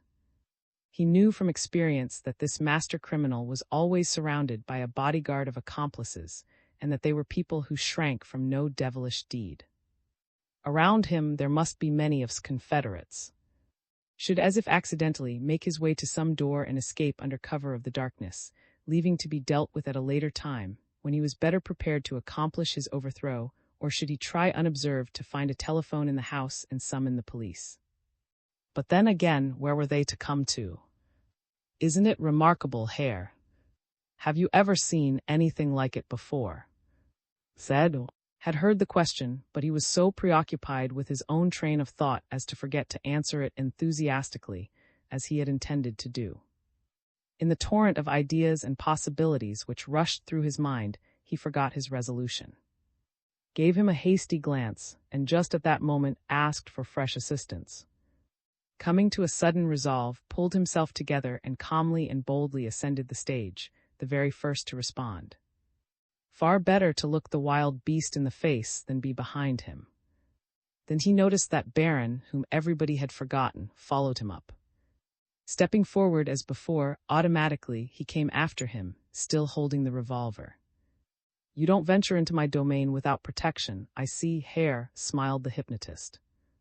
"That is just sarcasm," said to himself, "he knows who I am." Merely bowed, as much as to say that in Rome he did as Rome does. He was now standing next the hypnotist, and each took the other's measure. Had pursued this with vindictive fury, because in him he saw the enemy of all that could heal and restore the nation. When he stood there on the platform with him, isolated for a moment from all the rest, he felt as if they were two great powers going in opposite directions. To his mind it was no longer the conflict of good and evil, it was the struggle of man to man, and oppressed as he felt, he still had something almost like confidence in the chivalry of his opponent, a confidence that rested upon an impelling yet hardly perceptible instinct. Both were staking their lives on the result of the struggle. Each was directing a fierce attack upon the other, yet both must make allowances in this last supreme moment. "If only I could sleep," thought with an inward yearning. He looked closely into his eyes, taking in all his features. His was a powerful, muscular figure, and in imagination divested the face of its false eyebrows and wig, seeing beneath it the smooth-shaven, well-formed cranium of Doctor. Would have recognized him now beneath all his disguises. He gazed at him calmly, and the other's glance flickered. The large eyes seemed to withdraw into their own fiery depths.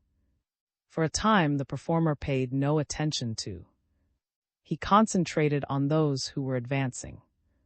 No sooner had one of them set foot upon the stage than he unexpectedly turned right round again and hurried back into the hall. One after another did this, a dozen and even more. Those below were laughing heartily, and the little hall with their merriment. More and more pressed forward, but the effect was the same on all. With one hand grasped the wrist of the other, anxious to see whether he retained consciousness of nerves and muscles.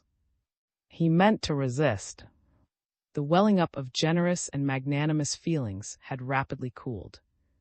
He hated, menaced, and execrated his enemy now, and prepared himself for the final conflict. His eager blood was inflamed against his foe, and he watched him warily while still upon his defense.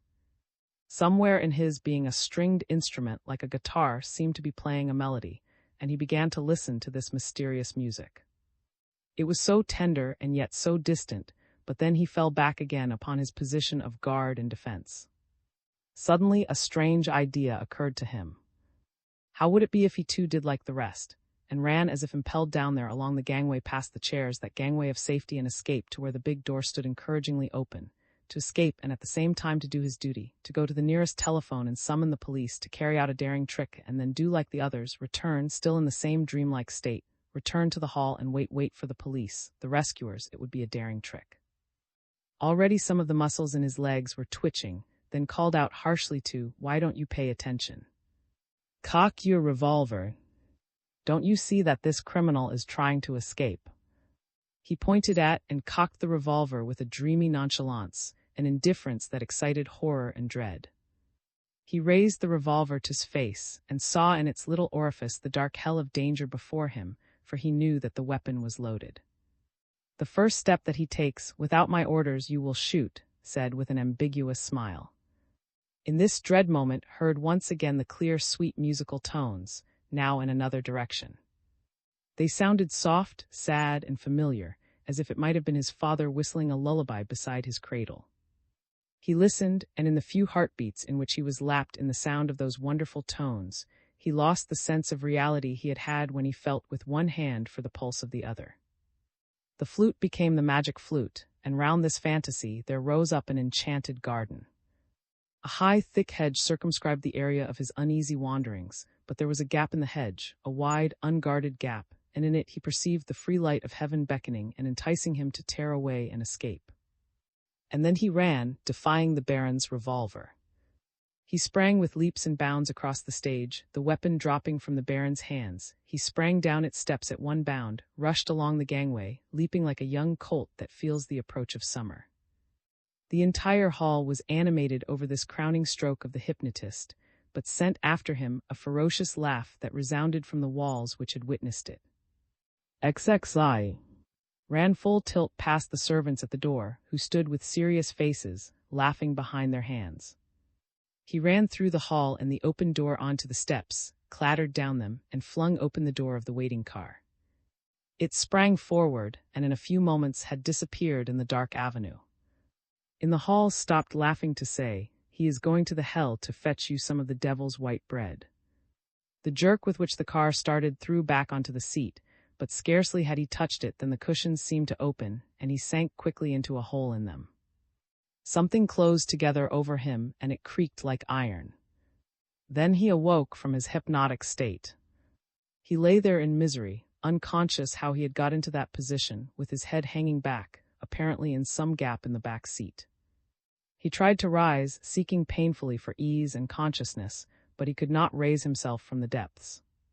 Something seemed to press him down again, and hard, unyielding fetters were crossed over him many times. The motor went at furious speed, and shook him against an iron grating, which he soon discovered to be the fetters that made an upright position impossible. They pressed closely down upon him. He made a furious effort to throw them off, but soon found it was quite impossible. He would only have his trouble for his pains. He was absolutely done for. He was himself the bird which had stepped on to the limed twig. With angry defiance he turned upon himself, saying, "That is as it should be. The stronger one conquers, and you were the weaker." But why was he the weaker? Because he had undertaken a task that from the very first exceeded his powers. Each one knows his own capabilities. But what had tempted him to undertake something beyond him? Why, in the most forlorn and miserable situation of his whole life, a situation that seemed so incredible that he still had a faint hope it might prove only a dream, why was he able to guide and reason out his thoughts like the solution of an arithmetical problem. What was it that had enticed him? He knew the answer. It was the good in him, the outcome of his feeling of responsibility towards his fellow. He wanted to help them, and because his conscience was stronger than his powers, he had come to grief. If this experience were to end in his death, at least he would die in a good cause, and the soul sparks which at his death would flame up again in some other existence would form a beacon to light others upward. He would live again in spirit among men. The sound of the motor echoed through the forest, and heard it. What was the enemy's plan regarding him? The car raced on through the night like a ship driven by the typhoon.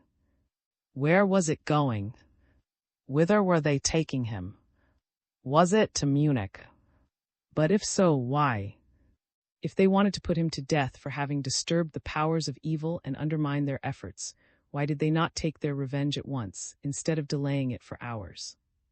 He noticed that the windows of the car had no blinds, and he saw stars gleaming fitfully through the panes. They would not arrive in Munich till the morning, and it would be impossible to drive a fettered man by daylight over half Germany in a car with the inside exposed. They were carrying him off somewhere or other, but where? Where could it be? It must have been midnight when he left the villa, but even that he did not know for certain, for of all that had happened to him since the moment when he had tested his pulse, he had only a dim and hazy idea. They must certainly be taking him to the place of execution now. He recalled, with an endless yearning which seemed to encompass him like the sea, his long-dead father, and with all his energy he clung to these recollections, melancholy as their associations were. The jolting hither and thither of his body in the car and the mental excitement under which he was laboring made him sick, and in his helpless state he could not even turn his head aside. His brain lost the power of thinking in clear outlines. Spectres arose around him, and devils played ball with him. They tossed him backwards and forwards between the Carse and Aconcagua, let him fall, and snatched at him again, just as he was about to be dashed to pieces on the Cape of Good Hope. Then it seemed as if a gigantic black band had stuffed him down in a cave, as if he were a sack. The walls of this cave were so close that he could not lie down, but suddenly, slowly, and yet without ceasing, they began to grow. They did not grow apart, however, but proceeded, always at the same pace, towards him, and the moment was already close at hand when they would crush his bones together and burst his brains. Consciousness forsook him, and he fell into a dreamlike condition, dominated by a dull sense of impending death.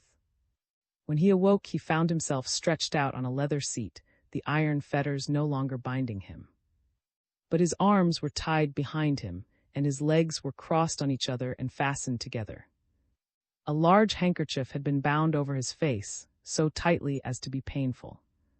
It covered his mouth altogether and made breathing difficult. It was now day, and he heard a rushing sound that rose and fell at intervals. He soon recognized it was the sea. A man looked down upon him. The handkerchief covered one eye only, and with the other he saw, over the edge of the bandage, half the objects on his eye level. He did not know the man, who just then called to another, "Come here. He is awake." Then the other came to look at him, and he too was a complete stranger too.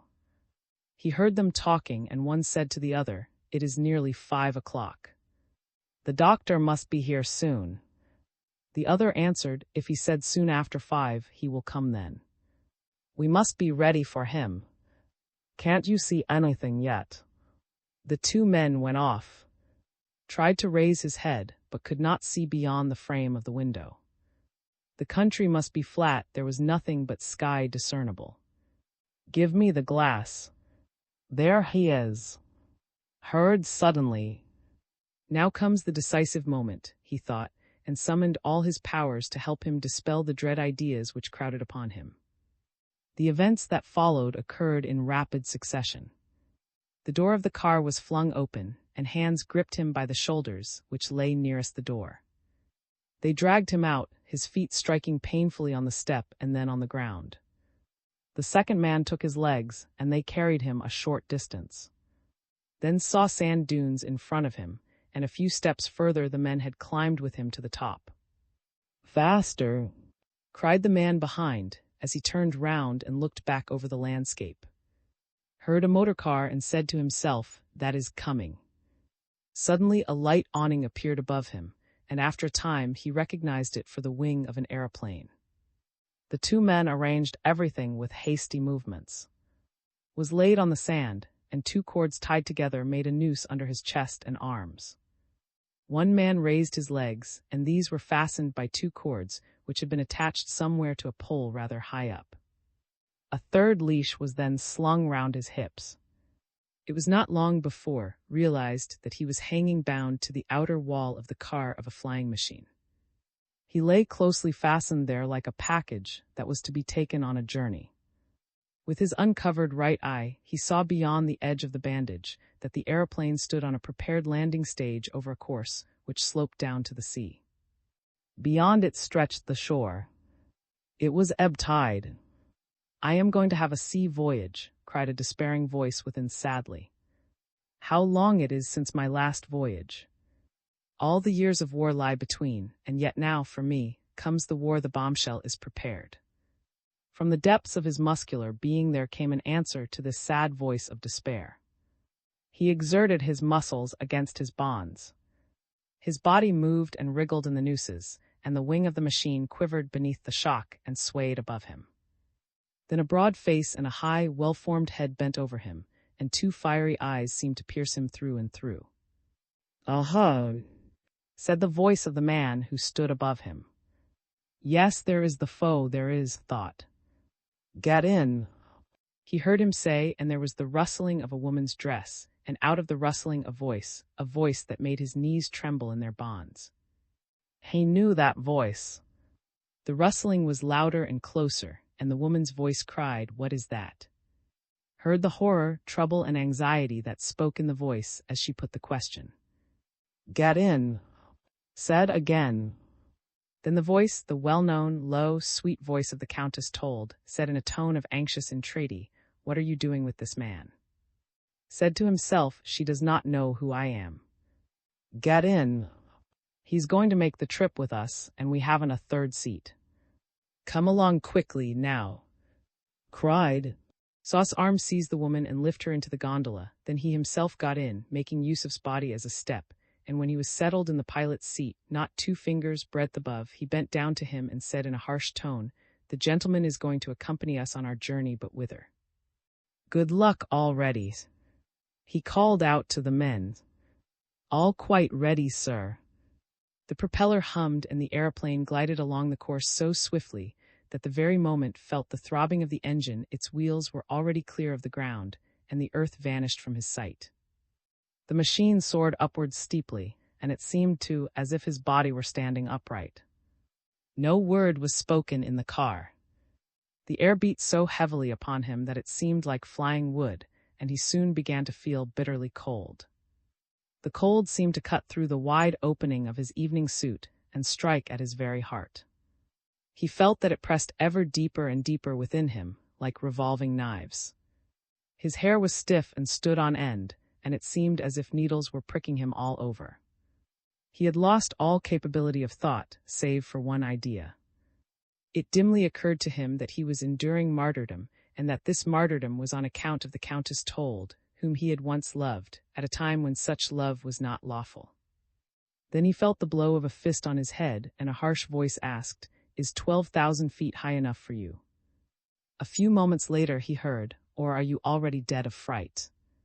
The voice died away, and felt that the aeroplane was being righted. When it was flying level, a hand touched his head, hastily tearing away his bonds. Then saw the face of bending over him.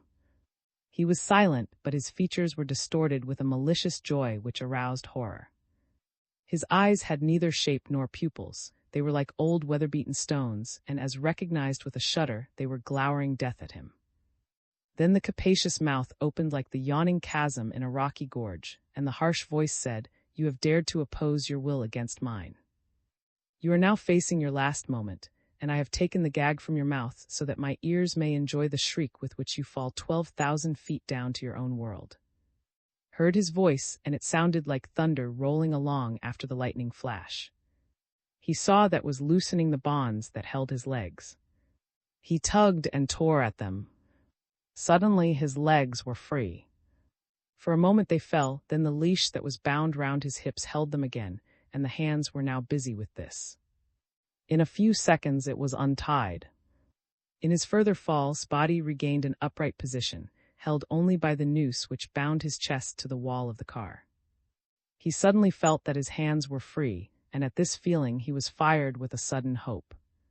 In the midst of his fantasies, there surged upwards like a fairy story the recollection of the Countess's beauty and sympathy. He had never forgotten her, and now in the last moment of his life, when she herself was so close to him, his feeling for her, exalted to an undying and compassionate brotherhood, was wafted as a cloud beyond the savage and brutal murderer, to envelop the frail human being beside him with indomitable pride and courage. Saw her eyes, fluttering like birds shot down in the clear blue ether, glance for a moment beyond and above's eager bent head. He saw her hands, tearing off their fur gloves, cling white and trembling to his shoulder as she strove to drag him back from his deadly intent. But shook the woman off, and raised his hands with mad rage to untie the last noose. He tore undone the first of its fastenings, making his body sink deeper and beat away his hands, which were seeking to maintain a grip on the edge of the car with his closed fists.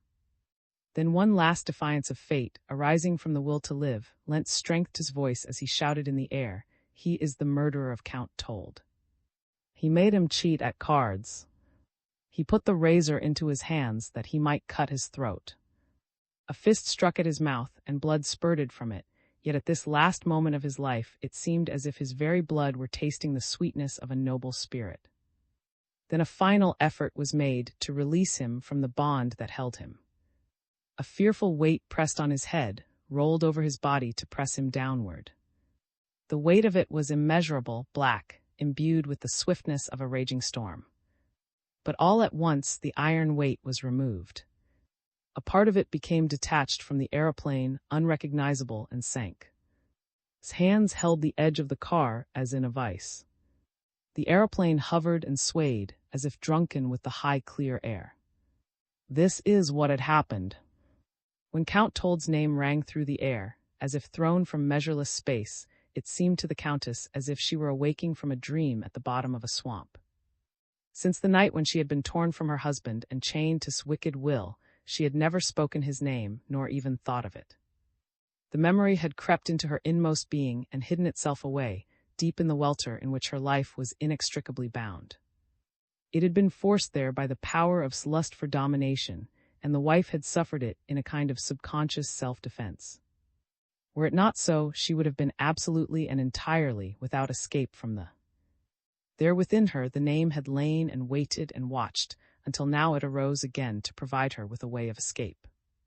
His last words had brought it forth from the subconscious recesses once more. The Countess had received it as a direct weapon against the secret power of this man, who had so long taken forcible possession of her will and her entire person. She suddenly came to herself, and all that was frozen within her melted. The gloom and darkness in which she lay bound grew lighter, and it was day within. Then, too, she regained all the proud, youthful force of her disposition. She fell into a God-given fury, and her muscles were endowed with unconquerable strength and her hands and her heart were like iron, and she seized the first weapon to hand, the heavy screw-wrench, striking the murderer from behind and dealing a terrific blow upon his skull. Judged and condemned, lost his balance, and fell over into the depths below, which instantly swallowed him up.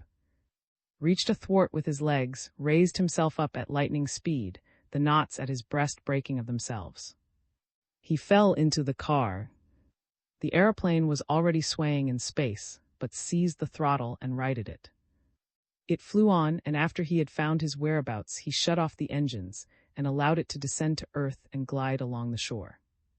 He landed on the sand dunes of the East Frisian coast. He helped the Countess out of the machine. She was pale but fully conscious. She fell down before him, pressing her hands to her face.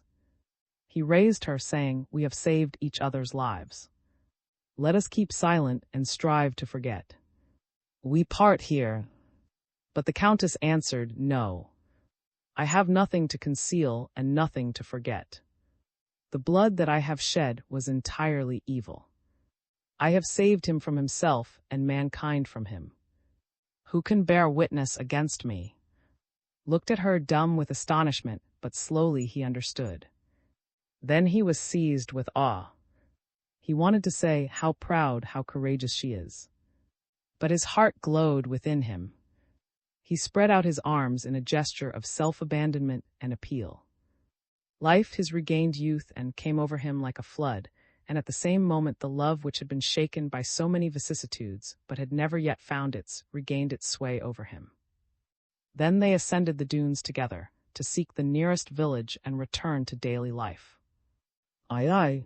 About a fortnight later, the circles to whom the life of the day is only a wearisome burden till the hour of play arrives, when the nerve tension is once more excited, were all agog with the stories of a stranger who simply loaded himself with money wherever he chanced to play.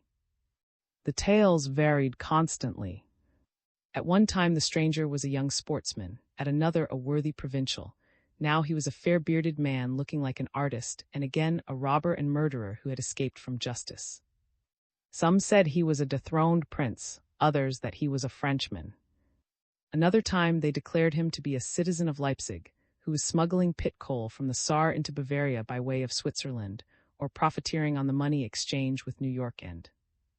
There was endless variety in the descriptions, but the imagination put the various forms together and made one personality out of them. Circles that were exclusive had ceased to exist. Money was a key that opened all doors, the wearing of a fur coat could conceal any calling, and a diamond scarf-pin shed luster on any character. A man could go into whatsoever company he desired. There was no longer any sense of security, and the mysterious gambler might turn up in any place at any time. He might be anybody's neighbor. The authorities were constantly of swindling players, and though in no case could their swindles be proved, their luck was so continuous that it did not seem possible for it to be due to ordinary play. Through the Lady Hull frequently spent his evenings in places where gambling was indulged in. He heard much about this swindler at play, and from many different quarters, for theatrical folk are always particularly interested in anything out of the common, especially where masquerading is concerned. But Hull's brain was of a matter-of-fact and ordinary kind. He did indeed still think about the 20,000 marks, but mostly with the comfortable reflection that they had been used in a very different way from that for which they were destined. Now that the story of his forgetfulness had ceased to haunt him, he had become quite convinced that his friends had played an elaborate trick upon him, that his IOU and the 20,000 marks had been discharged, and the only disreputable part in the affair had been played by Balling, who, on account of watch upon him, had not felt himself secure. His astonishment was all the greater, therefore, when a certain hare was announced, and the story of that night's escapade was brought up once more. Hull refused to discuss the matter, but the visitor told him he was a state attorney and showed his credentials. In the most polite way possible he continued to question him, saying that his official status obliged him to pursue the inquiry. Had Hull been able to communicate with instead of having to face this man by himself, he would have known what to say and how much to conceal. He was greatly and by no means inclined to go into this matter and rake up bygones for the sake of the country's morals. You will pardon my introducing a personal note, but I understand that you are very intimate with. Of the good Lord. He knows that, does he? Ejaculated Hull to himself. Can you make me acquainted with this lady? It would further the task which the state has laid upon me, but I would ask you to introduce me to her as a private individual. It is unnecessary to assure you that I take you for a man of irreproachable character and quite above suspicion. Nothing is known to the detriment of the lady, either. You will be able to render a service to the country and perhaps to yourself as well. Henceforward you are under the direct protection of the police. Do not be uneasy, it is possibly quite an unnecessary precaution. You can rest assured that you will not suffer in any way through the services you may be able to render to the general public and the state. What am I to gather from all this, sir? Said Hull. You must have come to some conclusion about your extraordinarily lucky opponent. To be quite candid, I did feel uneasy for a time, Herr. There seemed to be something very mysterious about the affair. Finally, I imagined that my forgetting that I had brought the stranger to the club was a feeble joke on the part of my friends. But the hair bawling in the hotel, who was quite different from the bawling at the club. That certainly is a mystery to me still, but a false address is often given for the purpose of evading payment. In this case, however, it occurred in order to avoid receiving 20,000 marks. May it not be explained, continued the state attorney, by the fact that this elderly gentleman had been cheating in some way. He was set on his guard by some fact unknown to you, and contented himself with the money he had already won. He gave a name which occurred to him, and of which he had some knowledge. Unless, of course, the bawling in the Excelsior was the bawling from your club, disguised. But you say that the one was short and stout, and the other of rather imposing presence. Do you still play Herr Hull? A little now and again. With, perhaps, I am on friendly terms with one of your intimates, He will introduce me to you, and we shall be able to renew our acquaintance socially. You must not be prejudiced by the fact that it has had an official beginning. I hope to be able to count you on my side. The barrister took his leave and returned to his official chambers. A month previous to this occurrence, in a lawsuit in which he was professionally engaged, had first noted the extent to which the gambling fever possessed the city. He himself liked the nervous excitement and the appeal to the imagination afforded by the relations between judge, counsel, and accused in the course of his calling. In earlier years he had been a regular. He was not a passionate lover of games of chance, but he enjoyed the opportunity of testing the effect of play upon his own self-control, of observing his fellows and noting the enticement afforded by the devious course of luck. During the lawsuit above mentioned, he realized what a danger to the people lay in gambling. The change from war conditions to a state of affairs which afforded the nation little relief from tension had not sobered its imagination, but rather excited it yet more strongly. Perhaps, in the first instance, the war news was largely responsible for extravagant fantasies. For a week, sometimes a month, at a time the reports were like a lottery for the whole nation. Then a fateful movement was set on foot by which whole districts of people were seized with a passion for gambling, a movement designed by the military authorities to induce them to replete the army coffers. Increased wages were offered to the war workers, and money was flung into manufacturing concerns. Commerce of all kinds was effected ere long, and everywhere the floodgates were opened. When goods grew more and more scarce, money overflowed all its channels. Saw clearly that the folks in high places who had believed they could purchase the soul of a nation for money were to blame for the tragic outcome of the war as far as Germany was concerned, and so, too, were they responsible for the political development. Instead of the ideal of an immortal soul prepared for any and every renunciation as long as it fulfilled its duty to the community, they had set up an idle money, and the whole nation was worshipping it. Then the war came to an end. Money decreased in value, and the idea of it played a yet more dominant part in the life of a nation now deprived of its success and brilliance in the world outside. Hundreds of thousands had become accustomed to a life of inaction, and for many years now it had been nothing but pure chance whether they lived or died. Their only preoccupation had been to exercise authority over others and to live entirely on their nerves. They brought with them to the more stable conditions of life the gambling spirit born of their war experience. They had grown accustomed to taking risks, and they continued to rely on luck. They resumed their former mode of life, but brought to it the atmosphere of their recent experiences, transferring the nerve-wracking and hazardous existence of those days to the conditions which now obtained. To some extent this was inevitable, but those who looked beyond the present and wanted to see a new era of prosperity dawn must strain every nerve and exercise the strictest self-denial. Thus only could there be hope of recovery. The great lawsuit had afforded one example after another of the development of this spirit of gambling, and in its course had taken him frequently into the company of those who lived but for and by games of chance. His convictions were well grounded, and his recognition of the national danger constantly confirmed to an alarming extent.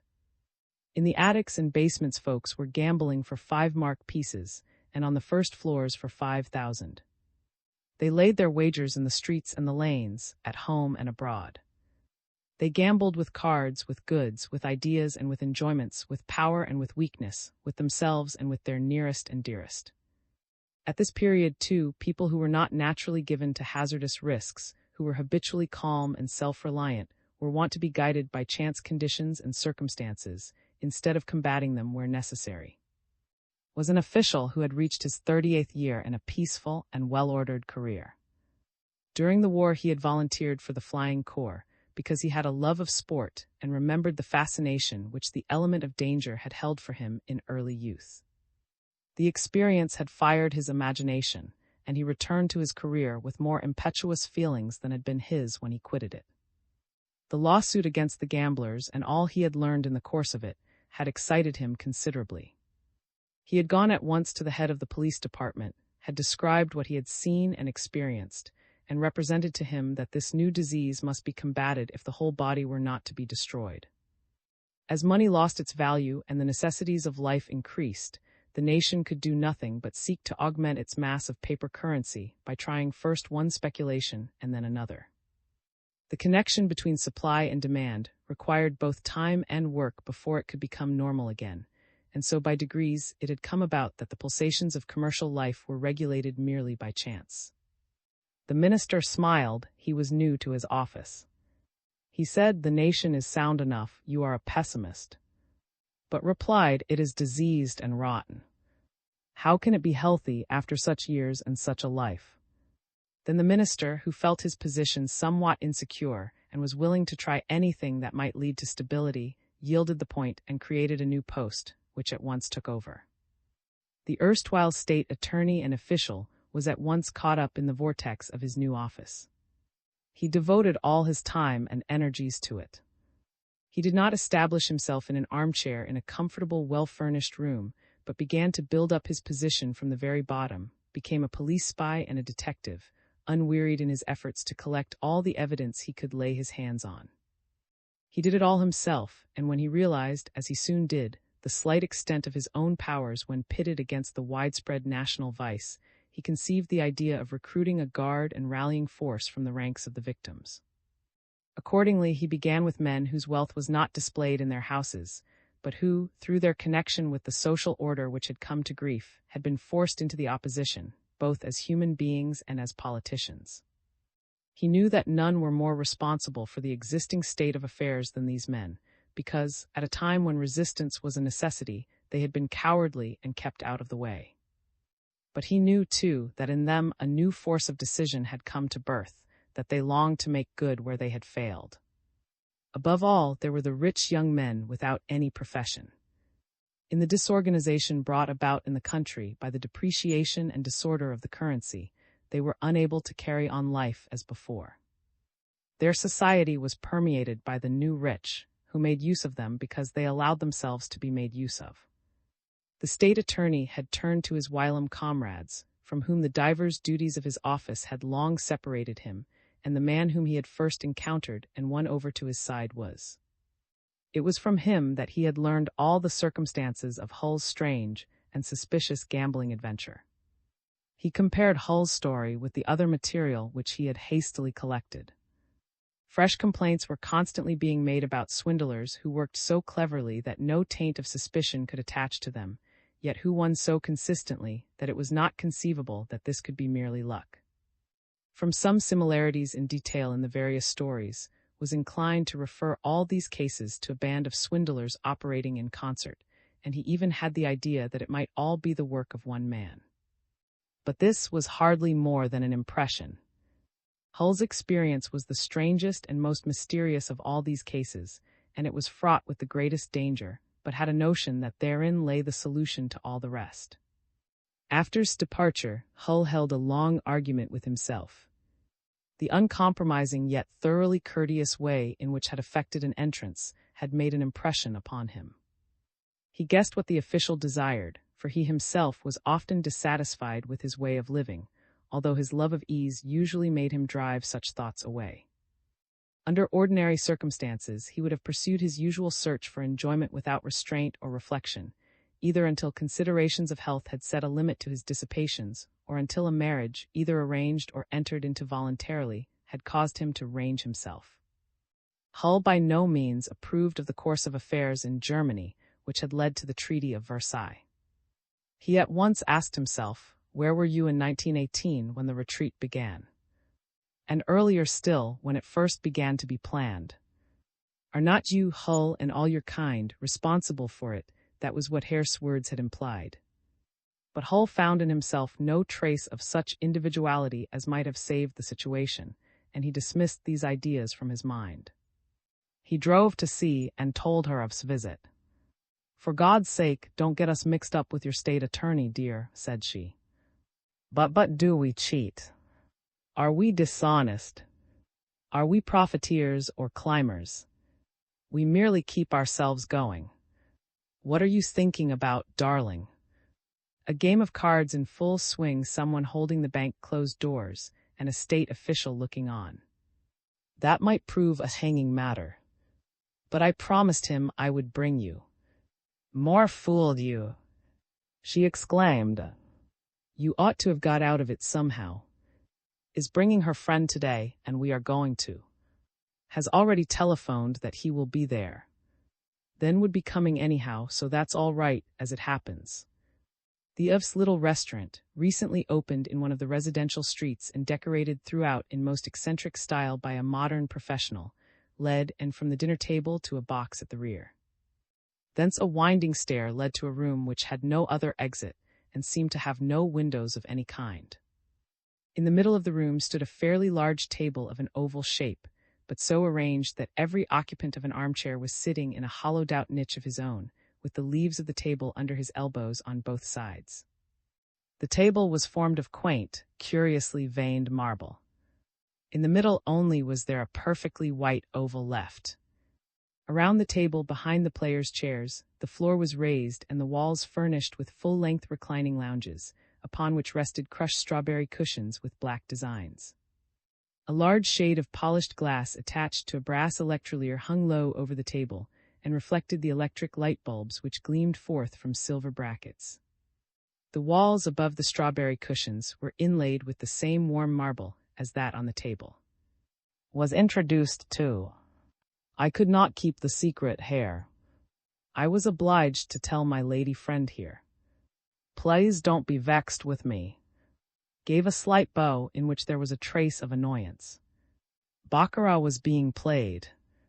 Turn 2, the young man with the fair beard is the only stranger. All the others play here regularly. Glanced at the stranger and met his eyes. He noticed that they were fastened on him, and he immediately looked beyond and above them, but he felt that the stranger had noticed they were speaking of him. Whenever he looked at him again, he found that his eyes were fixed on the table. The stranger played a quiet, restrained game. He frequently lost, then ceased to pay attention to him and turned to the others, whom he watched in turns. They all had their eyes fastened on the white oval, whereon the cards were being dealt. They seldom looked in any other direction. There were in evening dress, ladies in, expensively and fashionably attired. The passion for gambling had seized and carried them all away. It is none of these, said to himself, so it can only be that young man with the sandy beard. He began to study him afresh, but only to find that the latter returned his gaze. Then turned his attention to. He saw her wholly given over to her game, sitting next to Hull, to whose money she helped herself when she lost. If she won, however, she added the winnings to her own heap. In the player on her other side thought he recognized a well-known tenor from the state, whose picture often appeared in. Is that Marker? He asked, who nodded in reply. Won a trifling sum. He played only till he had persuaded himself that there was no work for him here.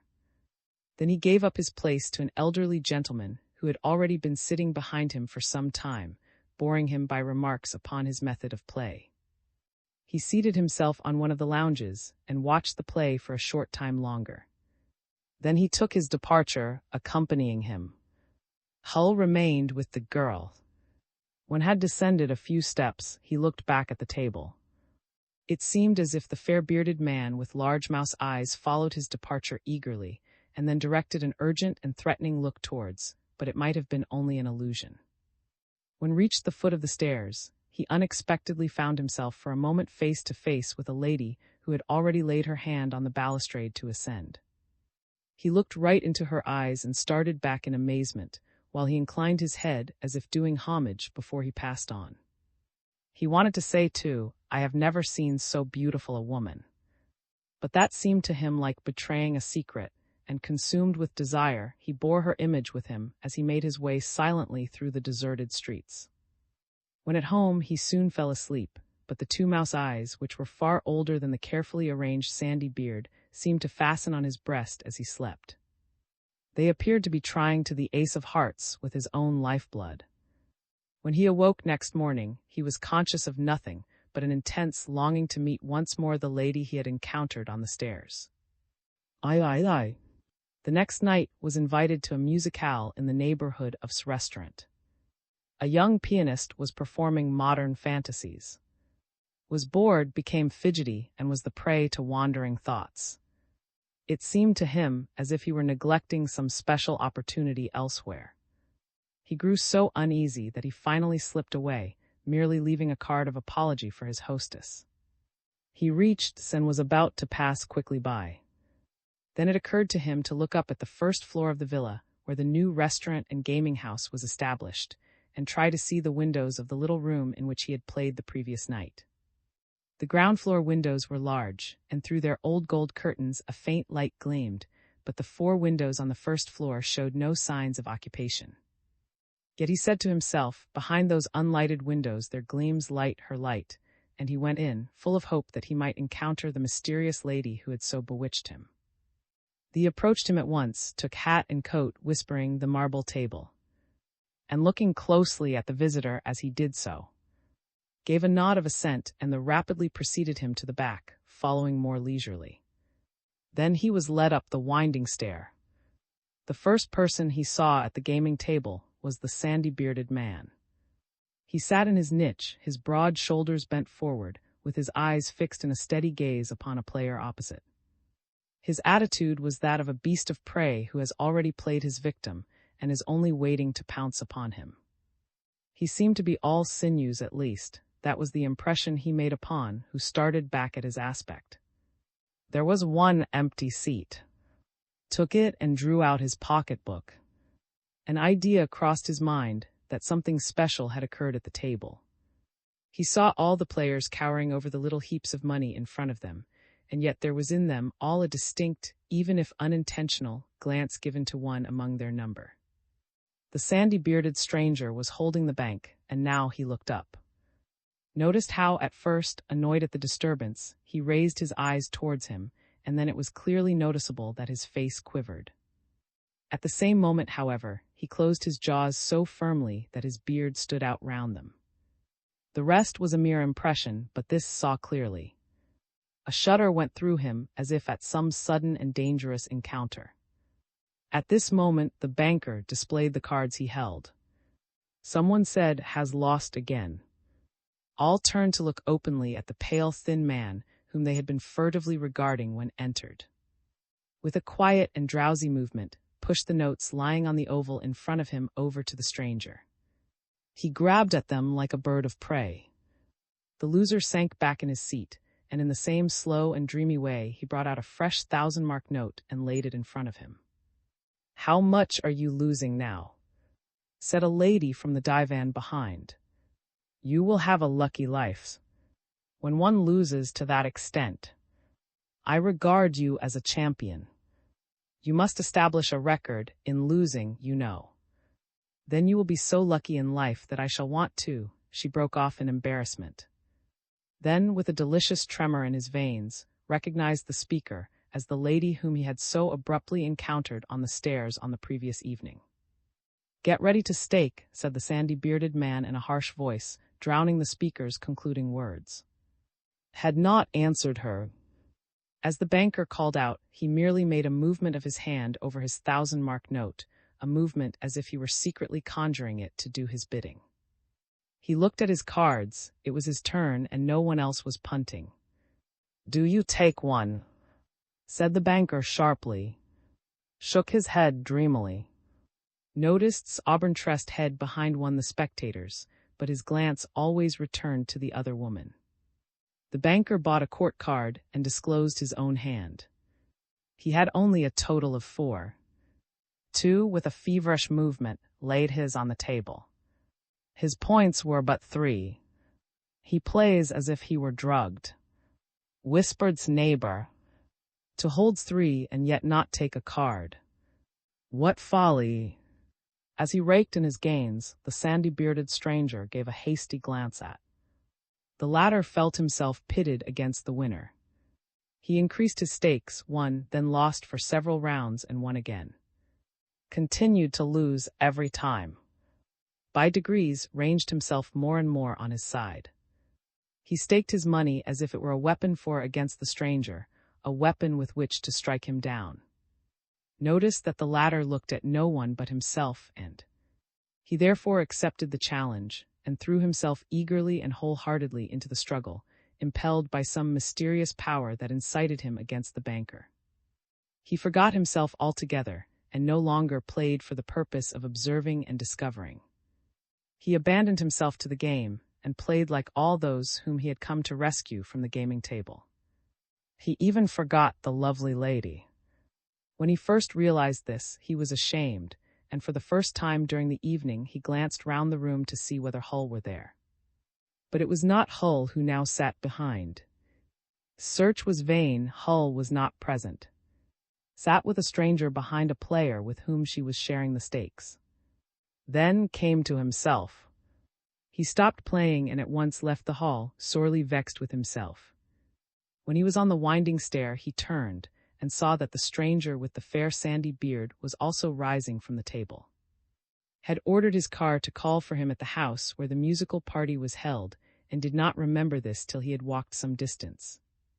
Then he retraced his steps and drove home. He went to bed at once, but he could get no sleep, for the thought continually recurred that he had made a mistake to come away, that he ought to have stayed and talked to. He got out of bed again and went through a bundle of depositions in order to quiet his conscience. In going through these documents, written by men who were strangers to him, he got the impression that all of them, losing so much that they could not but ascribe it to foul play, must have sat at the gaming table very much as did. Had he remained and behaved in a sensible fashion, he would have had an opportunity of seeing for himself at first hand what had hitherto reached him through the testimony of others. Then became thoroughly discouraged. "I must set to work in quite another way," he said to himself. "Goodwill and industry are not sufficient. Self-denial and inexorable self-discipline and a little more cunning are necessary. I must make use of every ruse that my opponent displays. I must make use of disguise and secret spying.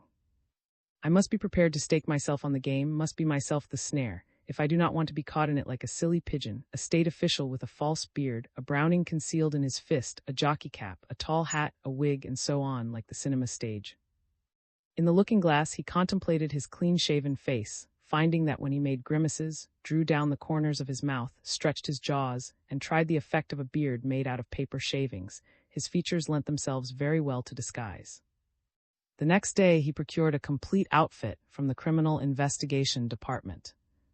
With the help of a Secret Service expert, he tried all the necessary arts, learned to plaster on a beard, to alter his complexion, make himself look younger or older, change his appearance by scars, and so on. He could now make up as a country cousin, a dispatch-bearing cyclist, a taxicab driver, a porter, waiter, steward, window cleaner, and unemployed, and other characters. In the morning he made an exhaustive examination of the criminal museum which the police had collected, studied the photographs he found there, returned to his various make-ups, and worked with the zeal of a fanatic. Thus the day passed, and by evening he felt he had become a stronger man. He was at once more discreet and yet more daring. He would have liked to make a tour at once of all the gaming houses in the city. He went only to, however. He had long been considering whether he should not appear there in some sort of disguise, more for the purpose of making a trial of it and learning to feel at home in it than for actually starting upon his work. He was still more anxious to go in the hope of meeting the sandy-bearded man again and seeing him play, for he was desirous of atoning for his shortcomings of the previous evening, which had left a painful impression upon his mind. He would have liked to meet again and talk to him about the evils of gambling, from which he had suffered so much. He went, therefore, just as he was. It was already late when he got there. Hull was present, but he saw neither the fair-bearded stranger nor. He only heard that the former had left immediately after him, a fact which all had noticed. After he left, had remained sitting as if utterly prostrate. He had not played again, and suddenly he vanished. No one knew him well. He had never been to before. The lady who sat behind him estimated that his losses must have been 30 to 35,000 marks. The blonde stranger had won it all, but he did not win until he began to hold the bank. Everything had been absolutely in order. The attendant who furnished the cards was thoroughly reliable. While talking about the previous night's play, they stopped their game. Then said, "There are people who are born players, and if they take only one card in their hands, it is sure to be an ace. They can do what they like, the power is stronger than they are, it is their guiding spirit, their God." But did not agree with her. She thought that every player once in his life came upon a series of lucky days. They lay stretched out before him, handed to him by his good fairy, for every man had a good fairy. One must not give up expecting to meet with those times of good fortune, for one day one could gather in the winnings as quickly as ripe apples in the autumn. No one knew the man with the sandy beard. Had brought him too, and the first evening they had gone away together. He might be a dethroned prince, he was so imperious and abrupt in his speech. A dethroned prince in want of money, no doubt. "I have a strange feeling," said Hull, as if I had already played against him once. "Nonsense," said. In his mind the fancy grew stronger. "It is not so much that I have played with him, but as if he had done me some very serious internal injury, affecting my very blood, but how and when and where I have no idea. It must have been in a dream." "He has evil eyes," said a woman's voice which seemed to recognize. He looked in that direction, but with the bright light on the table the corner seemed as dark as a cave, and he could descry no one. Answered the voice in the darkness in a tone that seemed to have anger in it, "Evil eyes. What do you mean by that? Surely at the gaming table no one looks like a saint." From the corner there came the words, "He seemed to look at like a beast of prey eyeing his victim." That was exactly the impression he gave me. Exclaimed.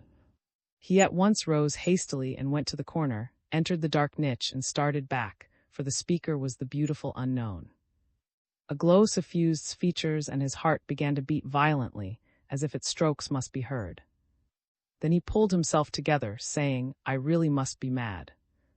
I am searching for a criminal and am about to fall in love with someone whom I may have to send to prison tomorrow.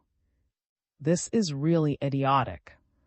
He recovered his presence of mind, bowed to the stranger and said, "I should be greatly interested, madam, to hear how you reached a conclusion which so exactly resembles my own." "It cannot be anything else," said the lady, smiling, "than an unusual evidence of secret sympathy between me and a state official." "She knows me, then," said to himself in astonishment. But how could that come about except through a state official, guardian and representative of the law, and avenger of any breach of it, himself violating its rules? It was absolutely fantastic. Yes, it must have been the girl.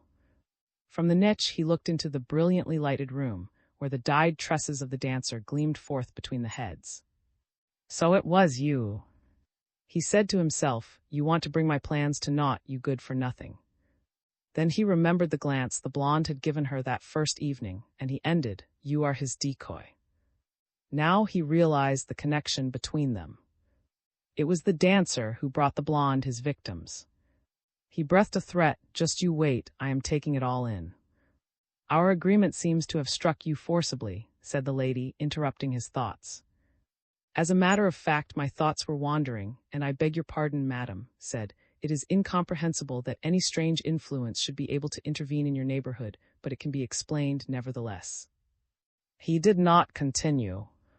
Two ideas suddenly obtruded themselves.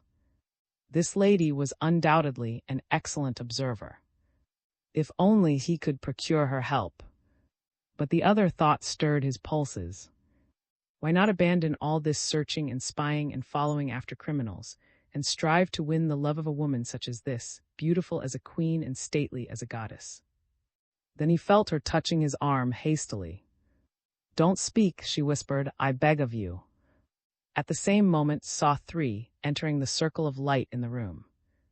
The first was a young man whom he knew by sight. For a few days previously he had noticed him at an exhibition of futurist paintings, as the buyer of the most unusual and bizarre of these. He had asked the name of the purchaser, and the attendant had replied, "Told bought them." "There he is," pointing to the young man, who had just now entered the room. "Herr," said the lady in a whisper, "will you do me a great?" "With pleasure, madam.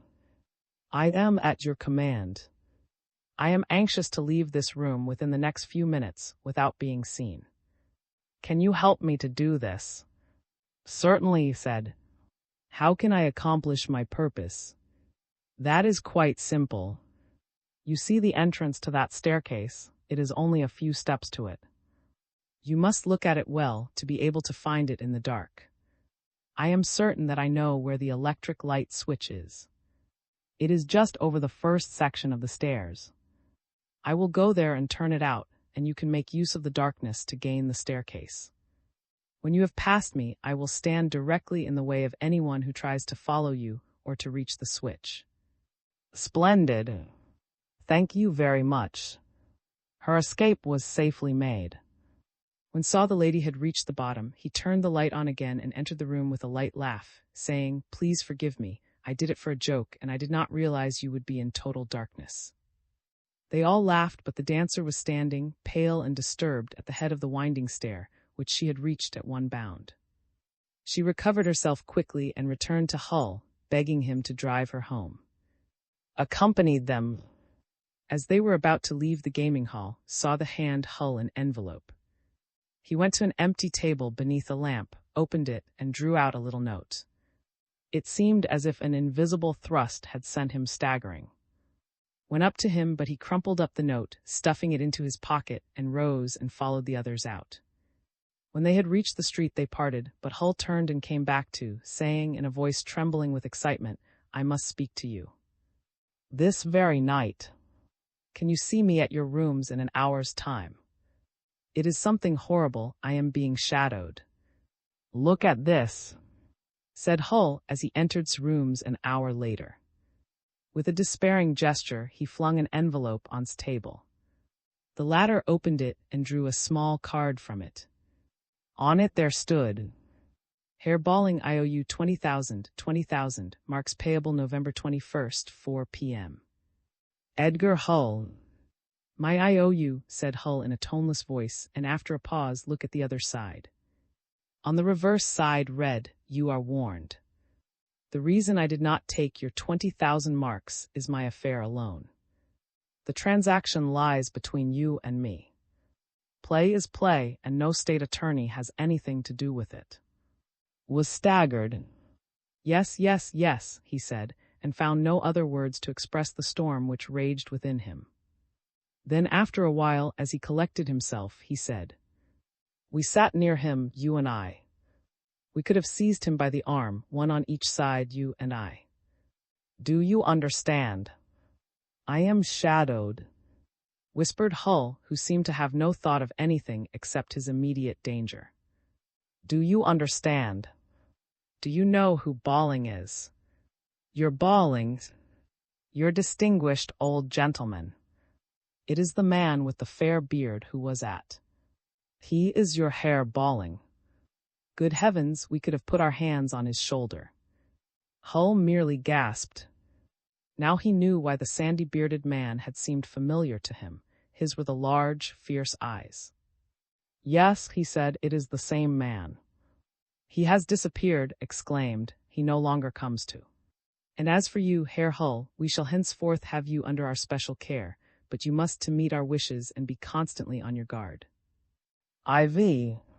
Hull departed, and alone with the impressions which the evening's experiences had left on his mind, asked himself, why did the fair unknown try to get away so secretly? Have I made another mistake? Has my helping her in her flight placed a weapon in the hand which would strike at me and my work? His agitation increased, but he dismissed his doubts of the lady. No, he felt he could rely upon her. And now the realization of the connection between Hull and the gambler and all the other stories about the latter set his mind working in a fresh direction, and other ideas began to develop. He seemed to hear the beating of the wings of some new and mighty force that was invading his life. Conflicts were going on in his physical nature, his fantasy, his nervous energy and endurance. His knowledge of men and his dominion over them were being put to the test. Thinking fiercely, he smoked cigar after cigar, and clouds of smoke surrounded him. It was springtime, storm, sunshine, and again storm in his blood. His muscles were engaged in an imaginary and heroic conflict with mysterious and mighty giants who were seeking to strangle his fellow men.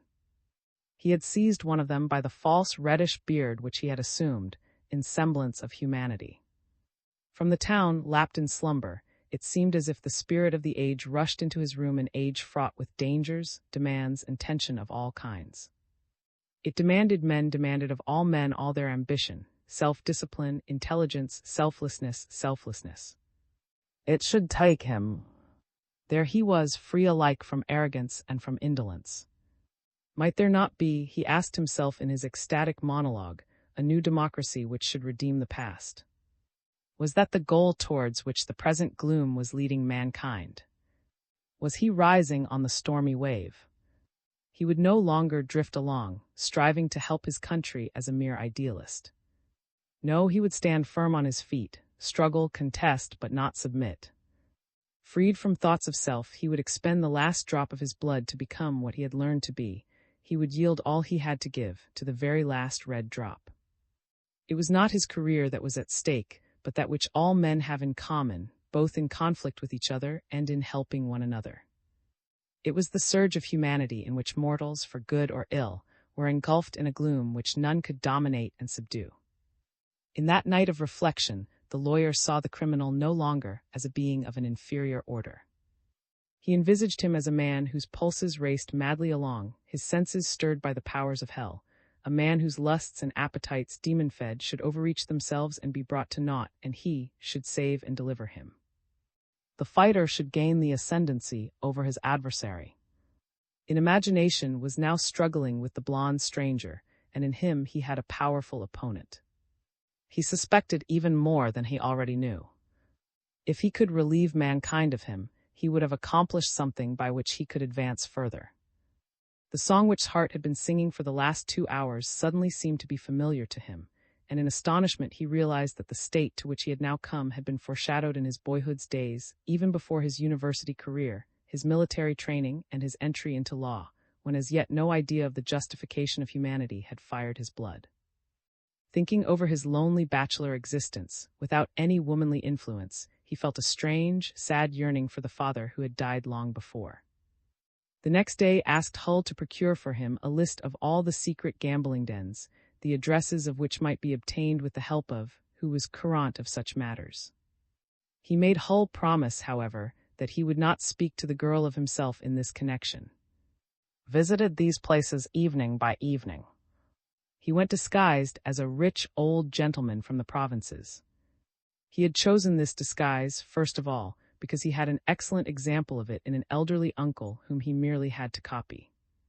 The old gentleman gave the impression that he was thoroughly enjoying all his experiences of the great city. Had some accomplices among acquaintances.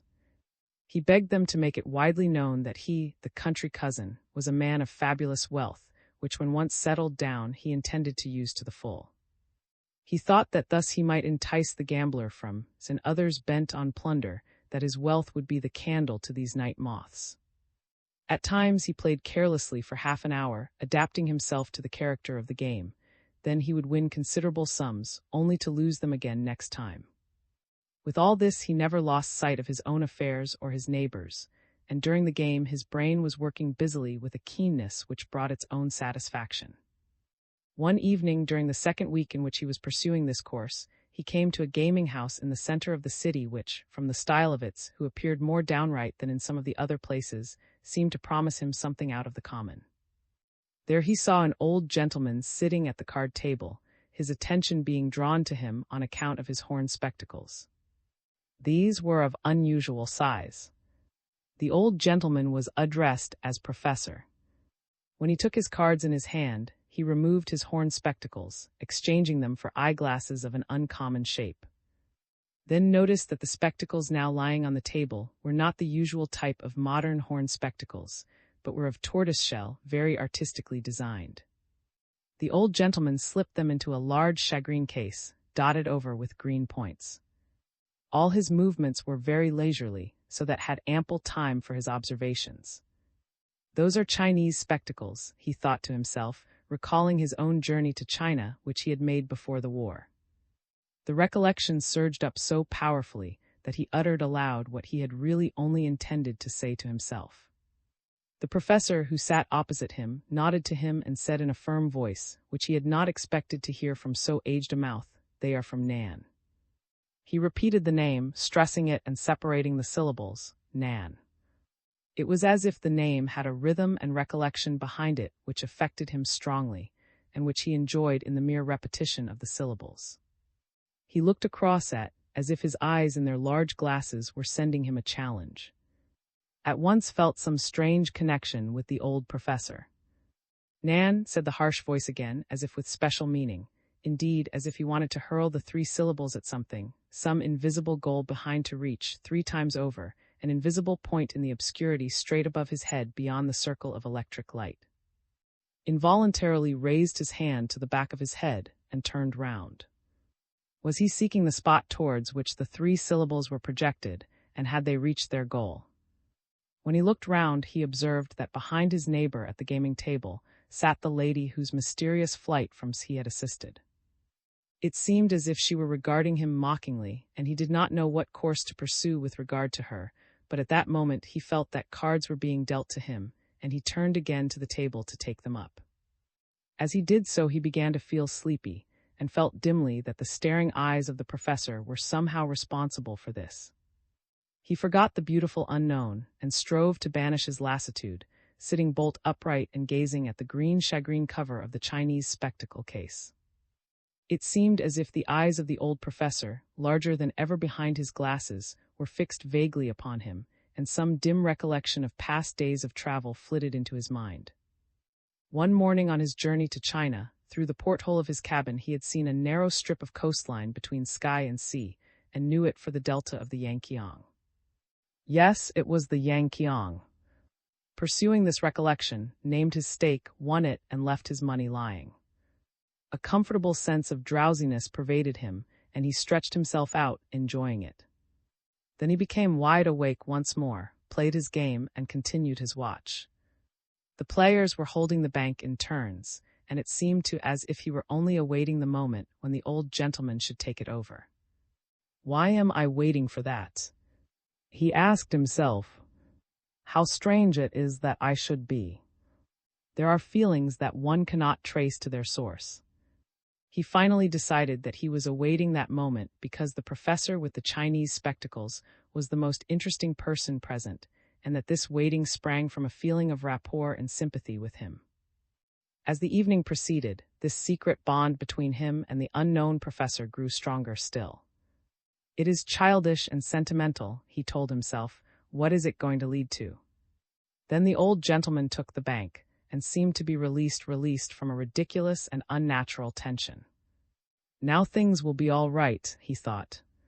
He staked a small sum, trying to indicate thereby that he was no opponent of the banker, and that it was only for form's sake he played against him. He won, for he held 8 points, and then he ascertained that he had staked a much bigger note than he had intended to. Therefore he put his stake and his winnings together and ventured both. He drew a king and a 5. When he held a 5, he never bought another card, and this rule was so firmly established in his mind that when asked to say yes or no, he did not even answer. "You are taking a card," were the words he heard in his fit of abstraction. They were uttered by a deep, compelling voice, and seemed almost threatening in tone. Strangely, too, they seemed to him to proceed from the spot behind and above him, which had been the goal of the sounds, Nan. Then he whispered, "Plays." And at the same instant, he seemed to dissociate himself inwardly from this decision, but it was too late. He had drawn a 5, and that, added to the cards he held, totaled more than 21 and made his hand worthless. The banker's hand showed a queen and a 4, and as he had taken no other card, he had won the round. "The country cousin is losing," said a woman's voice. The hasty ejaculation astonished. He turned round again, trying to penetrate the obscurity. Then he grew uneasy, and at the same time he seemed to feel the beating of wings above his eyes. Yes, they were wings, and he himself was in a birdcage. And now a 7 was dealt him. "That's no good," something seemed to say to him, although it was almost certain to win. But resisted the suggestion and said distinctly, "No other card for me." It seemed as if it were almost death to him to have to utter these words. He felt as if lightning stabs were compelling him to close his eyes. Then in the last struggle of his will against his unnatural weariness, he saw the professor's hand resting on the cards.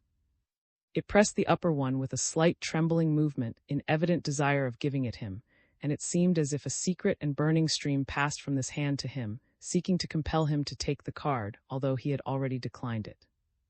Recognizing this, he was suddenly wide awake. It seemed as if the chains destined to fetter his soul had fallen from before him, and he now faced the professor fearlessly, seized with an incomprehensible and strangely earnest misgiving with regard to him. He was tempted to spring up and beat the beckoning fingers away from the card.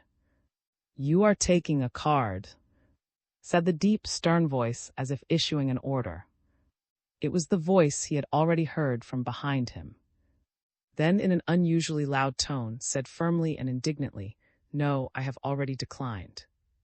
The large eyes behind the glasses remained fixed, gazing at him for the space of a second, then shrank back like hounds before a more powerful assailant. The old gentleman leaned slightly forward, asked for brandy and water, and shortly afterwards requested to be allowed to give up the bank and leave the game. He felt suddenly indisposed, he said. They all themselves with him, crowding round his seat, but remained in his chair. He was struck by the connection between his little experience and the old gentleman's attack of faintness. Were they indeed connected? He felt as if he were responsible for the professor's collapse. It seemed as if he had subconsciously come into conflict with him, and that this fainting fit was the result of their struggle. He was considering how he could help him. Then he felt in his waistcoat pocket and brought out his little bottle of smelling salts. He took the stopper out and handed it across, saying, "Perhaps these salts may be of use." "I have just," but he was surprised to find that the old gentleman had already departed. His earlier misgivings returned. He rose quickly and pushed his way through the crowd. He wanted to follow the man and bring him back. Someone suddenly stopped him, saying something incomprehensible, as if he were responsible for the professor's condition, but's hand went to the revolver in his breast pocket. Advanced towards him, he pushed her hastily aside, dragging the other with him. Then with his disengaged hand, he violently wrenched himself free of his assailant's grip, and hurried to the corridor which formed the dimly lighted side entrance. He heard footsteps behind him as he entered it, hastened forward, closed the door behind him after passing through, and soon gained the side street where the motor cars were waiting. By the light of a lantern he saw the old gentleman, bent and bowed no longer, but with hasty and powerful stride about to enter a car. He saw his own chauffeur drawing up to the curb and called to him in a low voice, "Follow that car." They flew after it. It was a large and powerful car, but as it was still early in the evening, there was a good deal of traffic, and it could not travel at its full speed, consequently they were close behind it. They were soon caught up in a stream of cars and taxicabs coming from one of the, so that could follow quietly and without exciting suspicion right to the Palace Hotel. The professor's car stopped in front of it, and before his car came to a standstill, he saw the other enter the vestibule hastily. He gave a fleeting glance round, hastened after him, but happened to be caught in the stream of those entering, who hid him from sight. He saw the professor rapidly open and read a telegram at the hotel bureau, and while he was reading it, had time to select a spot for observing him. Thus he saw that the old gentleman, raising his eyes from his telegram, gave a furtive glance round, then went quickly to the lift, opened the door and disappeared within it, but had noticed that there was a lift attendant sitting inside. He waited till the light signaled where the lift had stopped, and saw it was on the first floor, then he rang for it to descend. "First floor," said he to the boy, and they went up alone. "Wasn't it the gentleman in No. 15 who just went up?" he asked. "No, sir, it was the Dutch professor in No. 10. "Ah, then my eyes must have deceived me," he said. "Thank you," and he proceeded slowly along the corridor. He came to No.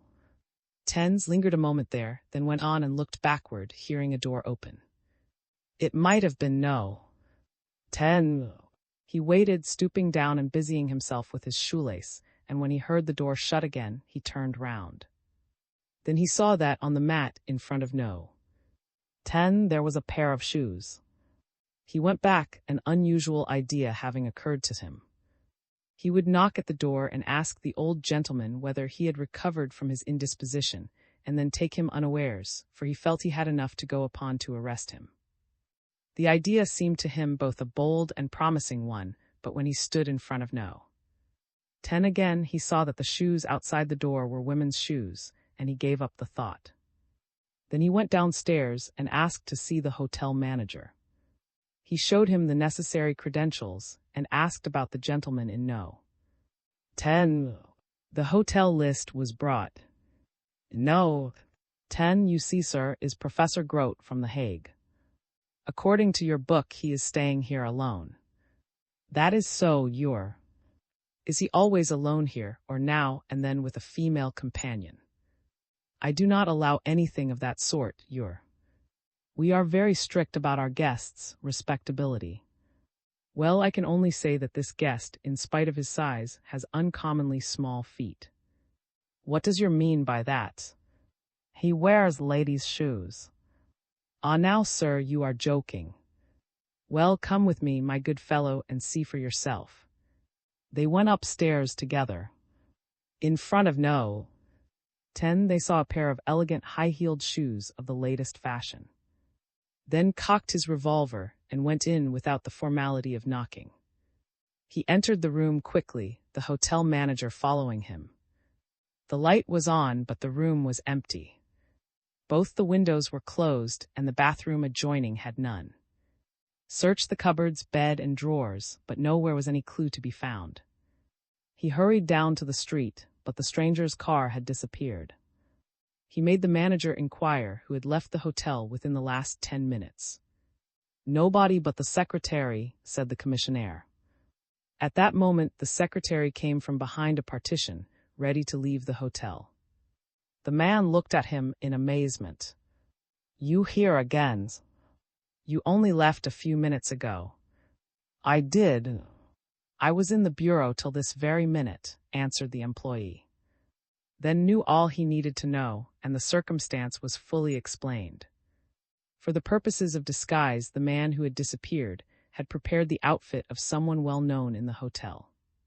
He had put a woman's shoes at his door, for he conjectured, and rightly too, that the pursuer, before he entered the room, would go back to the bureau and inquire about the mystery of the feminine footwear, and he had made good use of the time this took. It was evident, too, that he was dealing with a mastermind. He was astonished at the dexterity with which he worked. It immediately recalled the doings of the blonde stranger at and Hull's hair balling. On his homeward way, and after he reached his chambers, thought over all he knew about the bearded blonde, and tried to compare it with the impressions made on him by the professor. But strangely enough, although many details concerning the gambler were firmly and indelibly fixed in his mind, his impressions of the professor were wavering and indistinct, although he had encountered him but an hour before. Moreover, he grew drowsy, and it seemed to him as if he had to recover from some more than ordinary fatigue which he had in the course of the day. He began to undress, and a lassitude, almost like that caused by the loss of blood, overcame him. That feeling of an inward lightness of body which had seemed so comfortable when he recalled it at the close of their contest, The nervous tension after the last occurrence, together with the sensation of faintness, now took possession of him entirely. He yielded to it and fell asleep before he had quite finished undressing. In his dream it seemed as if a mysterious and magic castle had been built up all round him, and he knew that if he could interpret the 3 syllables Nan, or locate that hole in the wall whither the Hague professor's voice projected them, he would find the key to unlock the door of the enchanted castle. V, for the next few evenings, did not visit any gaming house. As his own chauffeur, dressed in leather cap and coat, he drove round the city, bringing his car to a standstill before one or other of its well-known resorts, and observing from the security of the driver's seat the people who entered or left it. On one occasion, when he was driving to the first of these houses and proceeding slowly along he was held up by a block in the traffic. While he was waiting, he saw in a tobacconist's, just in front of which his course was arrested, something which caused his pulses to beat at double time.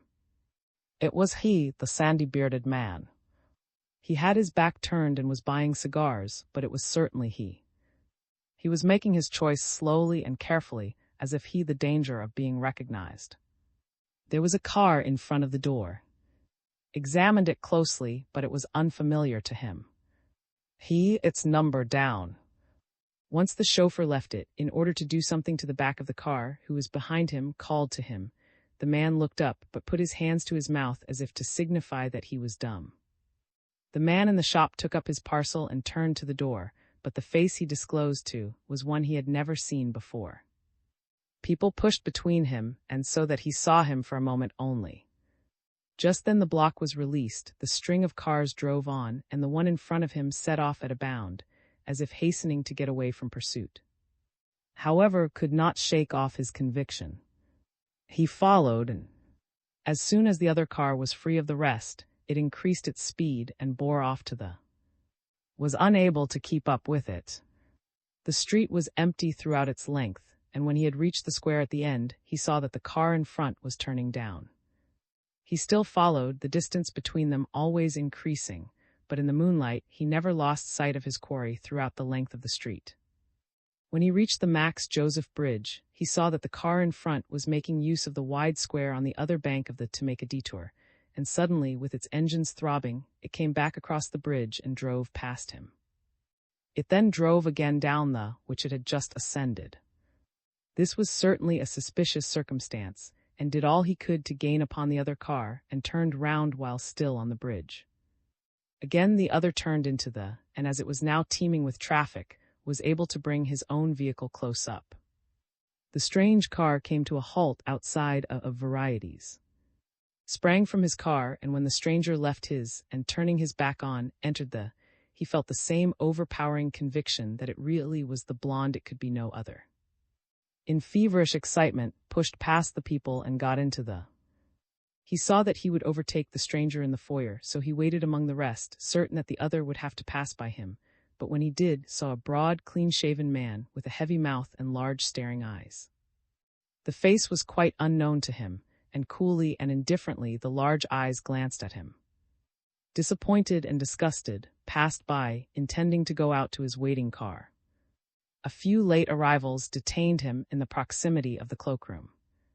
It was exactly 8 o'clock, and the signal that the curtain was about to go up was already being given. At this moment realized what a difficulty there would be and what excitement would be created, were he to arrest his man then and there. Unwilling to let his quarry escape him, he turned once more, and then saw the other disengaging himself from a group of men who were pushing forward to the pit, making his way quietly to the left-hand entrance to the boxes. This led to the 5 ground-floor boxes, as new. He quickly made up his mind, and bought a seat in one of them for himself. It was the last to be had, and the plan showed him that each box held 5 persons. Going back to his car, he crept inside, and there changed into evening dress. From the box office he telephoned his chauffeur to come for the car, and then returned to his box. It was dark when he entered it, and he tried, but without success, to distinguish the stranger's features in the dim light. When the light went up again, he was equally unsuccessful in tracing him anywhere among the 20 ladies and sitting in the lower boxes. It was altogether incomprehensible. This corridor led to the 5 boxes only, and they were 5 or 6 feet above the pit. How had his quarry escaped him? Now thoroughly uneasy, hastened to the street to see whether the stranger's car was still there. To his relief, he found it there. He breathed more freely and turned to go to his own car and remain there until he could pursue the other, but as he noticed the strange car again, he saw that it had a taximeter. He had looked at the car well before and was certain that it had no register. Without further reflection, approached the chauffeur, saying, "Are you disengaged?" "Yes, sir," said the chauffeur. Entered the car, giving his own address. During the drive, he intended to consider his next move. Then it suddenly occurred to him that the man, who had been dumb when in the, answered instantly when spoken to hear. The automobile drove on. A sweetish scent pervaded its interior, which affected its mucous membranes. Something was wrong then. A little while ago he was dumb, now he can talk, reflected. Before it was a private car, now it is plying for hire like a taxicab. What is it that smells so strongly? His nostrils and eyelids seemed to be on fire. In order to decide what the was, drew 1 or 2 deep breaths. Then he tried to open the window, for he found the smell unbearable. What did it smell of? He raised his arm, but he saw that it would not rise to its full extent. It did not obey his will. At the same moment, it seemed as if a heavy block were pressing on his eyes. Then dread seized him in a fiery grasp. No longer capable of resistance, he began to bellow furiously, flung himself down and kicked with his foot at the handle of the door, but without being able to find it. For some few seconds he lay on the floor of the car, with occasional gleams of consciousness. Then these were finally extinguished, and complete insensibility him, while the car continued its mad race through the streets. The chauffeur drove with the unconscious form of the drugged state attorney throughout the darkness too. There he propped him up on a bench, and then drove back to Munich. In that he halted before a residence standing alone. Upon a brass plate might be read, "Doctor, Neurologist." A man of massive build, covered by a fur coat, came rapidly out of the house and through the little front garden to the car. "He is lying in the park," said the chauffeur. "Here is the notebook you wanted. Did you remove the gas flask from the car?" "Yes, doctor." "Drive on." But at this moment a woman, closely muffled up, came out of the darkness and stepped towards the car. She held on to the door, murmuring beseechingly, "Dearest." Turned in annoyance. "What do you want? Are you begging?" The woman answered him gently and sadly. "Yes, begging for love. You know my answer. But remember the past. Why should this be?" implored the voice. In wrath exclaimed, "The past is past. Your part is to obey. My orders are clear, and there is nothing between yes and no. You have heard from George what my wishes are. Drive on, George."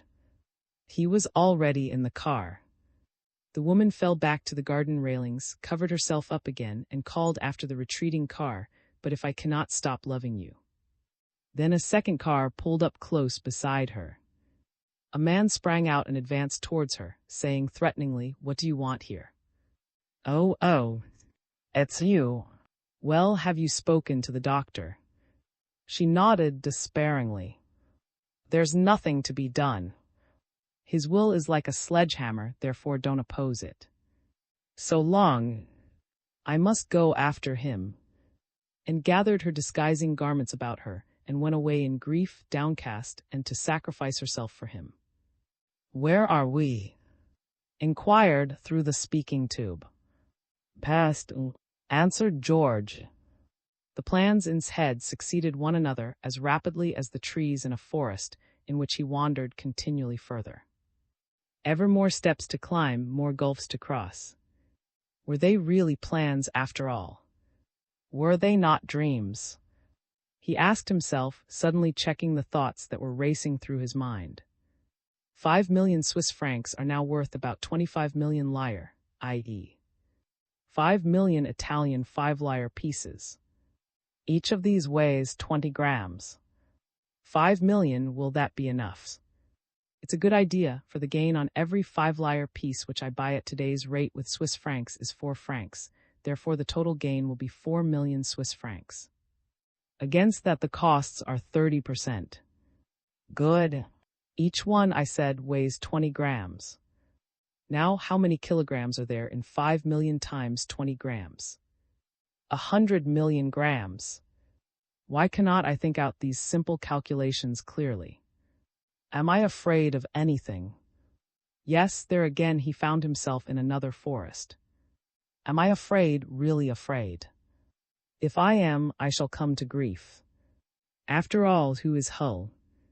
Who is? What absurdity! I afraid. He collected his ideas and sent these thoughts packing. 100 million grams make 100,000 kilograms. According to the district he is in, a smuggler can carry from 10 to 15 kilos every time. How many men am I employing in this work alone? The whole amount must be brought from Italy to the southern Tyrol and thence to Switzerland within a month. The Austrian frontiers are easier, even if I have to employ twice the number. Reckon the risk to be only 3%, according to the police reports, as against 10% by Lake Constance or the Ticino frontier, where the customs officials, even in peacetime, used to regard everybody with suspicion. His imagination threatened to run away with him again. Should he not try to sleep? Where are we? He called through the speaking tube. At who? Was the reply. The distance from Tau was 18. That will take 2 hours, he reflected, then we shall do it comfortably. At 2 p.m. We must be at, and before that we meet at and on the hill.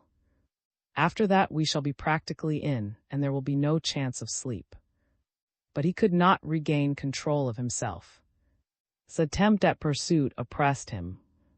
In the Palace Hotel he had only had 10 minutes start of him. He did not want to acknowledge it, even to himself. He began to reckon that to smuggle 5 million 5-lyre pieces from Italy and the southern Tyrol through to Switzerland would require 250 people on each frontier. That was 500 men for the smuggling alone.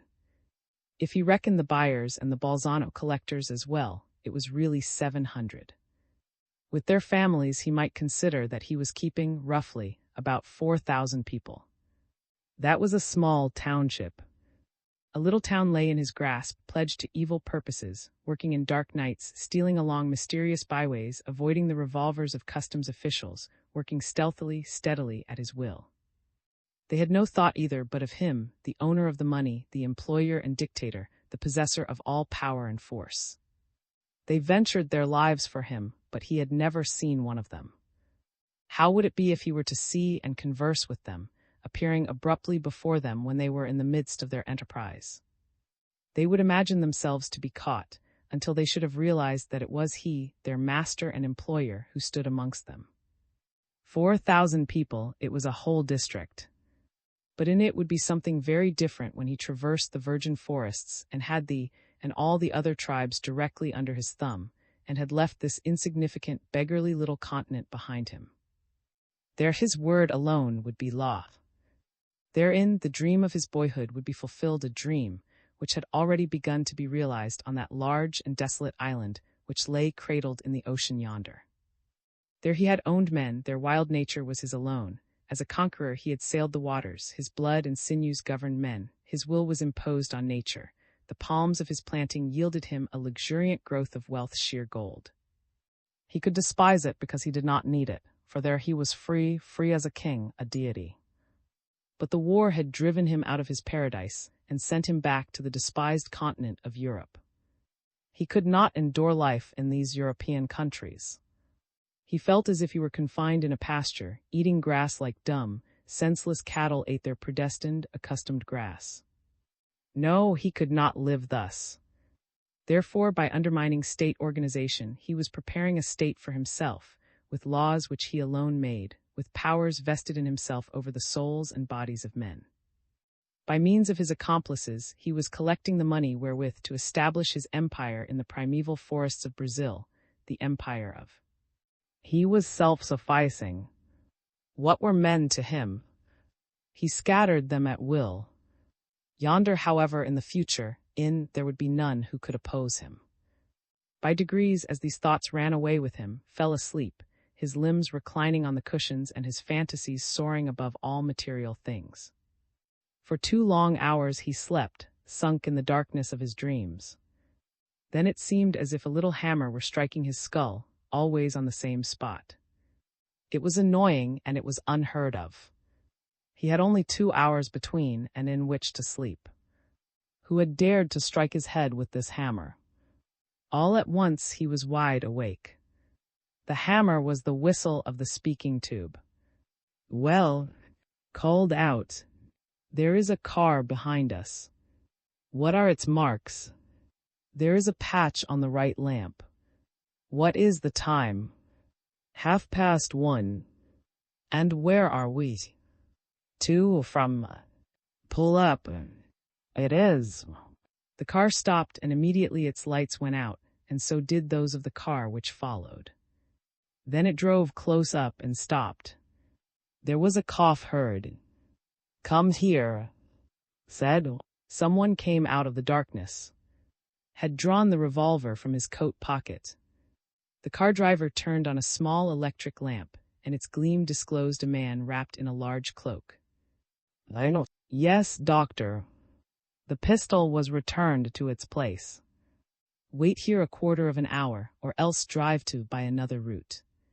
You must arrive shortly after me, between 1:30 and 2:00.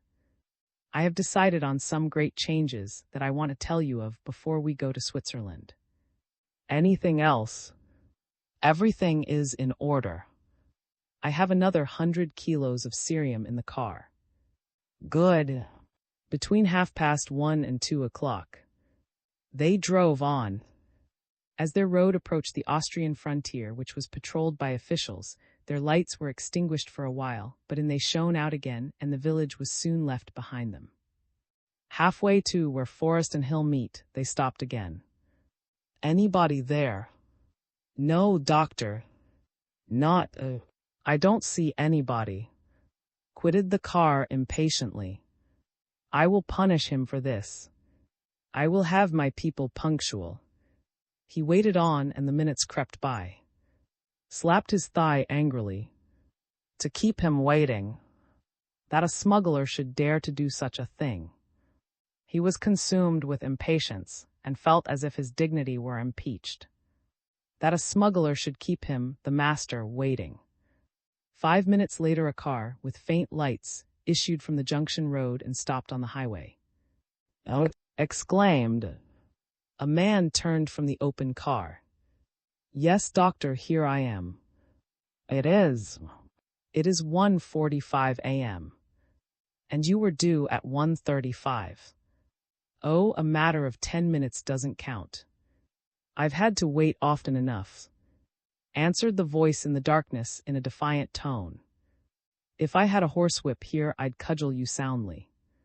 10 minutes mine 15, advance upon a pursuer, you fool. You are earning 2,000 marks from me tonight." The other answered boldly, "And with my help you are earning 20,000. 500,000 more likely, you blockhead," said, "but that's nothing to do with you. The only question here is who is master and who servant." "You are not my master," said the other. "I am not, you say so, do you?" He thundered. "Very well, you can get along home. I don't want you any more, never any more." He turned to his car and got in, then said hastily in a threatening tone, "If you feel inclined to send any anonymous information to the authorities, you'll remember that there is a fir tree growing in the wood, and there's room for you to hang there like your colleague. Drive on, George." The car started off again. In the neighborhood of where stately houses with upper stories made cars appear less striking, they found a park gate open, and without any difficulty George found his way along the dark drive leading to the villa. The lights were extinguished. While and George were still standing on the doorstep arrived. When opened the door and turned on the light, he saw that was dressed as a monk. "It is a mere accident," said. "I had to go to Switzerland in a hurry, and down there in the Rhine Valley a cowl is more useful than even a genuine frontier pass." The last pass I had is in, and you know that I had to leave there hastily. But I had left the list of securities with, and he brought them to me at today. It is not safe to send such things by post nowadays. When he said this, they were sitting in a large, well-furnished dining room. George served the supper, brought ready prepared from Munich, and warmed up on the electric stove. Still eating, said, "We will liquidate on the lake itself, and thus we shall gain 5 points more than on land, according to the lists. I have bought 5 million Italian 5-lire pieces. They are coming to the southern Tyrol, and must be taken to Switzerland by way of the... You must look after that. The Italian agent is in. You must go there tomorrow. I give you a month to do it in, and then we shall start a fresh district. Switzerland is now strongly against the importation of silver, and so there is less competition. We shall get enough of the 5-lire pieces in Italy, and I have tried to do it with French silver too, but since the Treaty of Versailles there are so many fresh business combines in France, and they give nobody anything because the majority of them have not been in trade before. Have you not noticed that?" Nodded, making some inward calculation. "Stop your calculations till I have done talking," said sharply, and looked up in confusion. Continued, "My confidential agent in the government has informed me that meat control will be abolished in Bavaria next month, but the matter will be kept dark.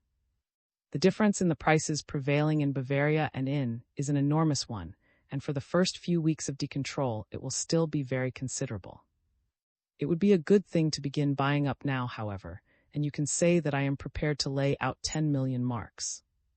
Buy as much as you can get hold of. Haste is wisdom in this respect. Inquire of Meggers in Stuttgart about the sales, and see that we have enough people for the transport. Everything must be completed within 3 days of giving the orders. We shall want from 1,000 to 1,200 head of cattle, and look out for beasts of good quality. No sheep or pigs, the risk is too great. Reckon it up for yourself before you do anything further. We get 30% on our purchase, and therefore we can allow 10% on expenses. You must reckon more correctly than you did about the Salversan. That time I hadn't calculated. Exactly, you hadn't calculated correctly. Is withdrawing, let him be closely watched by the removal committee, for he is impulsive, and if he plays the slightest trick he can be strung up beside. By the way, they haven't found him yet. How much did you pay for the cerium? It was dearer than... Everything always is dearer than the Poles or the Bolsheviks can get it. How much? 50 marks. 50 Swiss francs then. They must have it, so don't yield a stiver. He whistled into the speaking tube under the table. George there. He called out. Everything in order, good. The Rhine is waiting. George, you are to be pilot, don't forget the securities. That's all for the present, and turning again to, you'll be in no danger in going to, will you? I am all right as soon as I've passed the customs, and then I go on as a priest. If you travel by the Rhine, you'll avoid the customs. You can take charge of the securities and put them in the bank, to the account of mining engineer. Here is the list: 1 million in German Luxembourg stock, 2 million German colonial loan, 500,000 mark notes. These are to be changed at once into millrace. That gives a better exchange than either dollars or Swiss francs. Inform Doctor that fresh securities have been deposited, and that I want him to make use of the first opportunity and sell for millrace. There is one rather difficult matter to settle, the disposal of the people who have been working for me in Constance.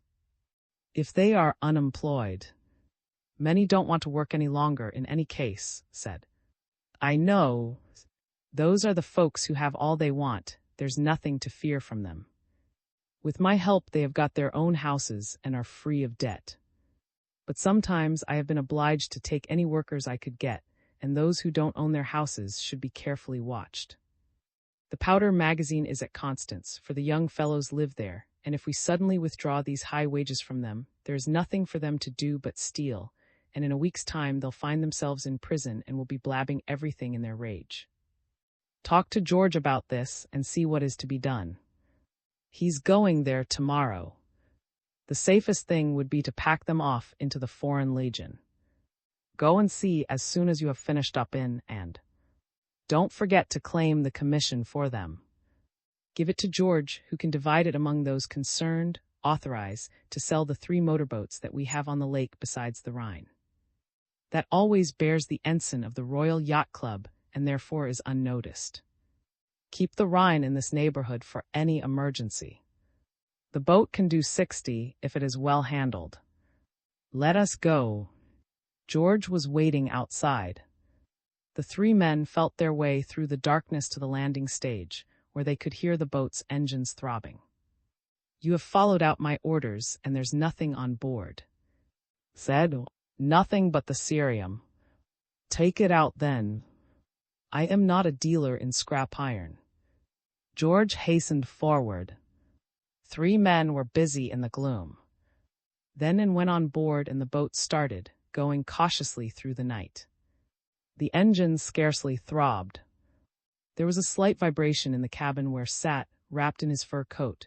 Then he went to the deck aft and impatiently forward to the engine. After they had traveled for a while, he listened intently.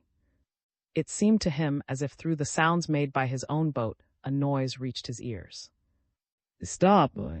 He cried suddenly. George stopped the engine, and the sounds outside ceased.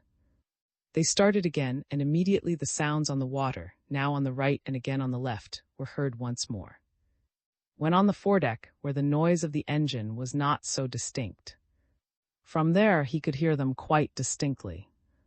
We are pursued, or at any rate under surveillance, he thought. Can it be that lawyer detective? Calmly yet defiantly, he got his pistols ready. In the darkness he tried to discern what flag the Rhine was carrying, but it was impossible to find out. He called out softly and came out of the cabin. What are we traveling as? Don't you hear that we are being followed? No, said, we are a Swiss patrol boat tonight. I heard that the Germans were about, so I ordered the 3 other boats to act as convoy. One is traveling behind us, the others on each side. Nobody could reach us, we are already in Swiss waters. How much a year do you earn in my service, that makes you take such care of me? Said spitefully. Quite enough, answered, but that is not why I do it. Why then? Are you of my person, or is it merely the Christian charity that it suits you Swiss folk to assume since the war? Yes, said simply. I have 3.5 millions here in my dispatch case. If you dared to, you would strangle me, but you don't dare, and that is all there is about it. That is your pure humanity and love. During the last year you have had somewhere about 85,677 marks or more from me. Is that enough to stifle the desire to murder a man? Yes, said once more. Then you are a slave, my slave. Do you hear me? You are my slave. I hear you. Shall I slap your face?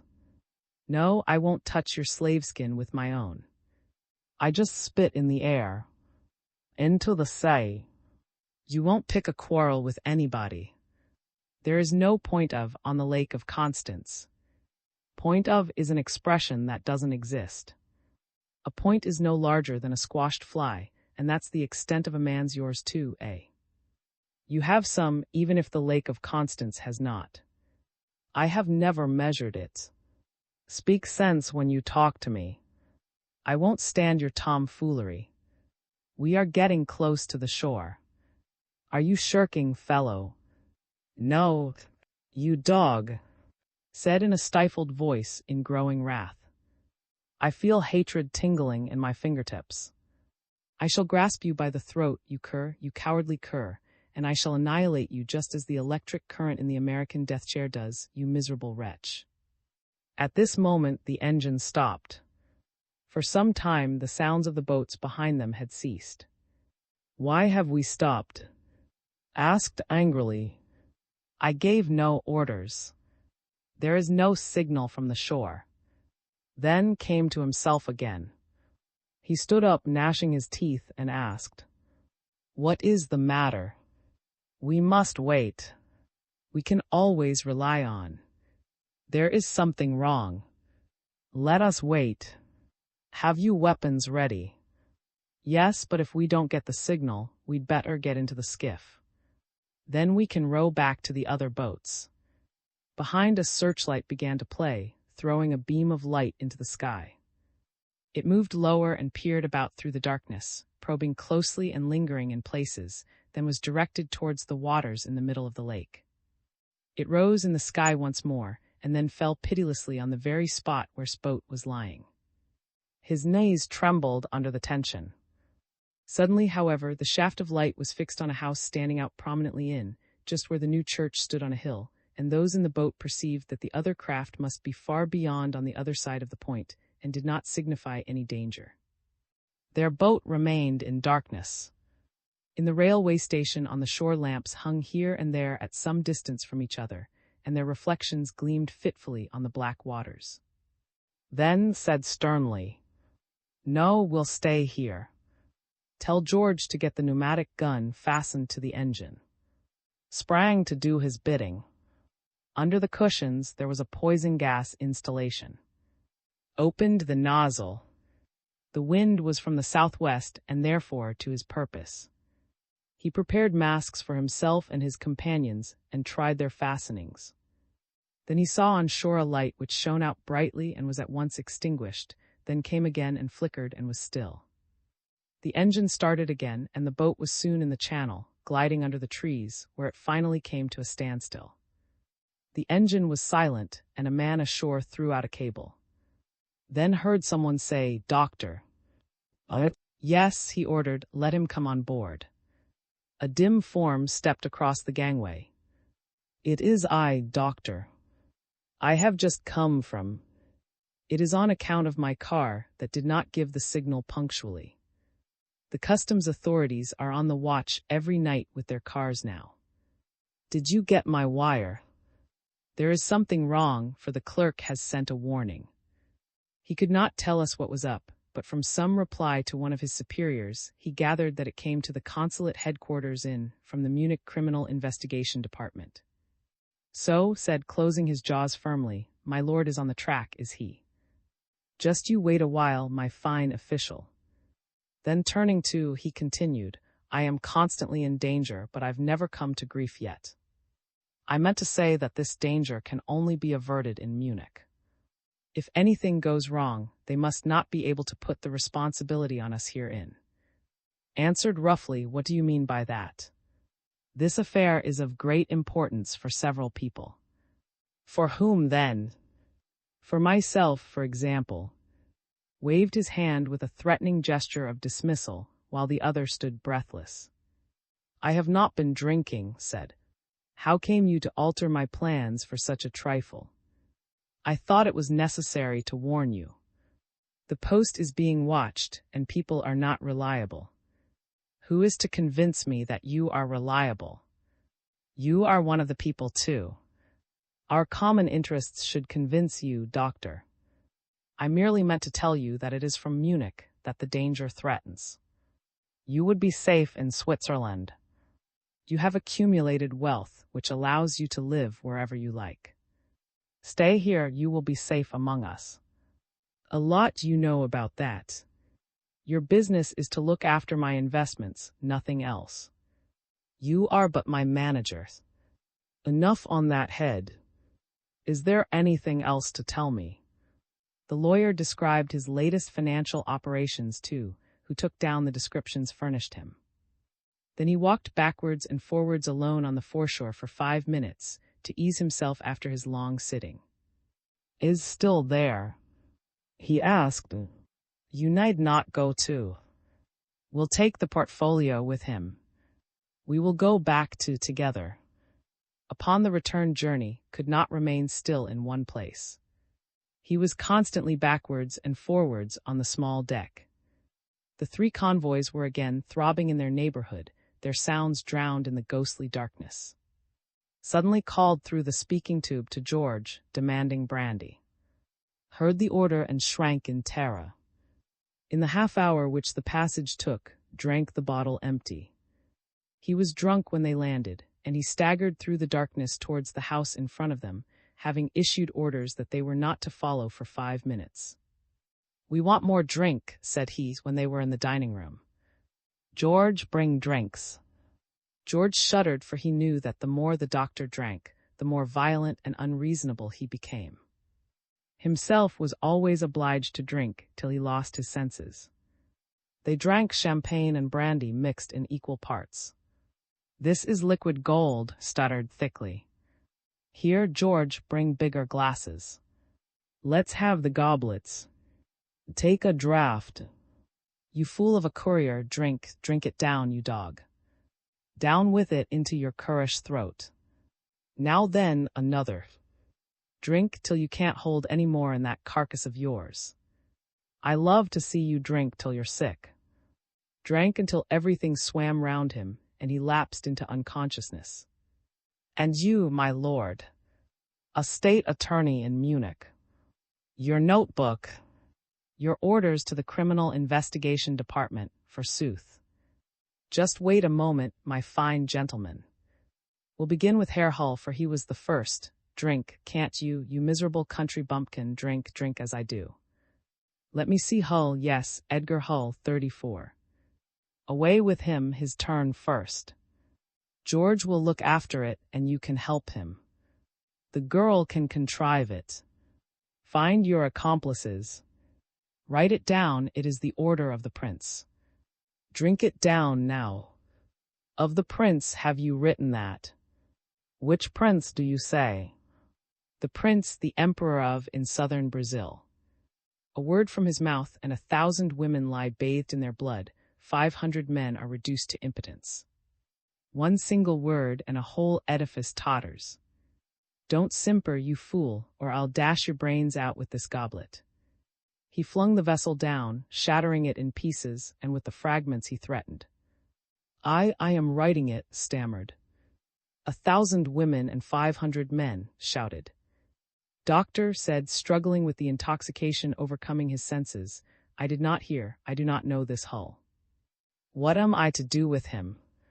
34, do you really mean me, doctor? Then all at once stood upright, intoxicated as he was.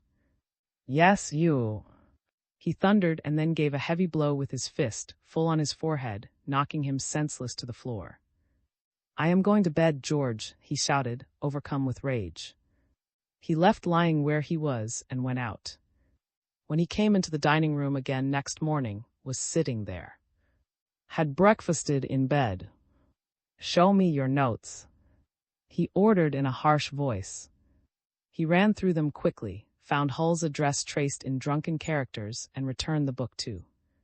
That's all right, said he, and fawned upon him like a cur watching to avoid a kick. That attitude of his did good. It soothed and reconciled him, and he became talkative.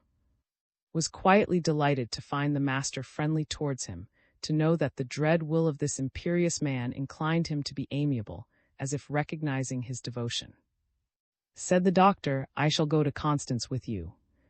We mustn't let those young men do anything stupid. Brightened up. Oh, when they once see you, doctor, there'll be no trouble at all. The two men remained all day long at the villa. Drank, but no longer compelled to do so. By midday he was already intoxicated. Tired out by the carousal of the previous night, watched over devotedly. He tried many simple devices to persuade him to stop drinking, but soon saw through them, and ordered full bottles to be brought and no tricks to be played. Alcohol was a necessity to him. It inflamed his wild and evil spirit, and in the fantasies of intoxication he found all his great ideas.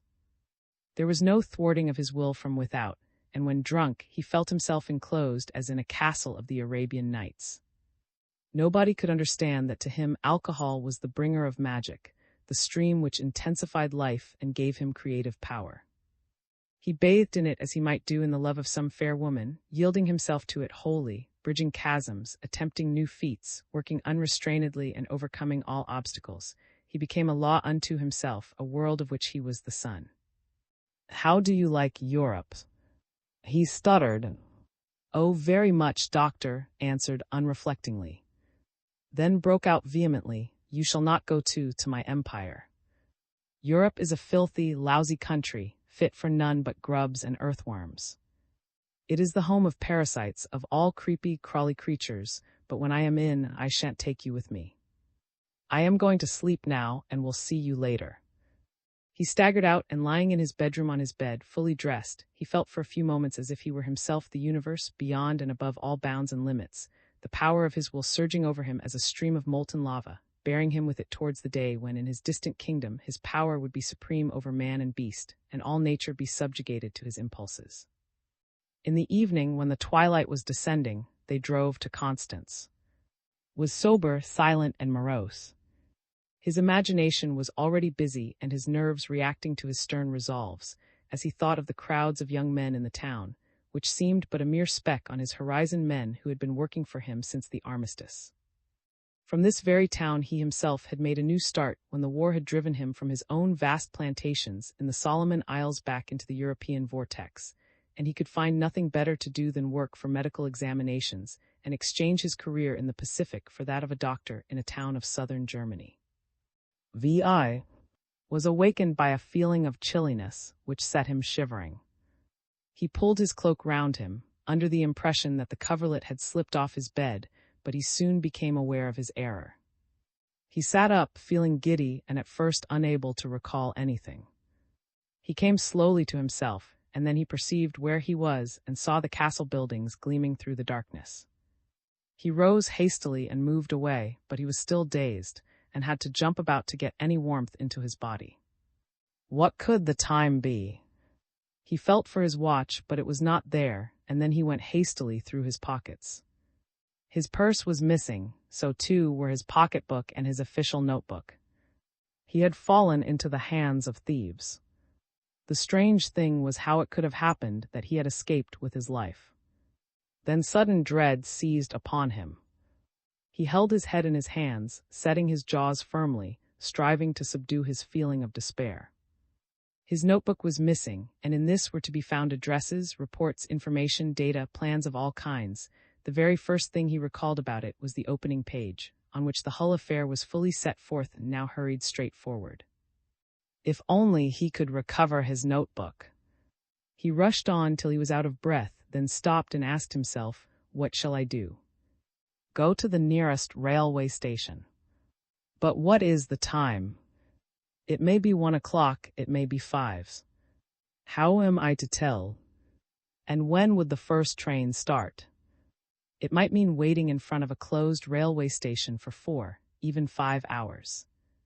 Then he reflected that if he were to wake anybody in the castle, he would have to submit to questioning. No, that would do no good. Should he make a fuss about it? It was clear that the chauffeur had acted in obedience to the blonde stranger's orders. Had the latter really penetrated his disguise and laid his plans so cautiously and cleverly beforehand, or was it the usual thing that anyone who appeared in any way suspicious should at once be put to the test in this way? Could it be merely theft, and the book have been taken from him by accident? He realized that when he seated himself on the cushions, he must have set the gas current free, for there was no gas in the car when he got in. That had been arranged, then. No, it wasn't that way either. It was something both simpler and safer. The driver could open the gas valve from his seat. Of course, that was the way of it. Thinking thus, reached the only half-conscious of his resolve to proceed to Munich on foot. He went as fast as he could, but every now and then he had to stop and wait till a feeling of giddiness had passed. That must be the effect of the gas. What sort of gas could it be that operated so rapidly and yet did so little harm? His foes might just as easily have used a deadly gas, then they would have got rid of him altogether. Why did they use a stupefying gas merely? Was it meant for a warning to him? Now, at any rate, his notebook was in their hands, and perhaps they wanted nothing more of him than that. It was but an attack on his little notebook. Whose names were to be found there? For one, and an account of all the occurrences in the gaming houses with the sandy-bearded man and the old professor, and in the Palace Hotel likewise. All the places where gambling was carried on were noted there too. It was clearly only his notebook that they wanted, and that they had succeeded in getting, but the book he had lost had meant a good deal to him. He went faster and faster by the sleeping houses, past the peaceful suburbs and into the quiet approaches of the town. The byways in which traces of snow still lay seemed like dragons creeping through the night, bent on spying in the ghostly light on those who went by, and shuddered at the thought. But when a tramcar drew near, he felt more at ease. He soon recognized where he was and hastened to his own chambers. He was thoroughly exhausted when he reached home, threw himself fully dressed upon his bed, and became unconscious once more, not awakening until the evening. The first idea which occurred to him then was that henceforth his life was at stake. He accepted it calmly, for since he was combating evil, it was natural that it should be so. The conflict would be played out on the borderland between existence and annihilation, and for one moment he wondered whether it were worthwhile to go on. But only for a moment.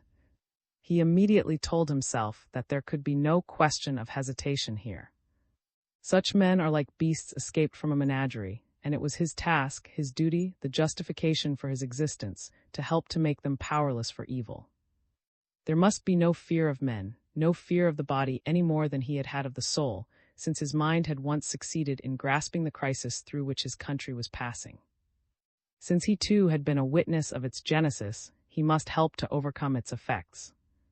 Yet one more thought. Was he a match for his opponent? Must he not fortify himself if he were henceforward to pit his life and strength in such a struggle? His adversary seemed to have the advantage of him, for he worked in the dark. Were his own hands strong enough to seize and hold the evil powers advancing upon him and to crush them? Had he the strength to fight the age, for his opponent was more than a cheat, a criminal? He was the whole spirit of the age, a spirit torn through the catastrophe of the war from the hellish depths where it was created, to fall upon the world and the homes of men. He realized that against such an opponent, he must spread his nets more widely if he hoped to ensnare him. He must have an organization equal to the criminal's own. He must not, as hitherto, consider it sufficient to rely on his confederates, those who were entirely of one mind with himself. He must seek his helpers in the enemy's camp. At once he thought of the lady whose strange and questionable escape he had assisted. He drove quickly to. Yes, there she was, but as usual, a spectator merely. He sat down beside her. "You are not playing, sir," said she. "No, your example has made watching more interesting than playing to me." "Watching," laughed the lady lightly, "when carried on by a high legal official is not good for the players." Had a slight suspicion that this was said with a double meaning, but whether mockingly or warningly he could not decide. In any case, it was said to serve the purpose of some other, who possibly was sitting there at play. Perhaps they worked secretly in partnership.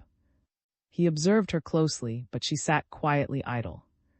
Her bright eyes roved in all directions. He said to her, feeling his way, "You have yourself seen a high legal official caught in the toils of the gaming devil. His jurisdiction is troublesome to the other player." He said the other, and waited to see whether she would start or twitch nervously or give the player some sign or other. But she did none of these things, merely remained still and accepted his words with a friendly smile. She is a beautiful woman, he thought, and there is some secret reserve strength in her. Men play for money, but it would be more worthy of their manhood to play for such a woman as this. After a few moments she leaned towards him, saying lightly and with a playful impressiveness, "I was present when lost so heavily." "I know you were," said, astonished and inquiringly. "And you were playing then, too?" "Yes, I was playing. I have just confessed it." "Ah, but I mean you were really playing then. The first evening when you came with Hull, you took part in the game, but you were not really playing. And the evening when the old professor was there, well, I don't quite know, there was some sort of atmospheric disturbance, wasn't there now?" she said, turning to him with a melting and wholly feminine gesture of friendliness. "Was taken aback," he replied. "That evening when the old professor was there." "What old professor?" "The evening you came as a country cousin," she answered roguishly. At last comprehended that she had recognized him, and his face showed his disappointment, but she begged him not to mind her having found him out. "You were well disguised," she said, "but I could not believe that here in Munich there would be two such quaint little monkeys on a cherry tree, conjured so cleverly by a Chinese jewel cutter out of an amethyst. When I first saw the ring, flanked on each side by stupid diamonds on stupid fingers, I noticed it with pleasure." Looked at her, awaiting something more. Who could she be? At any rate, it struck me as curious that there could be two men, even in such circles as ours here. She glanced round the table who had some amount of taste. "Your sarcasm," said, entering into her vein, "does not require either yes or no, for the fact that you noticed my ring and so correctly guessed its origin proves that you belong to a very different circle from the one you find yourself in here." "Oh, I was a stewardess on a steamer bound for Asiatic ports, but the war has taken both our ships and our calling from us." "May I then hazard the suggestion that you have withdrawn from your former calling at some advantage to yourself?" "Oh, I am not stupid." She smiled back. "There is nothing which it is more unnecessary to assure me of, Countess." There was a momentary flutter in the beautiful woman's eye, and an imperceptible something within her seemed to come to a standstill. Had he known who she was and wanted to play with her a little, and would he now blazon abroad the fact that she frequented such places secretly? Laughed aloud. Or can it be that the coroneted handkerchief comes from the trunk of some countess traveling to Asiatic ports, as Sherlock Holmes would argue? "No, dear lady, we are quits. We shall both comport ourselves more circumspectly in future when we are among our fellow mortals. I shall put a stupid diamond on my finger, and you will use a monogram without a coronet on your handkerchiefs, Countess." "Hush," she said in agitation. But even such precautions would serve no turn. "I do not understand you. You force me to pay you compliments. I am seeking vainly for a suitable way of expressing myself, so that I may convey to you my conviction that the Countess in you cannot anyhow be suppressed." "He will be asking me to sup with him directly," she said to herself. "He evidently wants to start a romance," and the idea amused her. From sheer exuberance of energy she had come hither, seeking nothing in her masquerade but relief from boredom, and lo! she had landed a prize like this. "At any rate, I need not have taken a circuitous route to," she said laughingly. At the gaming table, nothing sensational was going on. She decided to feint with him and said sarcastically, "You try to disguise your compliments as well as you do yourself, Herr. I am obliged to accept them since they take me unawares." "I merely mean," persisted, "that the removal of the coronet from your monogram cannot remove the stamp of nobility from your brow." "I hope you are still masquerading. As an enraptured reader of sentimental romances, you mean. In any case, dear lady, but is this quite the place to carry on a conversation which aims at a more serious turn?" She answered, looking him up and down haughtily and deliberately, "Does that mean that you are inviting me to sup with you?" "I would certainly not venture to do that," said hastily, recognizing her meaning. He saw that she suspected him of desiring to establish an intrigue, and that he would begin it in the ordinary way of a champagne supper. "Now," said he to himself, "if I am to win her over, I must act in such a way as not to deceive her, and yet not her expectations, and since she thinks she has guessed me aright, I must not allow her a feeling of superiority over me. I do not want her to think me a blockhead. The coronet on the handkerchief seems genuine enough, and she does not come here for money, for she never plays. Therefore someone present, or an adventure of some sort, must account for her being here, and if I am to win her to my side, I must prove myself stronger than the unknown attraction here," he argued. "What have you to offer me?" she asked in a frivolous tone, but seemed to find something real behind the thoughtless manner, and he answered intuitively, fearing defeat as soon as the words had left his lips. "I can offer you a great adventure, a really great adventure." "With you?" she rejoined, equally without pausing for reflection. "As a lover or as an agent of the state?" "With me as a detective." "Can you?" she asked disdainfully. "Shall I give you proofs?" "Last night I was decoyed into a car and left in the freezing cold lying on a bench in the park, stupefied by gas." Today, but 24 hours later, I am aware that the man who did this or ordered it to be done is the same whom you saw playing recently as the old professor, and that this same learned old fellow is also the sandy-bearded man to whom you saw lose his money here. Is that true? She asked in a serious tone. Absolutely. The man with the reddish beard who sat there. The man who sat opposite like a beast of prey. And what am I, what have I to do with it? To help me find this man from whom others must be rescued. I can't help admiring him. I do not minimize his powers, but there are powers which are evil in their influence, and yet more really human and greater than those that are called good. She cried, and her bosom, slender and youthful as a girl's, swelled as she confronted. Ah, now I understand you, dear lady. Listen. Not more really human or greater, for power is power. One display of it cannot be measured by another, it is only its essence we can judge. Everything is human, the good as well as the bad. Evil forces only reap their advantage through the destruction of good ones, and this advantage is for the destroyer alone. The forces of good benefit, all without yielding their possessor, that gross material gain which he who evil strives to attain.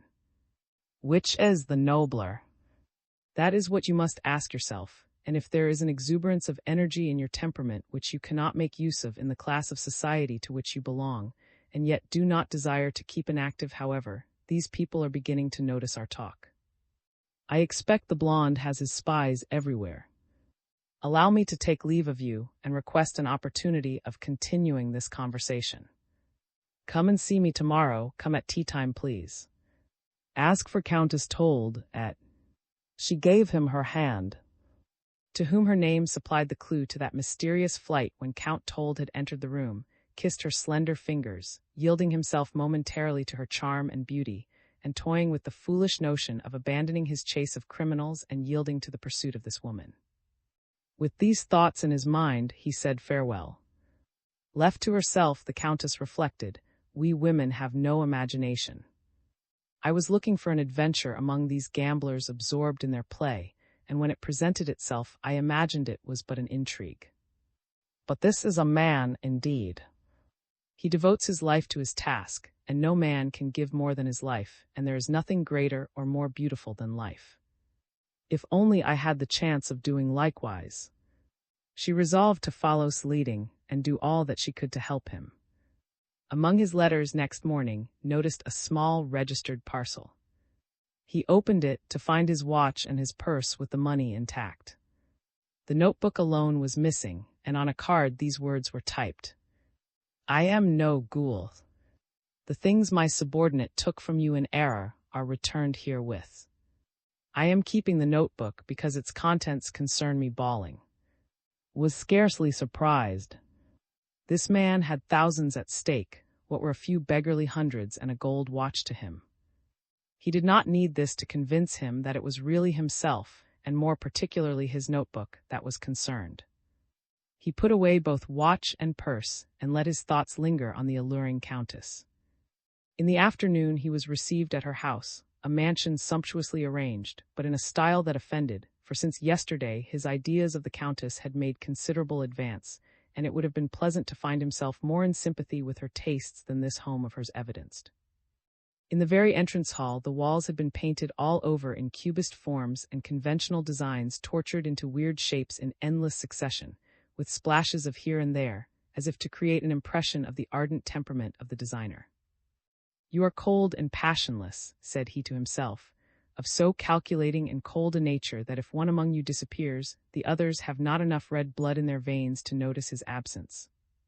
The butler, the dark severity of whose livery was lightened by small silver buttons and blue lappets, took his hat and coat from him and announced him to the countess, who was sitting at the tea-table. We shall not be alone long, she said. My husband will be home at 5 o'clock.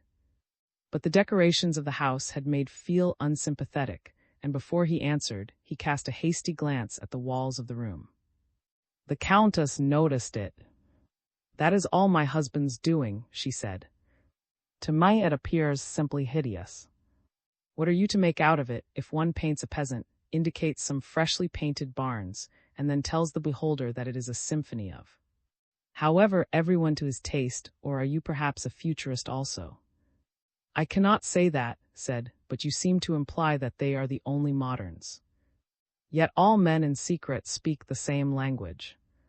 Our freedom to express ourselves comes only from individuality. You want to be free, said the lady. Are you not your own salvation? Does not your calling, your expenditure of energy, give you your inner freedom? There is no salvation from without. That is quite true, said simply, and the womanly image which had haunted him since yesterday, and which seemed to be lost on entering this house, once more returned to his mind. It is really what we were talking of yesterday, this balance of the forces of good and evil, and I wanted to talk to you about that again today. I understood you aright, answered the Countess. I will confess to you that at first I thought you were on the search for an intrigue, and the idea amused me considerably, for God knows I seek something very different in the gaming houses. You will find what you are seeking in my work, Countess, rejoined quickly. Suddenly the butler in his black livery, with its blue lappets and silver buttons, appeared noiselessly and bent down whispering something to his mistress.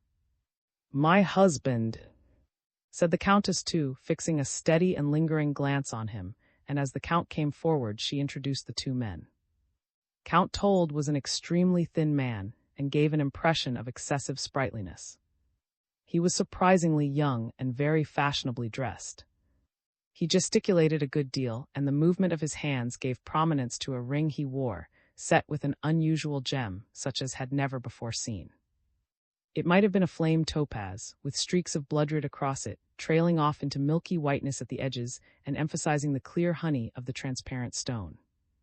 In the middle of it, just where its lightning rays were most dazzling, was a tiny pearl, an eyelet hardly larger than a freckle, but of a blue that put the sapphire into the shade, and thus was thinking to himself, unable to keep his eyes from the jewel. It is a trifle too big for my hand, said the Count, answering his visitor's unspoken thoughts, but the stone is so, how shall I describe its originality? Well, I can only say that it is like a recital by whom you doubtless know, and it was he who gave it to me. He brought it back from— Is he the fashionable nowadays? Asked who seemed somewhat at sea. Herr, said the Countess gravely, is the fashionable young of this season. Then she laughed. No.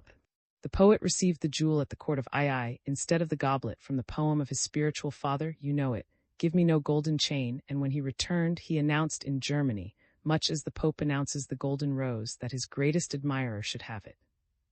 The choice fell upon my husband. It would have been better if he had given it me. Why don't you enthuse about him as I do? Asked the Count with a pleasant smile, looking at her very tenderly as he spoke. Peter dedicated his rubbish to him, and that was enough for me, was the Countess's laughing retort. Pooh, Peter, indeed, said the Count. He is one of the impressionists who has arrived. By the way, dearest, I have got something new. From the Jennifer Gallery. Can one get a real picture anywhere else? There is nothing left, and one has a clear and incontestable and direct impression. If the artistic temperament would only renounce, it would be the beginning of really abstract thought, of the detachment from everything which needs the help of another consciousness to interpret its vision. The Countess replied with apparent earnestness, Thank heaven, we do get a little further. If in the realm of music, too, genius had any prospect of renouncing the crash of sound when it desires to express itself, the world would soon be attaining its aim. The Count went on enthusiastically, a sublime atmosphere of space in two blues, which project into the cosmogony and play upon each other between storm and lightning. Whereupon the Almighty leaves his seat, dear Herr, saying, My creation has surpassed me, I take my leave. The conversation continued in this tone for a while, and an hour later took his leave. He felt depressed as he drove home, but he had hardly sat down to dinner when a note was brought him, and he read, Dear Herr, I am sorry that our meeting today fell out differently from the one we had planned. That is not why I am writing to you, however, for we can continue our conversation in another place and at another time. But you may have left our house under the impression that my husband was nothing but a fool, and in his wife's eyes too, and that would have been my fault, so I want to entreat you not to allow yourself to take up a depreciatory attitude. It is true that the Count buys futurist pictures, but that must be understood more or less symbolically. I have always found that the more foolish a man appeared at one's first encounter with him, the more approachable he became when one met him in his more serious moments. But when and where? Yours sincerely, Lucy told. So Lucy is her name. And indeed she is rightly called Light. If she were my light of life, oh, what a fool I am, said he, as he felt an unaccustomed warmth steal over him, a warmth for which he always yearned. Then he stood up, shaking off these delicious tremors, and saying sternly to himself, this is a pretty way to reach a criminal, through falling in love with a beautiful woman. The telephone rang, Hull speaking. Hull told him that a new gaming house had been opened, and he really must visit it.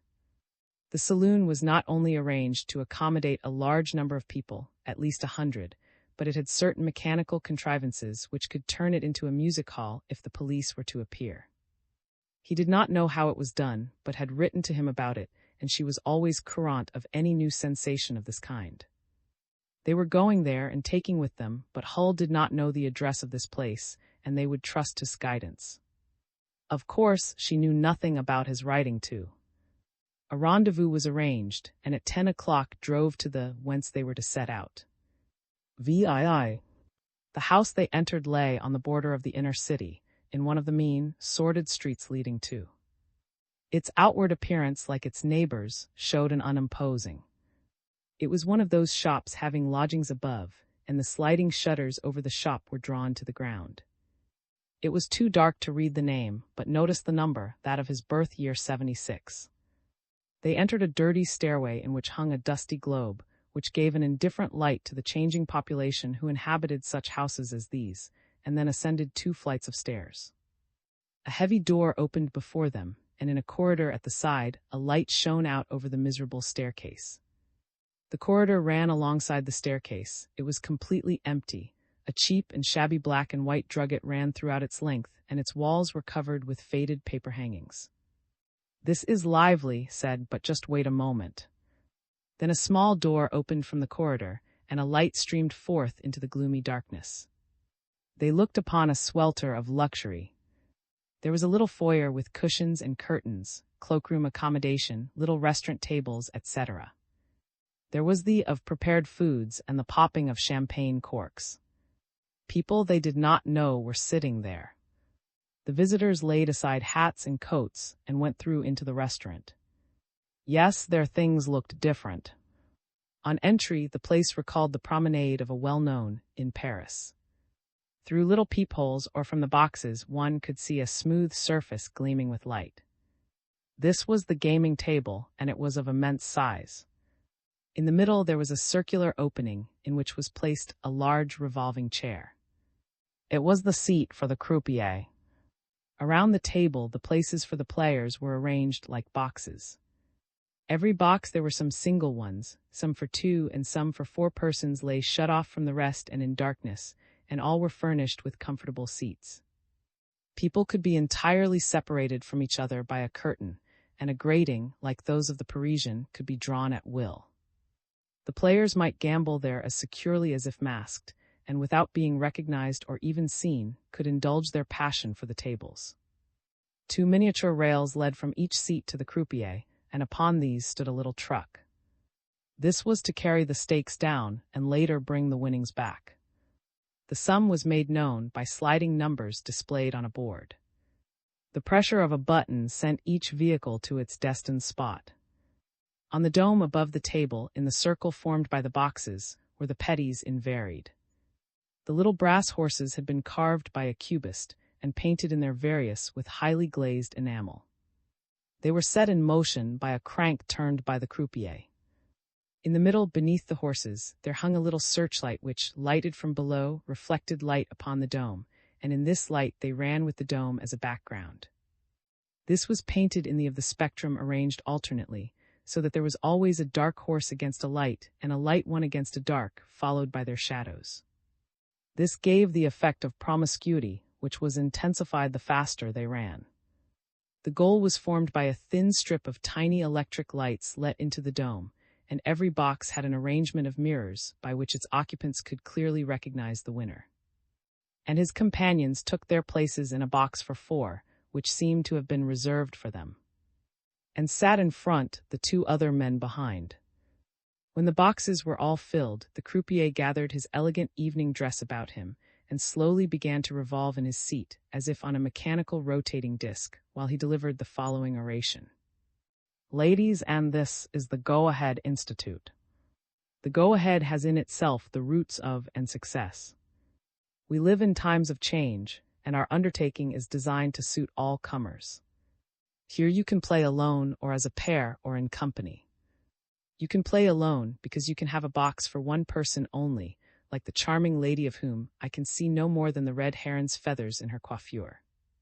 If you think that for good luck 2 heads are better than one, you can seclude yourself from your fellows like yonder elegant cavalier and his lady, and if you choose to play in company, you are equally invisible from my point of view. In the dome, ladies, and you will find our game, the game of the house, I may venture to call it, although every other game is equally at your service. There you see the petties of the Go-Ahead Institute. One of the first artists of our day, whose work you are constantly encountering in exhibitions and periodicals, has designed them for the Go-Ahead and placed them here, and we have united art with technique, the strongest product of the age. The reflecting apparatus allows everyone from any place whatsoever to see at once, and quite distinctly, whether his horse is in at the finish. Allow me to demonstrate to you, by a mere turn of the handle, the very artistic and effective play and counterplay which is developing in the dome. There was once a man who had no shadow, but that cannot be said of our petties. Notice, I beseech you, the extremely artistic effect produced when substance and shadow thus unite in a piece of work, which in its resourcefulness and originality does the greatest credit to the artist of our house. He turned the crank, and horses and shadows chased each other with kaleidoscopic effect. It formed a pretty and a fanciful picture. Slowly the horses came to a standstill. I had staked on that one, exclaimed a woman's voice as the cream bay stopped beneath the goal, and in its head the eyes gleamed forth like stars. They were formed of small electric lamps. The croupier said, I will not detain you much longer from trying your luck, dear madam. I have only now to introduce to you the epoch-making novelty of the Go-Ahead Institute. What would you do, ladies, and here he raised his voice, if the police were suddenly to intrude upon you and rob you of your money and your freedom on account of your forbidden game? You need have no anxiety on that score. We have hit upon an arrangement which might be called a guard police. The Go-Ahead Institute may await the police quite calmly. They may be surrounded and inundated by the police. With a pressure of my little finger, I can turn the whole police force of the city away from you and let them go ahead elsewhere. Look here. He raised his hand, then lowered it with affected impressiveness, pressing his forefinger down upon the black knob near him. A moment later, the surface of the table was set in motion, and it began to sink. It moved rapidly and noiselessly, and the speaker sank down with it. The boxes remained stationary, but from the dome the little horses and the circles descended came past the boxes, the dome followed, and a few minutes later of nude 12-year-old children were to be seen dancing, upon a new stage, to the strains of fiddles and harps, which began to resound from some invisible quarter. A body of men, dressed in the uniform of the city police, trooped into the boxes, exclaiming, we were told they were gambling here. Where are the gamblers? Everybody in the boxes roared with laughter. The girls continued dancing, and the uniformed police threw off their disguise and appeared in evening dress, laughing. The floor began to move again, the girls still dancing, one of them making a gesture to a gentleman sitting alone, who sprang towards her, but failed to reach his vanishing charmer. The floor once more became the sailing, the petties reappeared, and in the center of the gaming table sat the croupier once again. You see, ladies, and we do give the police something for their pains, the nude girls. And if the case were really serious, they would soon have a scrap of clothing on. I have to announce that there is a change of every week, he continued for some time further in this way. This is only an ordinary cinema, said, turning to and whispering, the most ordinary kind of cinema. If the police were to come, they would discover the whole trick in 10 minutes. Merely shrugged his shoulders. Wondered what the aim of such an establishment could be, for it was bound to be discovered and closed within a week's time, and the outlay must have been considerable. Hull was much struck, having nothing with which to compare what he saw and heard there. Ravishing, enchanting, said from time to time. We live in ingenious times, don't we? We must come here often, mustn't we? Which are you going to stake on? I am choosing the black Arab. Black for me, please, because you are so fair. Cast an amused glance at. A supper of the most varied and dainties was provided.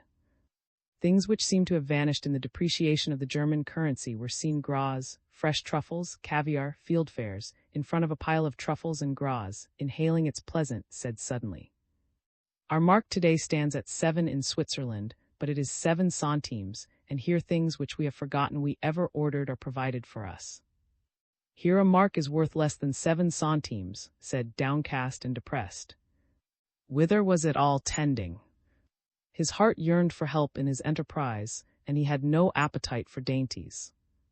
Trilled a popular ditty, and Hull, in spite of the influence which she exercised over him, and his enjoyment of unwanted dainties, began secretly to be somewhat ashamed.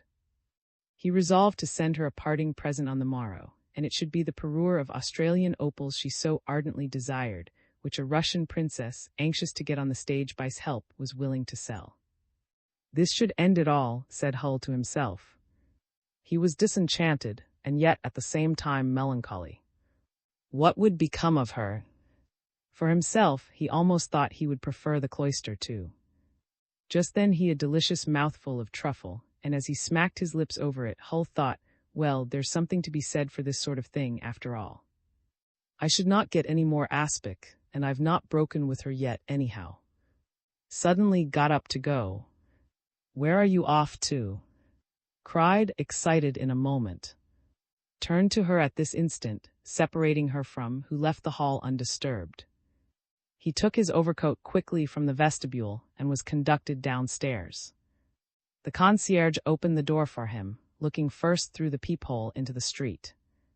Then he exclaimed in great excitement, "Sir, there is a policeman standing there."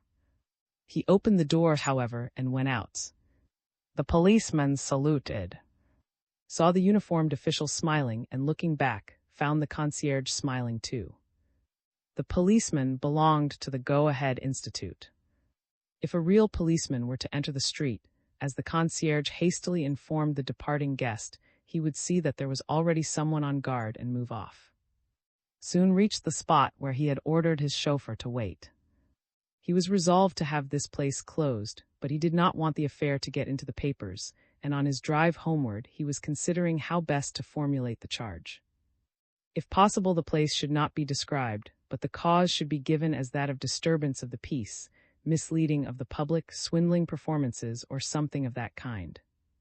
He worked the matter out fully, engaged in his conflict with the Go-Ahead Institute, and while still in his car, in his character of prosecuting counsel, he conducted an indictment which, through his skill and stratagem, should eliminate this plague spot from public life without folks perceiving what it actually was.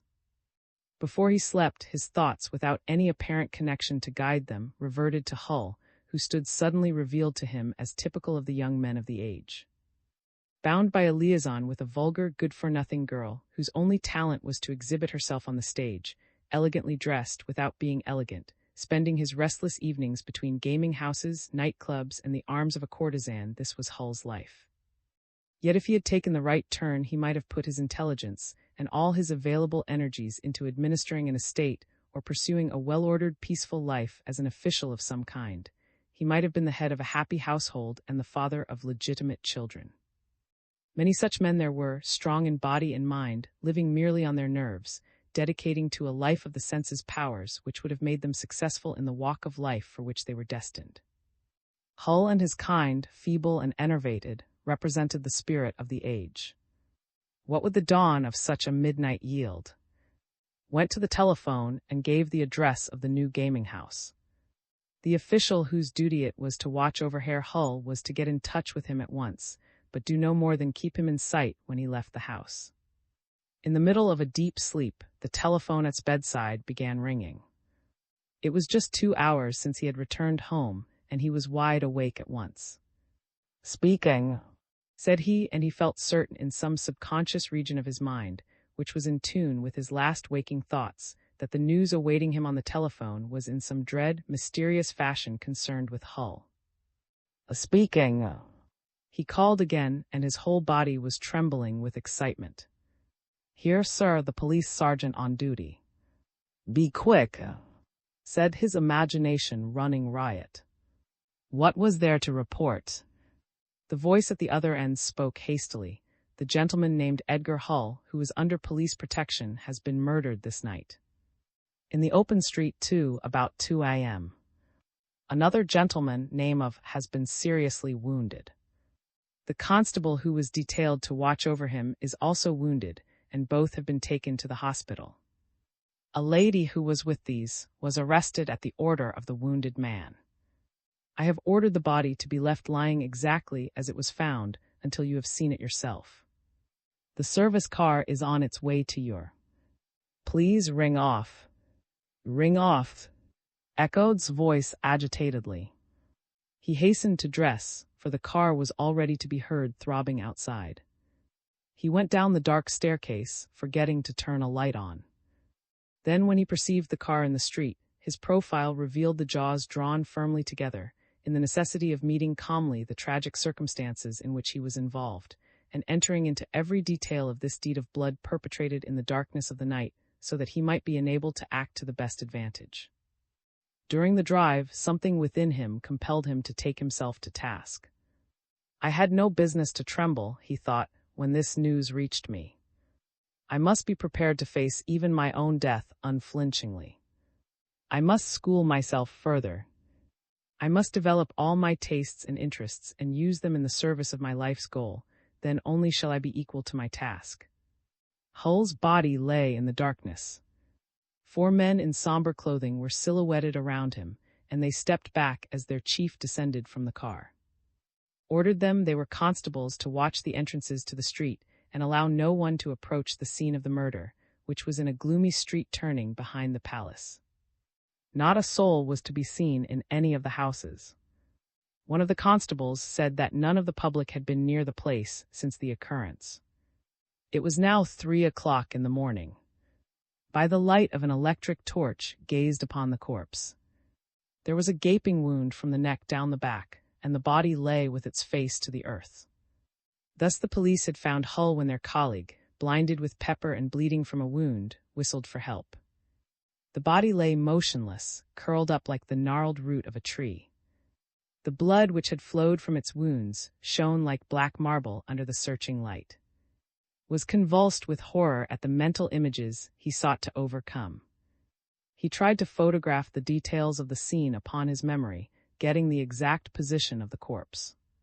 He wrote down the number of the house, tried to ascertain whether all the doors and windows in the neighborhood were closed, whether any footprints could be seen, or any objects connected with the crime found in the immediate vicinity, but nothing was to be discovered. Its perpetrators had escaped into the palace grounds, one of the policemen had told him, and at one bound they had disappeared. Examined the walls, there too, there was nothing to be learnt. He sent a constable to fetch a car to remove the body, and ordered that nobody was to come into the street on any account.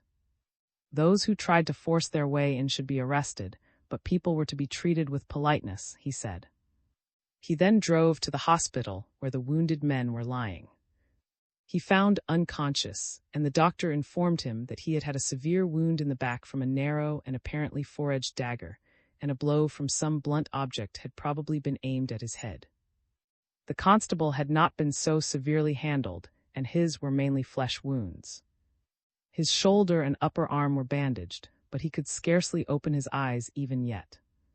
He related his story thus. Just before 2 a.m., the deceased, with a lady and another gentleman, came out of the house which had been pointed out to me.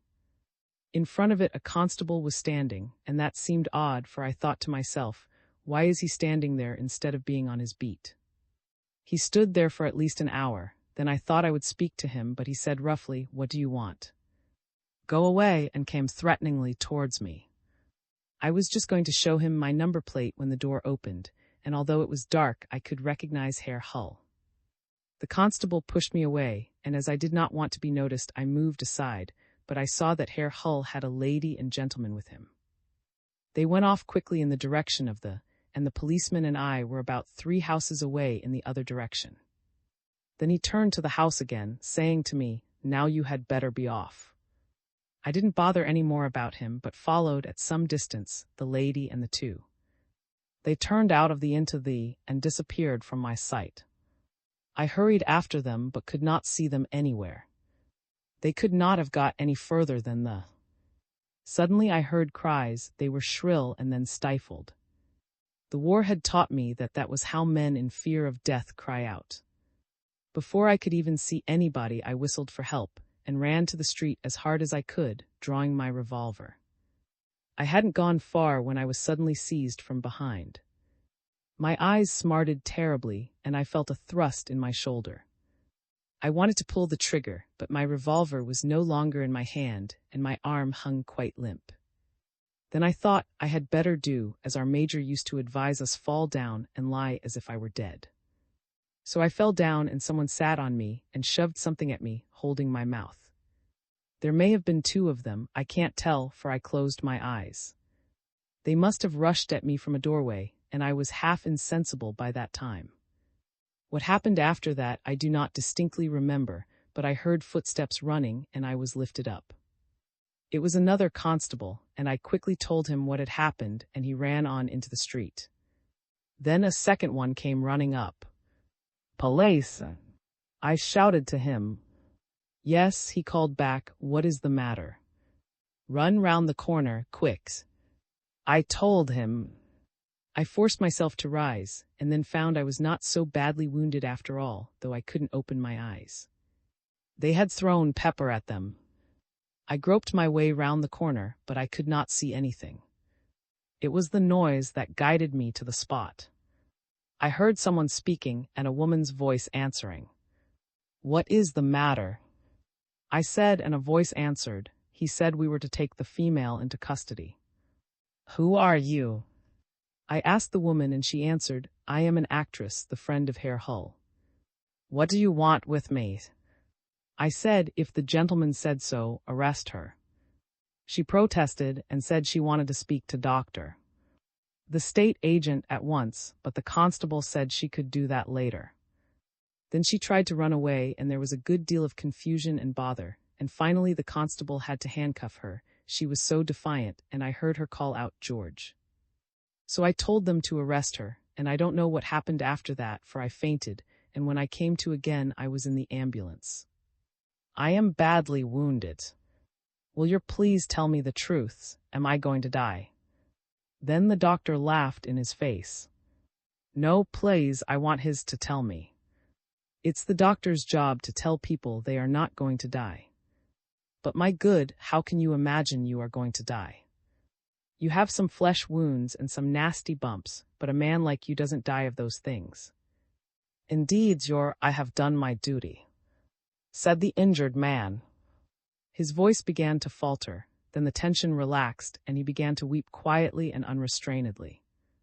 I know no more, I have done my duty, he stammered.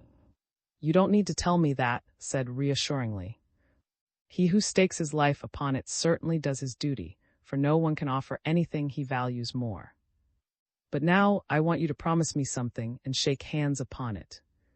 You won't tell anyone else what you have seen or gone through this night, and I beg the same thing of you, Doctor. A great deal depends upon it for the public at large. I beg you to lay this very much to heart. It is not the pursuit of one crime, but of a generation of crime. From the constable who had been first on the spot, learnt that he had seen several figures near the wall of the park, but darkness prevented his counting their number, nor could he describe them. He was stopped by one of the who tried to stand up and then clutched hold of him, saying 2 or 3 times over, "Arrest the woman, arrest the woman." Then at last he fell back and let me go, went on the man. Then I could run a few steps, and I saw those figures close to the wall going round the park, but when I reached it, there was no one there. They must have had accomplices on the other side of the wall. I wanted to go after them, but I couldn't manage it. It was far too high to climb, so I came back to the spot. And the woman's? Asked. What about her? I had the impression. Now, I don't want to hear your impressions. I only want to know what you saw with your eyes and heard with your ears. You will be scrupulously exact, won't you? Yes, indeed, you're. When I came back, one of our men was holding the woman fast. I said to him, "Arrest her," the gentleman there said so. Arrest her at all costs. Hold her fast, don't let her escape. We were all a bit excited, and she shouted out that she wanted to see hair and no one was going to arrest her. She made a good deal of resistance, sir, and finally we had to tie her hands. There were only 2 of us, and we had to help the wounded and our own colleague. We did not know in the least what had happened, for we had only just. Wait, tell me only what you yourself have seen. Then I began to try and find out what had happened. There was a man lying on the ground bathed in blood. He seemed to be dead, for he was quite still. The other was groaning. Then a 3rd constable came up, and we sent him to telephone for the ambulance and make a report to the criminal division and let you know. That was what had told us to do first of all. What was the woman doing all this time? The 2nd of our men took her to the guardroom. Don't go on with your story till I have spoken to him. What is his name? Keep yourself in readiness to report again, do you hear? And remember, not a word of this outside the official circle, not even to your wife. Give me your word of. Yes, indeed, sir. The other man's name is. Duly appeared. You arrested a woman tonight who was present when the 2 were attacked, said. Why did you do that? I did it because constables said that one of them, before he became insensible, called out to him to do so, and my colleague gave me the order too. At this moment the telephone rang in the bureau of the Criminal Investigation Department, where was conducting these inquiries. Who is speaking? He asked. This is the night editor's office of the Central News Agency. We have just been informed of a murder. One moment, please, said angrily. Who gave you that information? I can tell you that without betraying any editorial secrets, for it was given anonymously, so to speak. Our night bell rang, and as I went to the window, I saw a man going away. When I opened it and asked what was the matter, he called out, "Look in the letterbox." Then I went down and found a letter in the box. Can you read me what was in the letter? The state agent for prosecutions is speaking. Yes, certainly, sir, one moment. The letter runs, Edgar Hull, Esquire, was attacked and murdered in the early hours of this morning. The criminals have escaped. It appears to have been an act of revenge, for the murdered man frequented gambling circles. That's all there is. Does anybody in the newspaper staff know about this letter? No. Can you bring this letter to me yourself immediately? I will send a service car for you. But, sir, that would be a very difficult matter. I am alone here, and I must complete the press matter. What is your name? Well, Herr, there's no difficulty in the matter, when I tell you very decidedly that your coming here is of the utmost importance, far and away more important than that tomorrow morning every Tom, Dick and Harry should be able to discuss such a piece of news while he eats his breakfast. But my duty is, he began, but interrupted him. Don't take it ill that my time won't permit of my saying any more now, save that the police car is on its way to bring you here. The constable is furnished with the necessary authority. Arrange your press matter so that the sheet can be printed without the information you have just given me about a murder. Here, ring off, please. Sent off the car immediately. Well, now to continue. The lady offered resistance. How did she do that? She ran a few paces from me towards the wall of the palace, to which the criminals had hurried, and then called out, George. You heard that yourself. Yes, quite distinctly, and she pronounced the name. And as she began to run towards the wall too, I did not wait any longer, but I tied her hands together. And what did she do then? Then she became quieter and let us take her away. As we were going, she said again, I shall certainly be able to speak to Herr, shall I not? Well, you will have to wait till after he has had his breakfast, I said. Perhaps I could telephone to him. But I said that wasn't very likely. And then later. Where is the lady now? Still at the guardroom. She spoke quite calmly and said, You have made a very serious mistake, my good man, but I hope to be able to set you right with Herr, for after all, you are only doing what you conceive to be your duty. I was with the gentleman who has been attacked, and the state attorney was there too, but he went home a little earlier, or else he would have been in it as well. Let us wait and say, was all I said to that. Did you happen to tell her why you had arrested her?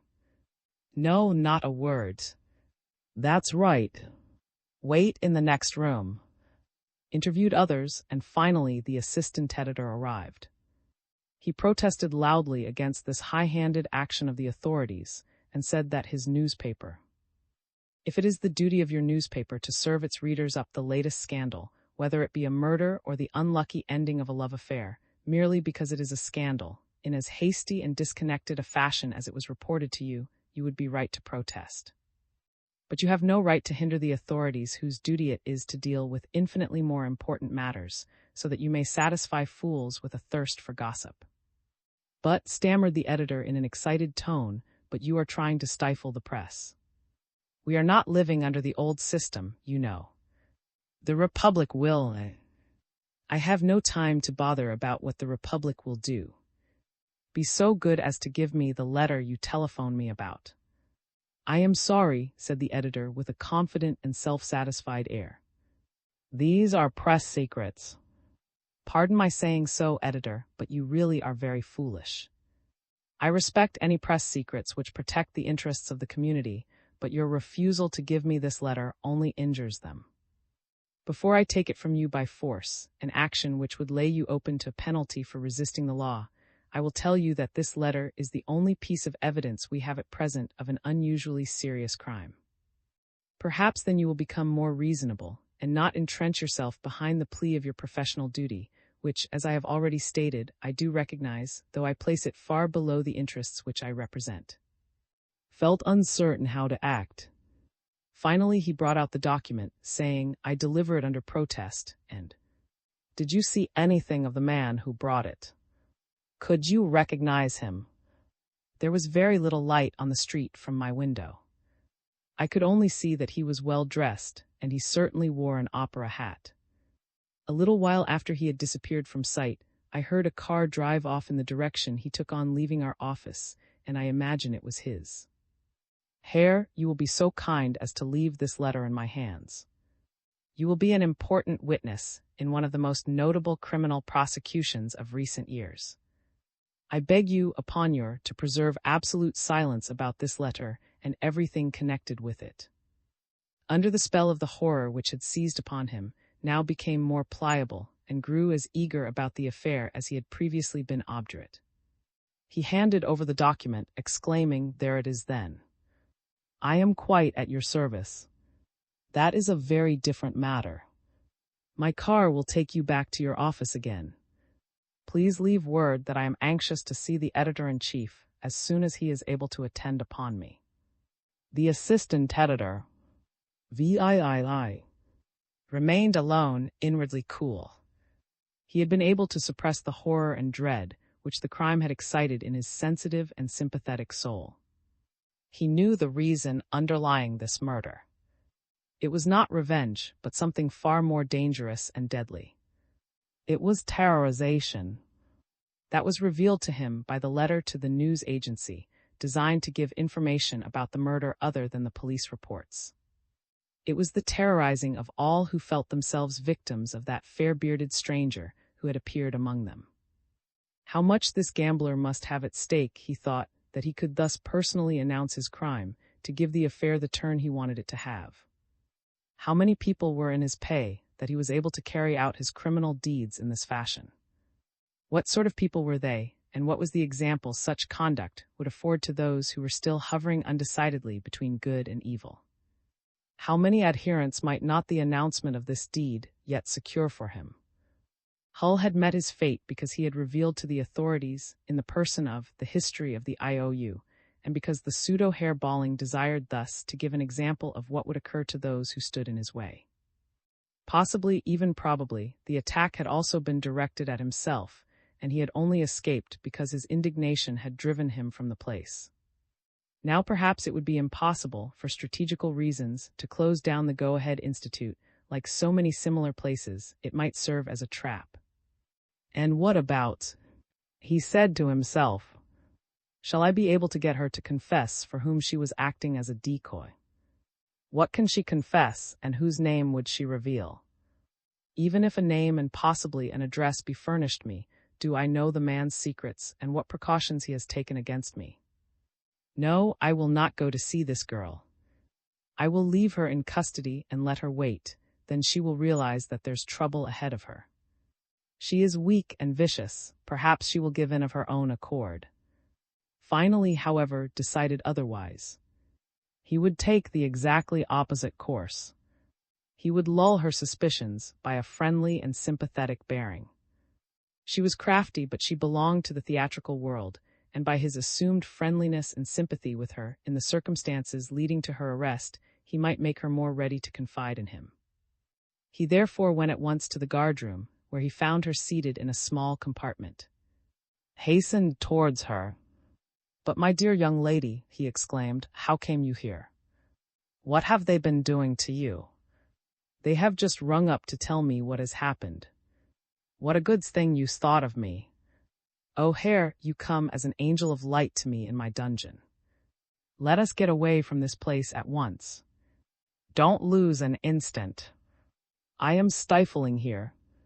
I can't breathe in these horrible surroundings." She hastened towards the door. "Ah, but now I must prepare you for a disappointment, which is unavoidable. You see, my dear young lady, we live under the state, and every state has supreme power. It appoints officials, each of whom carries on his own peculiar office, and they cannot encroach upon the domains of others. The state has appointed me one of its attorneys, but I am only there to prosecute offenders, not to set innocent people free. Then what's to happen to me?" said, suddenly hardening her attitude. Her tone warned, and he came at once to the point. "Your case does not come under my jurisdiction first of all, but that of the court of inquiry, and you are bound to undergo an examination there. It is troublesome, no doubt, but you must blame the circumstances for that." "And what about your part in it?" asked the girl. "Mine? I can do nothing but tell the examining counsel that we are old acquaintances, and that I do not think you capable of taking any part in such a crime." "Then why did you come here?" "You are not the examining counsel." Realized then that she had seen through his ruse, and he knew, too, that she had escaped the snare, but at the same time he was convinced that she was guilty. "I came here on account of a minor circumstance in which I can help you," he said quickly. "I understand that you resisted the constables. What woman would allow herself to be attacked by coarse brutes of constables without resisting? Yes, of course, it was the circumstances which were to blame for your behaving unreflectingly and forcing them to do their duty. I am well known as an artiste. My name ought to have been enough for them. Did you give the constables your name?" "Certainly I did, straight away." "It is strange that they should not have told me that. They mentioned another name that you had called out. Then observed that threw a hasty and searching glance, full of hate, upon him." She looked away again at once, and drummed with her fingers on her knee. "They said another name, did they? That's curious, for my own name is well enough known and thought enough of. What might this other strange name have been?" "The constable said it was George." Her face showed no change when said that. "He couldn't have heard properly, for my name, as you know, isn't George," she said with an air of indifference. "But a second constable says he heard you give the same name." "It really was George." "How strange." said after a pause for reflection. My husband's name was George. Could I, in my excitement, have called? Ah, now everything is perfectly clear. That is quite comprehensible, but of course, nobody knew you had been married. I am married. You still are. Oh, that's something different. Shall I send word to your husband? But perhaps you no longer hold any intercourse with him. Indeed I do. His address is 234, Frankfurt am Main. His name is George. This will be painful news for him. Are you not afraid that there may be some difficulty when he hears your name connected with the circumstance of Hull's murder? Then spoke at last, falling back on her chair. Hull murdered, she exclaimed, and she sank fainting from the chair to the ground. For the moment was taken aback, then he decided that this fainting fit was assumed. He raised her on to the couch, then went away without attending to her further. Going out, he ordered the constables to keep a sharp eye on the lady, and not let anyone at all go into the anteroom. They were to keep their weapons fixed. He drove back to the central police station and informed the divisional surgeon, requesting him to drive to the guardroom and to search the girl's clothing without exciting suspicion. He then wrote out the order for her arrest and handed it over. He gave orders at the Police Information Bureau that any journalist who came seeking for news was to be sent to him direct. By this time it was daylight.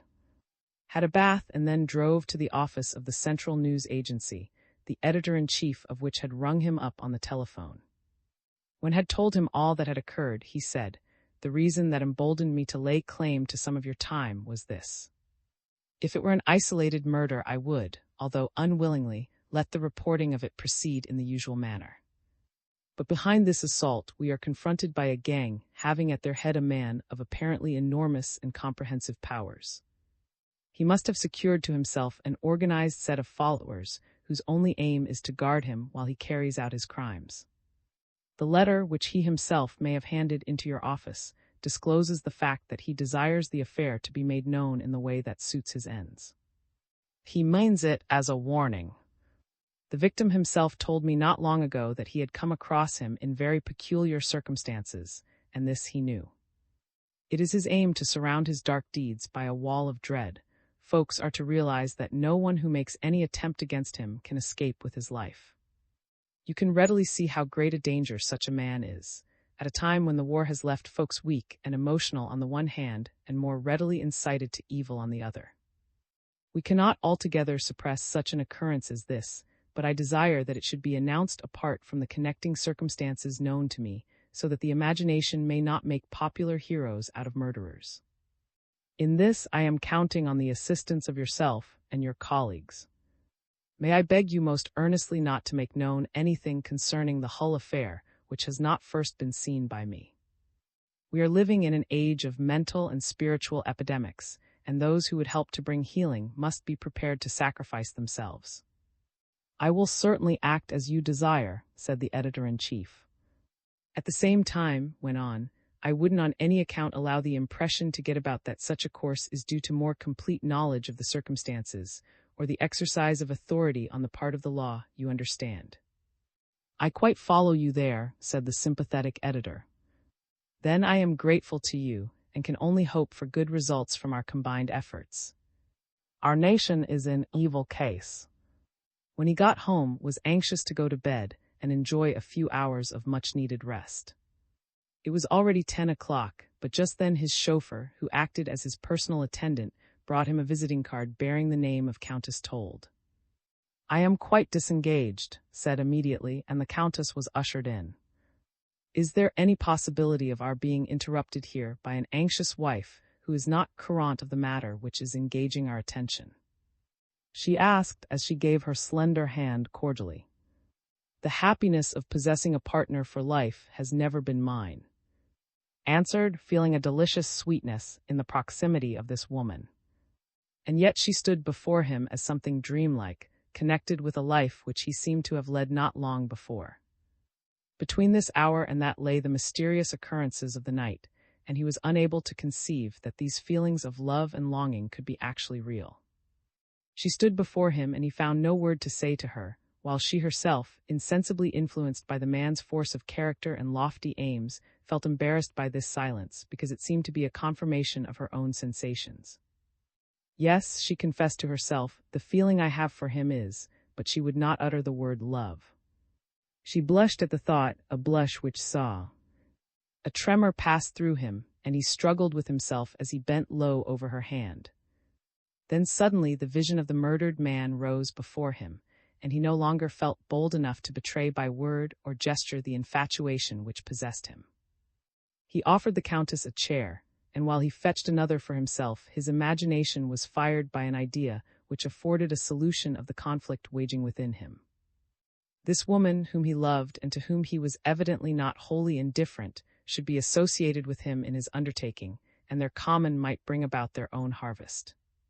Then he said to her seriously, "During this last night an acquaintance known to both of us, Edgar Hull, has been murdered. His friend is severely wounded, and I only escaped because I had happened to leave, 2 hours earlier, the locality into which we had been enticed. I believe I know the instigator of this crime. It is once more the sandy-bearded man and the old professor. Its actual perpetrators have escaped, but we have made one arrest of a person who is also known to you. I mean the dancer, whose liaison with Hull you are aware of. At present I have hardly more than a profound conviction that she has had some share in the crime, but I have thought of a way by which we might loosen her tongue. If you, Countess, would undertake the unpleasant enterprise of allowing yourself to be arrested, I would take care to arrange for your being put into the same cell as. She does not know you as Countess Told, but as a lady who frequents her own circles. Represent your offense as a very trifling one, and say that you will soon be set free, even if you are found guilty of taking part in an illicit game. Promise to help her, perhaps by flight, and you must previously have informed her that her situation is a very serious one, and one never can tell what may happen to persons arrested in such circumstances as hers. She will then probably tell you who would be able to arrange for her escape, and you understand the rest, Countess. Are you willing to play the part?" "I will carry out your wishes," said the Countess, without stopping an instant for reflection, and her voice sounded eager. Was sensibly touched by the haste, the ready zeal with which this gracious and beautiful woman accepted his suggestion. "Up to now," she said lightly, "there has never been a chance for me to do anything really useful, to engage in a bold enterprise with life at stake, to study life at first hand." "And that is what you have been seeking in the gambling dens?" he asked. "I do not rightly know. I felt at home in those places, because there seemed to be no barriers.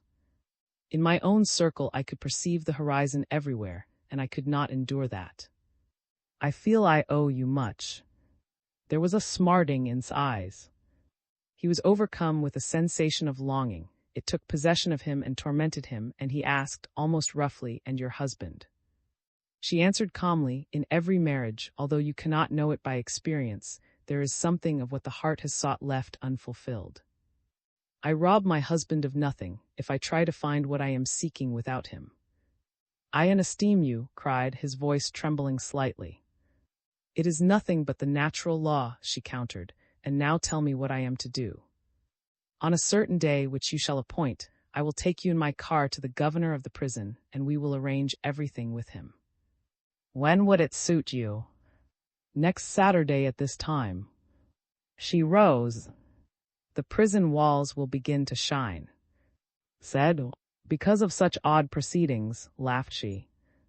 "No, Countess, your beauty will light them up," and suddenly felt as if he loved her with a passion which must be shining in his eyes. He bent so low over her hand in adieu that he concealed his face from her, and she yielded it to him in a gracious gesture that was almost like the confession of a mutual understanding between them, then hastened away. Out in the street the blood mounted to her cheeks, and half unconsciously she murmured the word she had suppressed, "Love, love," while in his room there remained a scent of her which he eagerly inhaled. Then pressing both hands to his face, and indulging his secret and mysterious presentiments, he whispered ardently into the darkness that concealed his vision, "Death and love, death and love." In the course of the day, the report of the murder ran through the city. It arose from the dark quarter, where Hull had yielded up his useless and trivial existence. A dark patch remained there, and the pavement was with the blood that had been shed. The thaw had made the gutters moist and muddy, and they had sucked in the dark evidences of the crime, till from a mere patch it became a monster, reaching from its own narrow corner to spread throughout the town. Folks came to seek its source, drinking in on the spot the full horrors of the deed. They saw the monster rear its head, rush towards them and through them, leaving disorder, abuse, and dread in its wake. Like a dragon it wound itself through the alleys to the broad, crept through the squares to the very heart of the city, and began to overflow all quarters to escape from the streets to the houses. Like an underground drain it ran all day long, its gloomy current and dismal stench striking terror into men's hearts or drawing thence a force which could but find its outlet in evil. 3 days later a woman of the streets was murdered in the night, and the assassin was caught the very next day. He was an out-of-work, one of those relics of wartime, who had fallen into a state approaching savagery. He confessed that he did not know what he was doing when he pressed his fingers deep into the girl's throat. Something seemed to seize upon him in the dark when he came round that corner and drove him to do it. The town was enveloped as in a misty fog, impressionable and passionate as the human heart, and the spring beyond it was obscured. The lights thrown on life became glaring, its shadows of a wild and overwhelming blackness. Men's hearts were torn in two, and everywhere there was internal conflict. At 4 o'clock there was a telephone call from Frankfurt. George, artist, was born in Ball in 1885 and lived at the address indicated from January 1st to December 10th last year. He has now gone abroad, his whereabouts being unknown. In the records he is entered as of Swiss nationality, and he is a married man. From the register of the town inhabitants learnt that was described as follows. Maria, formerly known as Dancer, born in May 1, 1892, arrived in Munich from Copenhagen. Wondered how the pronunciation of instead of George could have arisen, for both these people were South Germans by speech, and was only heard in North Germany. He went again to see the dancer, who was now in a prison cell. "I don't want anything to do with you," she said in a harsh voice You say you are going to help me, and yet you put me in prison. It was not I, that is a mistake on your part. It is the examining counsel, as I told you at once. I am only here to clear up one difficulty in the case, and that is the name you called out. That is the point at issue. Indeed. You seem rather concerned about the verdict. Yes, of course we are. If you were prepared to help us, we might get over the difficulty. Let me see, you said your husband's name was Karl, wasn't it? In case you forget it again, his name is George. He is a Swiss. You have evidently been inquiring about him. Certainly, said. And so he is called George. Now tell me, although you may think it a foolish question, had you any special name for him? No, you never called him anything but George. No, only George. When can I get away from here? Ah, that depends upon the examining counsel. Well then, he ought to be here. It is shameful that a well-known artiste like me should. You see, unfortunately everything must take its prescribed course.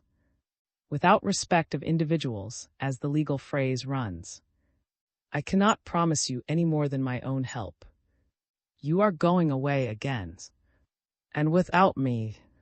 For the moment I cannot do anything else. The dancer turned away. Went to the scene of the crime. He had previously studied the list of those living in its vicinity, and especially those in the. He took 2 policemen with him, one of them being the constable who had pursued the criminals as far as the park wall. They examined the wall by daylight. It showed scratches from the tips of shoes, and on the top was a trace of blood. Possibly someone had been lifted up who grasped the top with his hands. In the clear February day, the light fell pitilessly on that trace of the murdered hull. Entered the houses, many of which, he perceived, led at the back to the park. He spoke to all their occupants separately. Some had heard a noise in the night, but they did not consider that anything unusual, and in the houses themselves, as they told, they had heard nothing. He examined the park on the other side of the wall. There was nothing to be seen there beyond a trace of many footprints in one spot where they had apparently jumped down, for some of the impressions were fairly deep. But this spot had been raked and carbolic acid thrown upon it. There was an empty tin near, which from its smell had evidently contained carbolic. This precaution was doubtless taken in case the police hounds should be requisitioned, and it might have been put there beforehand, but he did not quite understand the reason, and decided to test it by means of a hound. It took up the scent ran to the wall and jumped up on it, but when they lifted it on the other side, it went no further. It turned away in disgust at the smell of the carbolic, ran up and down the wall and then back again, always in the same direction, and yet always as if irresolute. It tried to spring into the air. Had it lifted over the wall again, but when the hound was on the top, and the man on the other side ready to receive it, it escaped from him and ran, barking furiously, along the top. It did not run far, but remained in one spot, barking with its head downwards towards the yard of one of the houses, trying to jump down there. Then with one spring the hound was over, running towards the house, where it stood still at the outer wall. This examined closely, perceiving marks of scratches occurring at regular intervals upwards. Here undoubtedly people had climbed up by means of a ladder, and the tracks led to a window on the first floor. The room it belonged to was empty, and he asked the people of the house how long it had been so. Then all the other lodgers were astonished, for they said it was occupied. One of them exclaimed, "But is living there?" His heart gave a sudden leap. "Who?" he said quickly. "What was his name?" Again the answer was, "Did you know him?" He asked of one woman. "Certainly I knew." She replied, "Was that his surname?" "I don't know. Who used to call him that?" "The fellows who were always coming to see him." "So his name was George?" Went on, desirous of being quite certain. "No, he was called," answered one of them. "Has he lived here long?" Nobody knew exactly. Some thought it was about a year, but he was hardly ever at home. He tried to get a description of the man, but then a curious fact came to light. Even about the of his hair they could not agree. One said he was blue-eyed, another declared his eyes were dark. He was rather tall and thin, and dressed like a sailor. Again, he looked rather like an athlete. What was he then? What was his calling? They said he was a commercial. It was curious that there was no mention of this as an occupant of the house. He was not on the list given to. Went to the town register office, and with the help of the officials, he ascertained that one occupant of the house had been a George from the Elba district. He had left the place about a month before and said he was going to, and after that the room had been taken by a commercial named. It was quite clear to that, and there were one and the same person. It was just a month ago that Hull had had that memorable conversation with.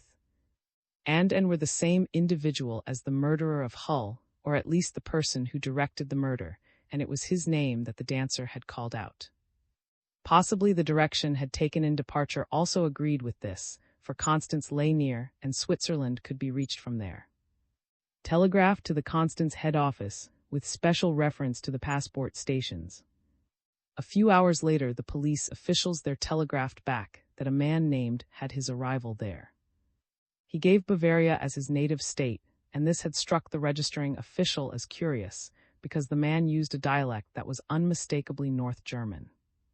On that account the police kept him under surveillance. They ascertained that he frequented the society of people who were suspected of smuggling goods across the Swiss frontier. He often traveled by the steamer too. "Expect me today in Constance," telephoned finally. Immediately prepared for a journey. He could reach Constance before night if the little monoplane belonging to a friend of his, which was always at his service, were ready for a flight. He telephoned to him and ascertained that it was. At 4 o'clock he departed, and in the deepening twilight he descended at the aerodrome near Constance. The police described the locality in which these profiteers and smugglers were to be found. He disguised himself as a chauffeur and went to one of their inns to get some supper. He addressed one man whom he thought to be of their party, saying that he could get hold of 2 cars and also some sort of export license, as long as it wasn't looked at too closely, but if he had the help of one, or better still, of two bold fellows, it could be done quite easily. There would be a profit of about 10,000 in it, for the cars were bought in the autumn of 1918 and had been kept hidden ever since. They were first-class cars that had belonged to two generals. The other did not take long to consider. He would broach the matter to a friend of his, and the three of them would soon pull it off. They went together later to another tavern, which the friend often frequented, but he did not appear. "What is his name?" asked. "Perhaps I know him. He is called Ball, but you may have known him under some other name. Most of us find it convenient to have one or two different names here. You know all about that, don't you?" "Of course I do," said. Then he grew suddenly pale, for just then a man entered, in whom he thought he recognized the chauffeur who had driven him in the car filled with poison gas. Everything was at stake. His disguise was rather a sketchy one. Supposing this man were the Ball they were expecting. If he came to their table and sat down, he would probably recognize, and the whole story would come out. He employed all his powers to regain his self-control, and tried to disguise his features by contracting his facial muscles. He had already taken the precaution of seating himself in a dark corner. But the newcomer sat down at some distance from him, at a large table where several young fellows were already sitting. He had his back to, but the lawyer felt he must not venture any further, and promising a rendezvous for the next evening, he hastily took his leave. He went to the police station, stated where he had been, and described the suspected man. The sergeant of police sent for a constable, who said that according to the description the man must be. "Could we be certain of that?"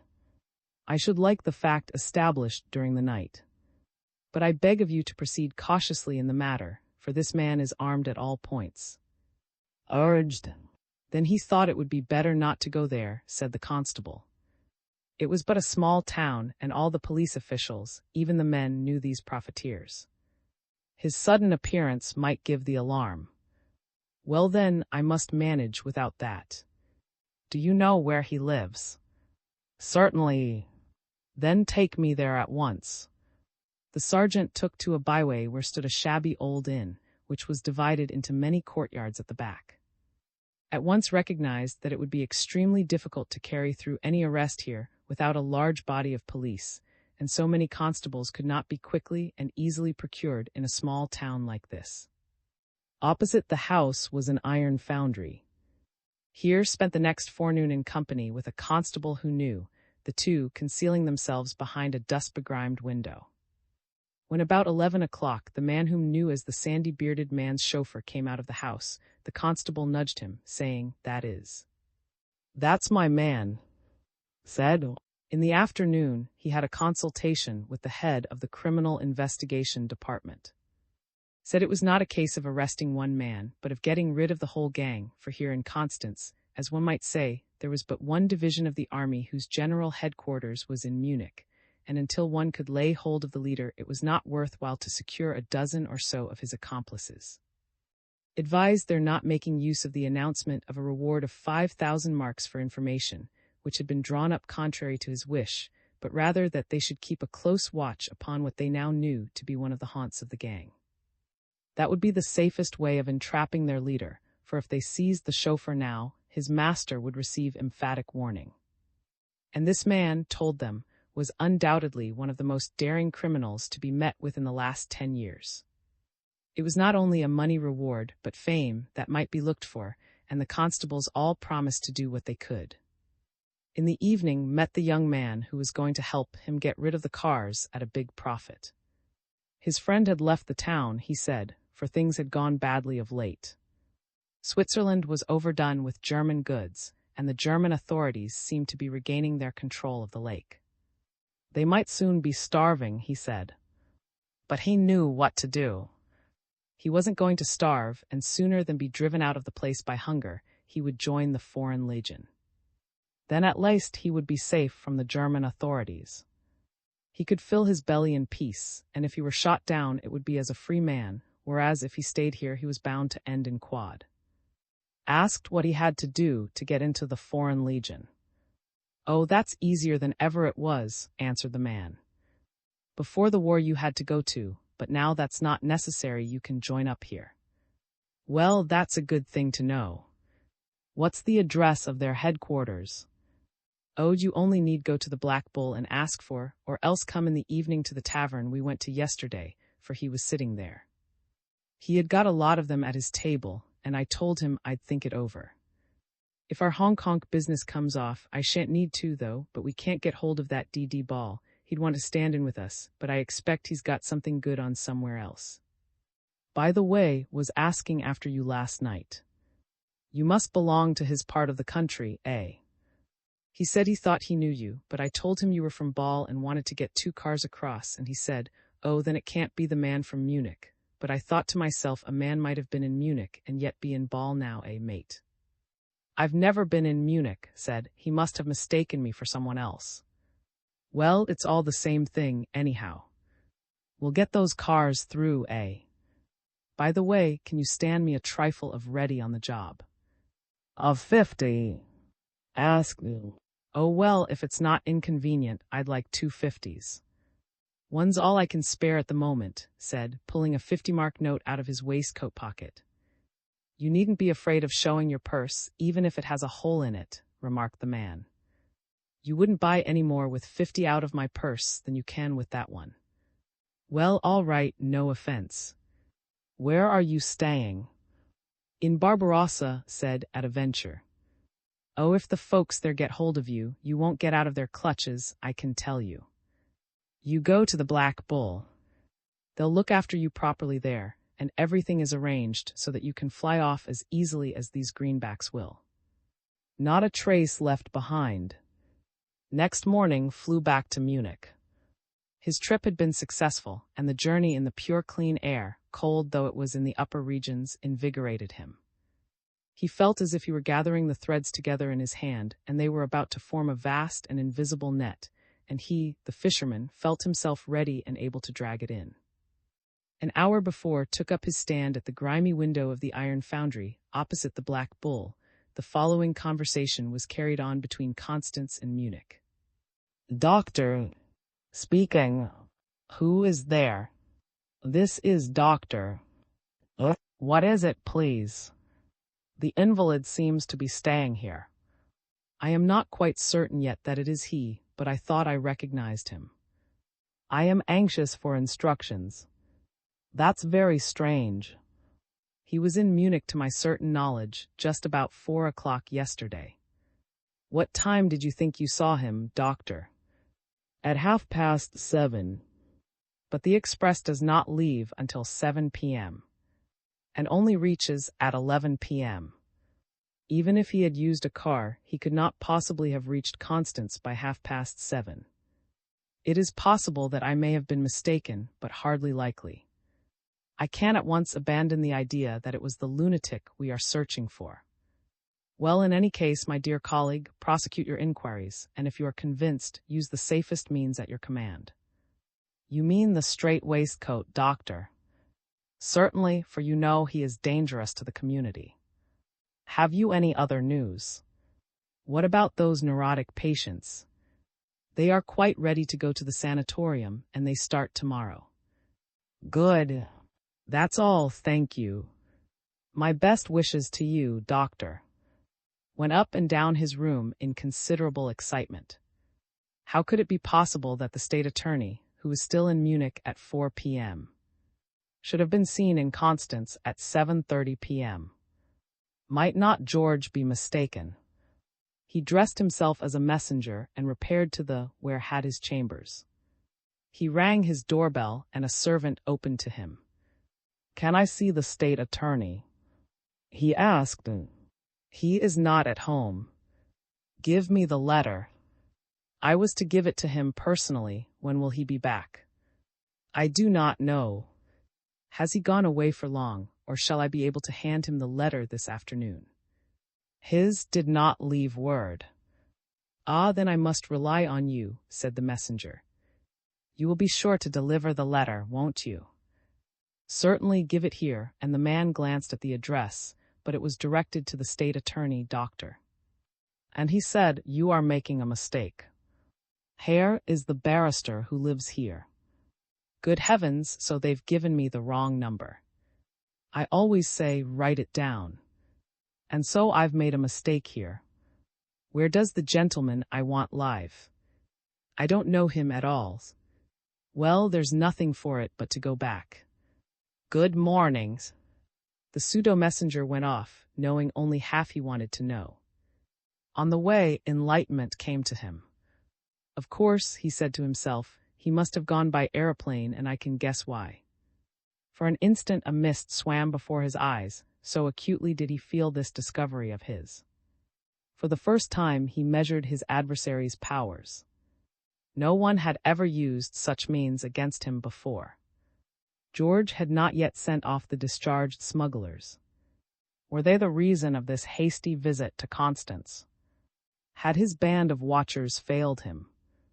The matter became more difficult and dangerous every day, and recently several agents of the Foreign Legion had been discovered and arrested.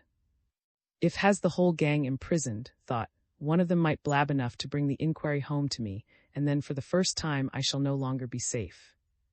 I must have him got out of the way. Why did George let him go, if he had even a suspicion that it might be the lawyer? A plague upon that allowed him to escape us at. My life is not safe until he is wiped out of existence. I shall have to prepare for flight, and I will be off to the Swiss frontier, unless I know for certain by 8 o'clock tonight whether George is arrested or not. Where did George see him?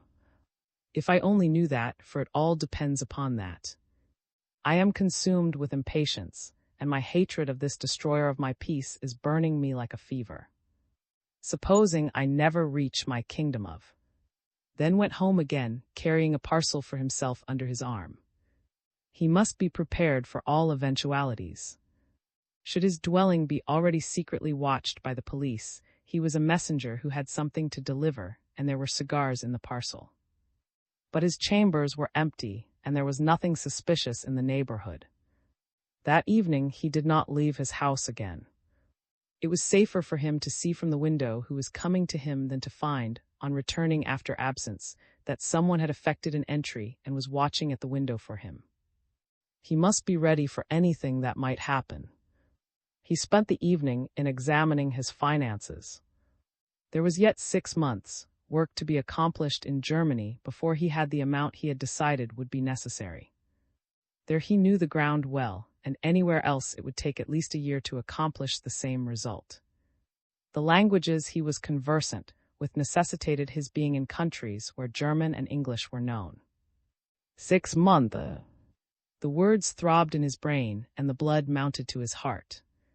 I shall stay, he said aloud in his lonely room, and it seemed as if the defiance these words awoke rang through him like the blow of the hammer on the anvil.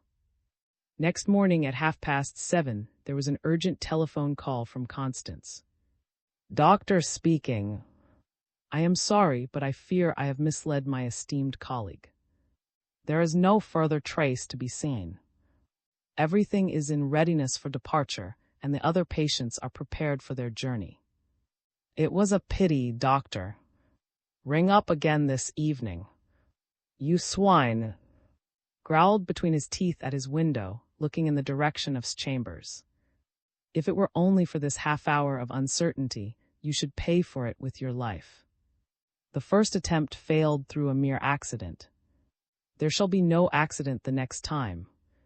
Left his house on foot, went to one of the fashionable hotels, and asked for the general manager, Herr. Yes, he was there and would be found in room 115, he was told. When entered the room unannounced, it was empty. He called softly. Then a cupboard door opened and came out. Seems to be in Constance. George has just telephoned to me. Look after the matter. How is getting on in prison? It would be safer if she were out of the way altogether. Dead men tell no tales. No, I have already told you once, she is safer alive than dead, answered quickly. In any case, I have got one of the warders under my control.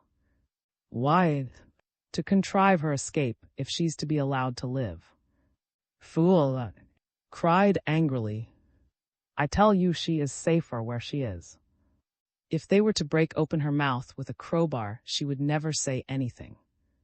Stop talking such d nonsense. She is to come out when I leave Europe, not before. I came to tell you that I give you a month to get rid of. I make it so long so that it may be safely undertaken. Make a note of the date, for he's not to live a day longer than that. And went off without a word of farewell.